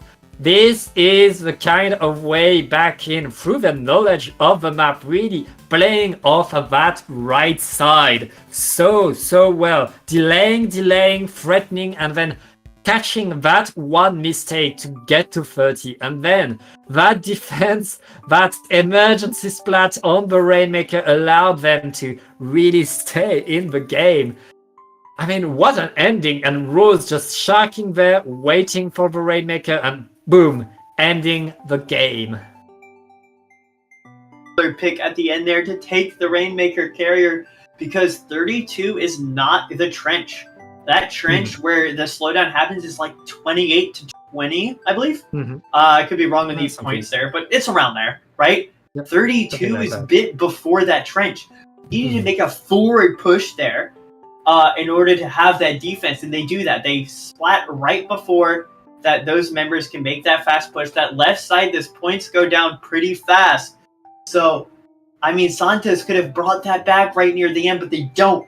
Parallel Cannon make that stop, and now we're going to be seeing how Santos can come back there, how they can take this back, take this momentum. We'll see what map is picked here going into this, and it looks like it should be Zones Hagglefish. Yep, we are on Zones Hagglefish. It's a classic. It worked well for Santos. Don't blame them for being back here, and yeah, it's It's good for them. We'll see how it goes. Now it's on Parallel Cannon to really find the W, keep that momentum, winning that last game, making sure that they got the comeback after losing it into the first grand finals is pretty key for them. So we'll see how they're able to do. I feel like Parallel Cannon's adapting very well here. Mhm. I mean, they've taken. We saw that advantage that they got. The last set was due to winning Santos's map pick. That's hard to do already, right? And that's an adaptation there. And now they've figured out how they lost on Undertow Spillway before, and they've taken that map. Maybe this is at least going to be closer. Yes, Santos, I believe this was a 95-0 knockout. Coming up from Santos last time. This was very decisive. But if Parallel Cannon can make this longer, there is a very good chance that they take this. We have seen them win Hagelfish. Yes, it was on tower control. Yes, it was very tight. But if they can adapt here, there is always a chance. Oh yeah, there's always a possibility. But it's just we saw Parallel Cannon struggling to get to the zone to paint it, especially since Pika could not slide onto the zone because of that small ledge. So now it's all about do they have a plan to counter what Santos is doing, a way to get onto the zone, and right now Santos is on the zone, painting the zone, and Parallel Cannon is looking for a way in. Pika is punished again. These Rift Sliders are working less and less for Parallel, and Santos are in control right now. They have the zone, they have most of the map, and they push Parallel deep in their spawn right now. That is what's going to be necessary for Parallel so far, but they need to get this advantage. Just noticing ZKM's kind of spazzing out a little bit. It could be some connection issues, but it's not going to play a part here as 2 go down onto Santos. And Aka's going to go down there as well, acing spectacular pick there. It's a delayed wipe coming out from Parallel Cannon, and now they're able to work these raw points down and try to get this lead taken back. An amazing pick from the Zuka, but it's a trade. It's one down on both sides, and that's going to cause Parallel Cannon to back off and play more towards point. As soon as I say that, Reslider in, crowd gets denied, 2 down on the side of Santos, and now they're putting this forward pressure. 60 on the scoreboard. They managed to get more picks here. Dreadringer does go down though. But Grimithy, what a... Yeah, that could be a shark of the ages. I think they've been spotted out. No, they haven't. That's going to be the lead taken by Parallel Cannon. But Grimithy maybe comes out a little bit too early. The trigger discipline is not there. And 2 go down on the side of Parallel Cannon. But they are going to try to defend this as hard as possible. They are not able to stave off this Santos push. Yeah, and right now Santos has gotten the zone back. Pika not able to apply penalty right there. Santos keeps the zone, and acing able to get in with the Ultra Stamp. Is going to get a pick, is going to get that jump as well. Yeah, and that's Parallel Cannon back in control. Back with the power over all of this, and now look at that. Parallel Cannon has the edge. And that's a DC. It's way too late in the game. Santos can't get a replay right there. That game's going to be for Parallel. I was noticing that ZKM was teleporting a lot in that start of this, and it actually does prove to be a disconnect. That is unfortunate, but you will take what you can get here. Not to discount Santos out. They can still get this, right? It's not over. It's gonna be hard. They now have to. It's over. 10 points left. They go down here. 2 go down on the side of Parallel Cannon, but 3, 2, 1, and that's going to be it. It's an unfortunate disconnect, but Parallel Cannon, they still should very strong in that map. Not to discredit this win on this map, right? They played very strong. They had the lead. They had the lead. They had the lead. They had the map. They were winning. And so Santos, they still had opportunities to get back, but this doesn't take away from Parallel Cannon. Now Parallel Cannon is in Santos's head. They have the edge on Santos. They need once again to get the comeback. They need a huge comeback because they need to win the next 3 games, including on both of Parallel Cannon's counterpicks. But first, it's going to be their final counterpick of this tournament as soon as their player is back in the lobby. As soon as he gets back, we'll be seeing this. But, I mean, let's talk about how Parallel Cannon played. It was completely different than what we saw coming out. We saw those Reef Sliders hit. Yes, it's harder. You have to go at an angle. You can get these off. Yeah. But there was an initial one that hit straight dead in the center. Yep. There's one that happened later on. Yes, the first Reef Slider was a bit off. Yeah. Went into Santos's territory and got denied. But Parallel Cannon, these members, they adapted. They realized what they needed to do. I saw them playing a bit more on the edges, a bit from here and there, but they were painting the zone. They were getting that advantage. They were pushing up. They knew when to fall back. It was completely different than what we saw in that first time they played this map. So Parallel Cannon played really strong right there. It's all on whether Santos can punish whatever Parallel Cannon is bringing to the table. Parallel Cannon, they're used to playing these Reef Sliders, these Ultra Stamps.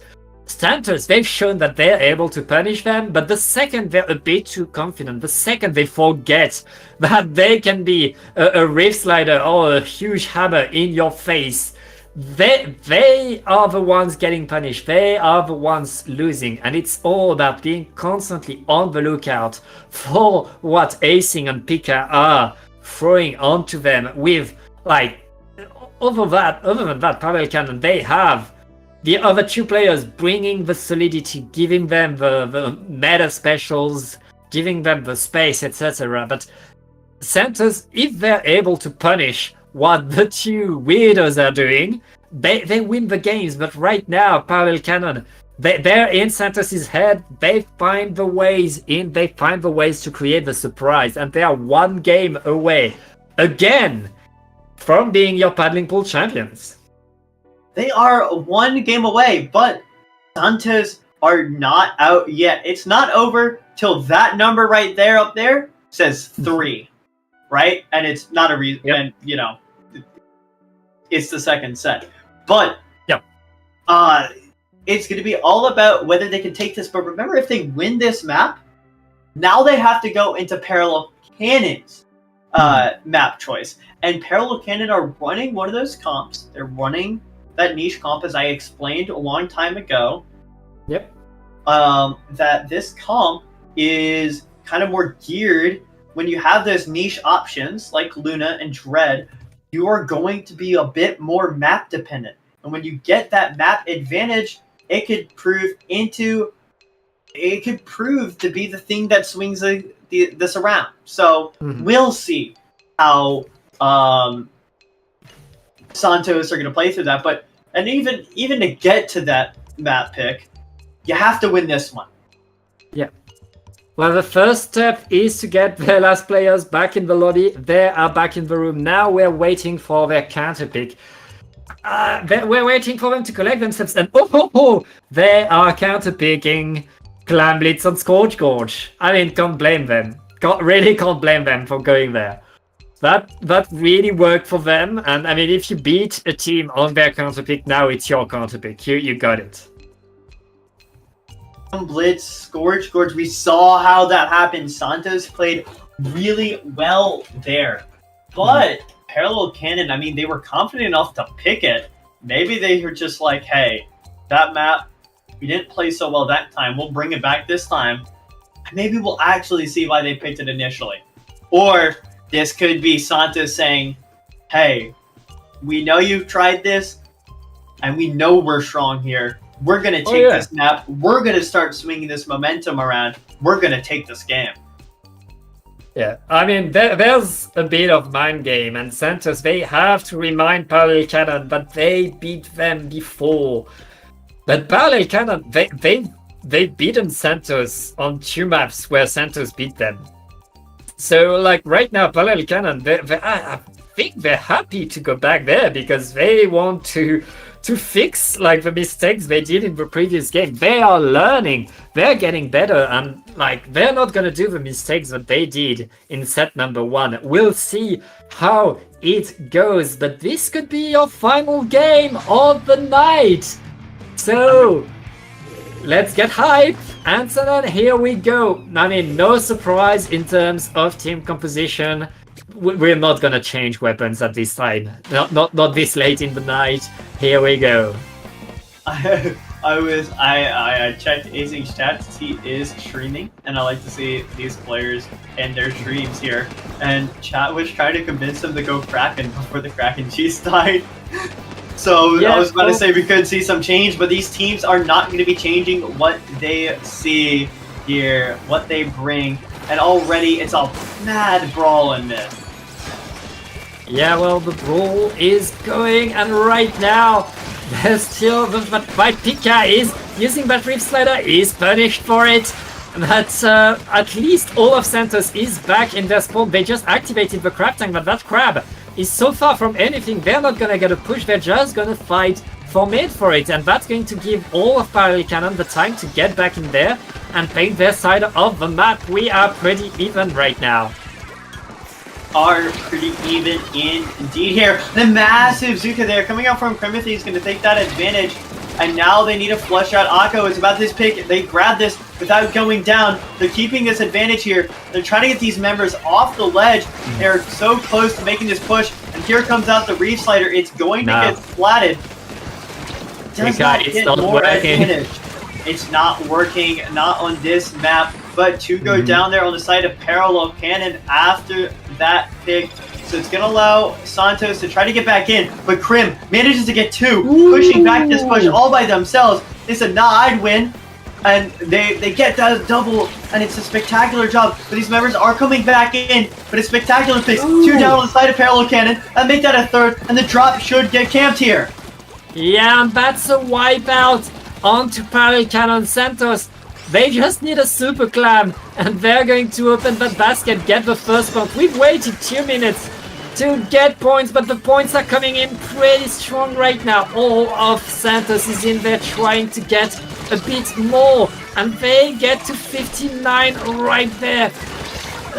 Parallel not able to defend that well. Okay, it's a 1v1 right now. Nepia is getting the jumps, is getting 1 more clams in the basket, reopening it.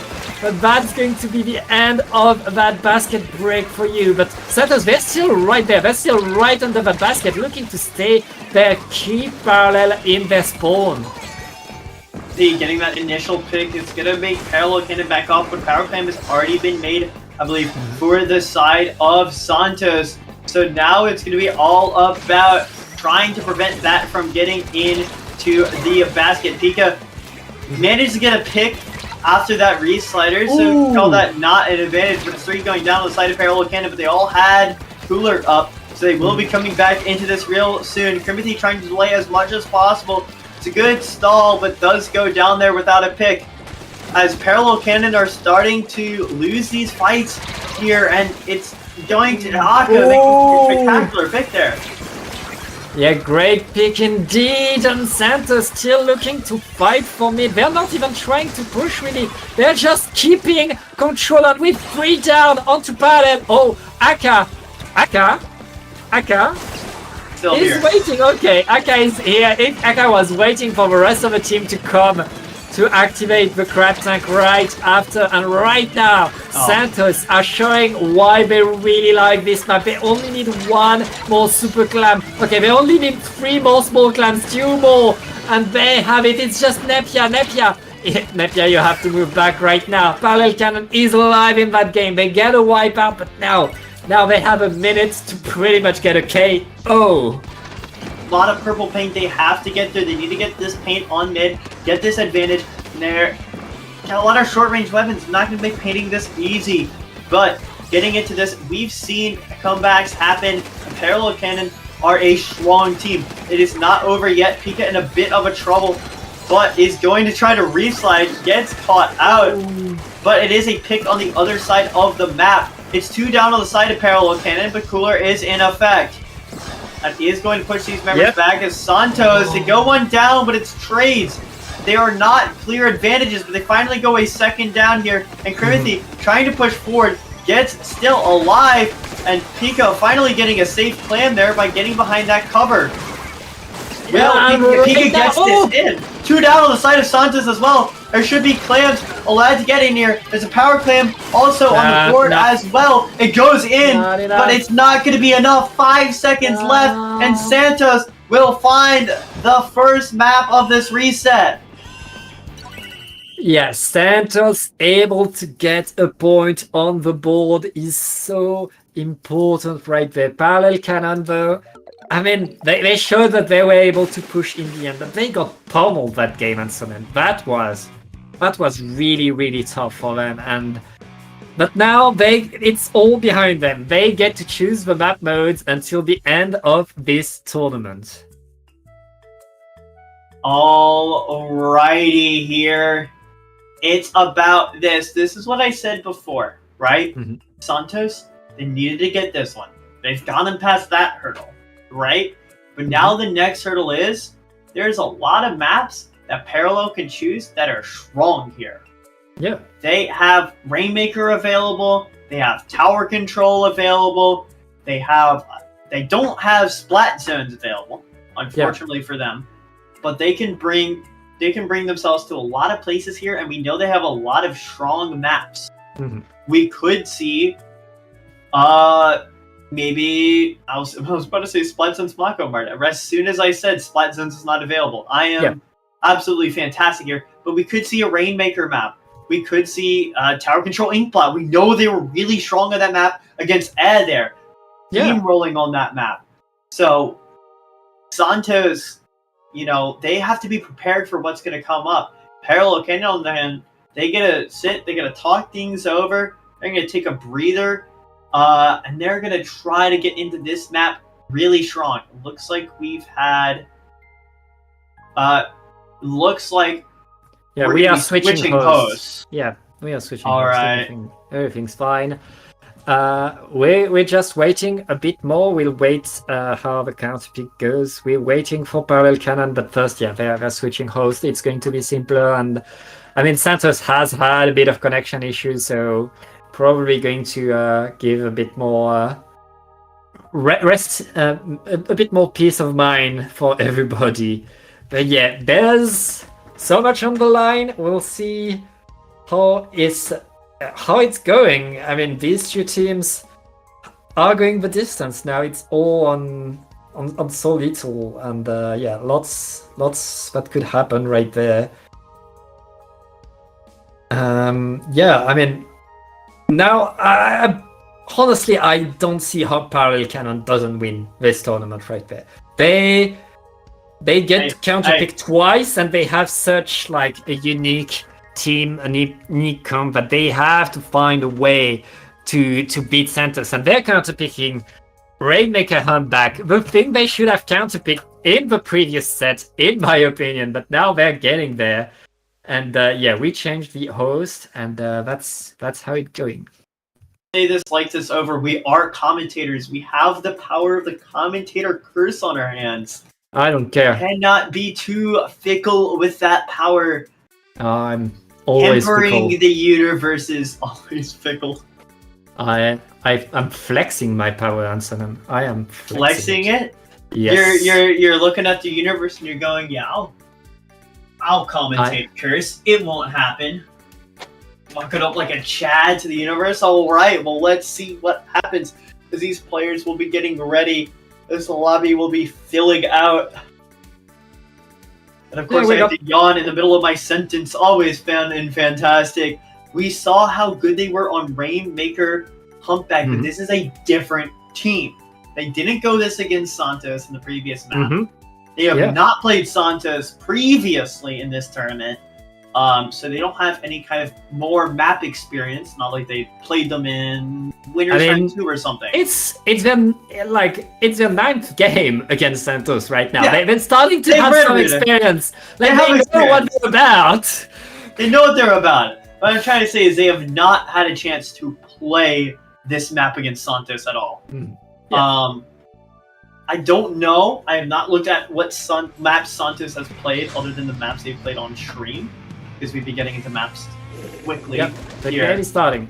But I don't know if they've played this map here or if they're strong, but it's all about how Santos can come this back. They are in this disadvantage.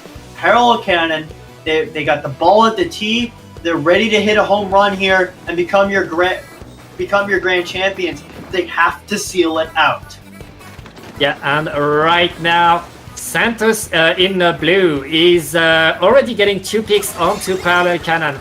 And they are grabbing that Rainmaker, going to that checkpoint as fast as they can, but it's punished right away. Santos are still there though, are still looking to get it. They have 2 players that, oh wait!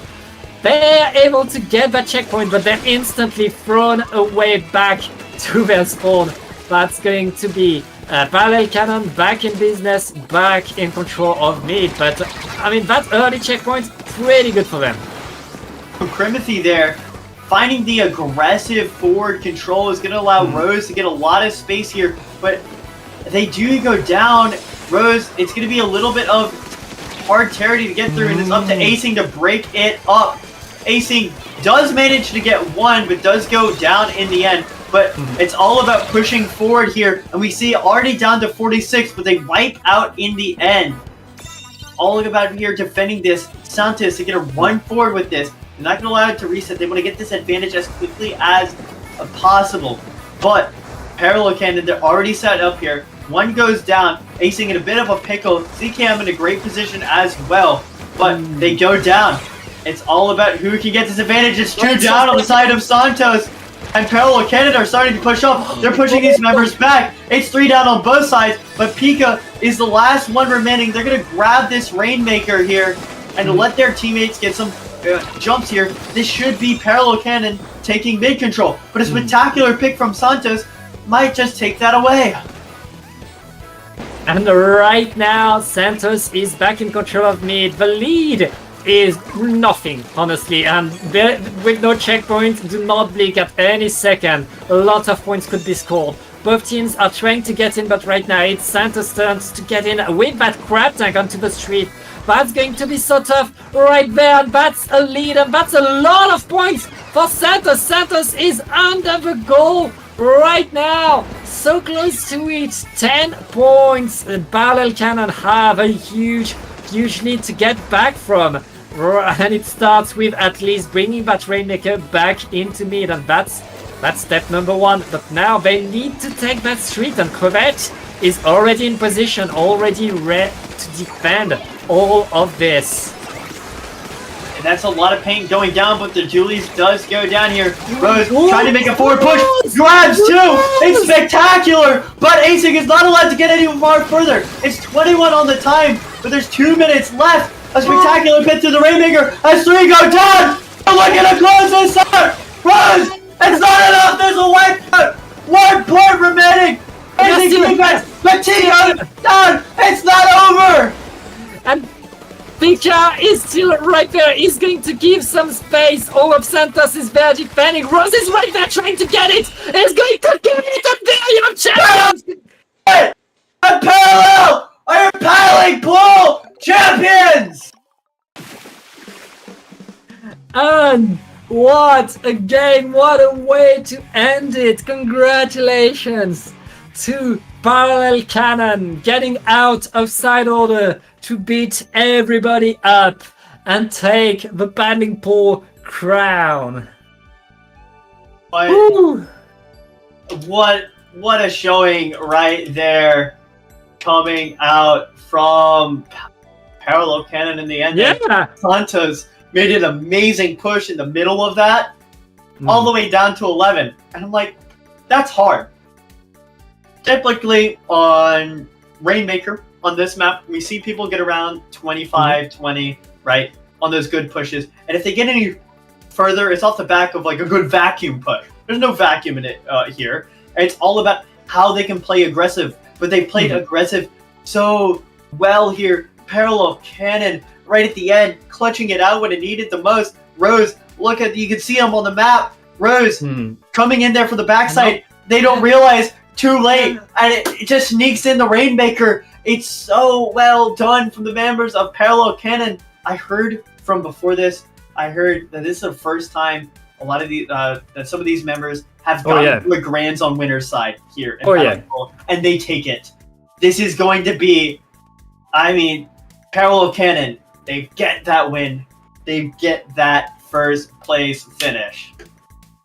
Yeah, congratulations on your paddling pool win. Congratulations on your Sendu badge. But Antonin, I believe this is the end. This is time for us to say goodbye. But before we go, can you plug yourself? Where can we find you?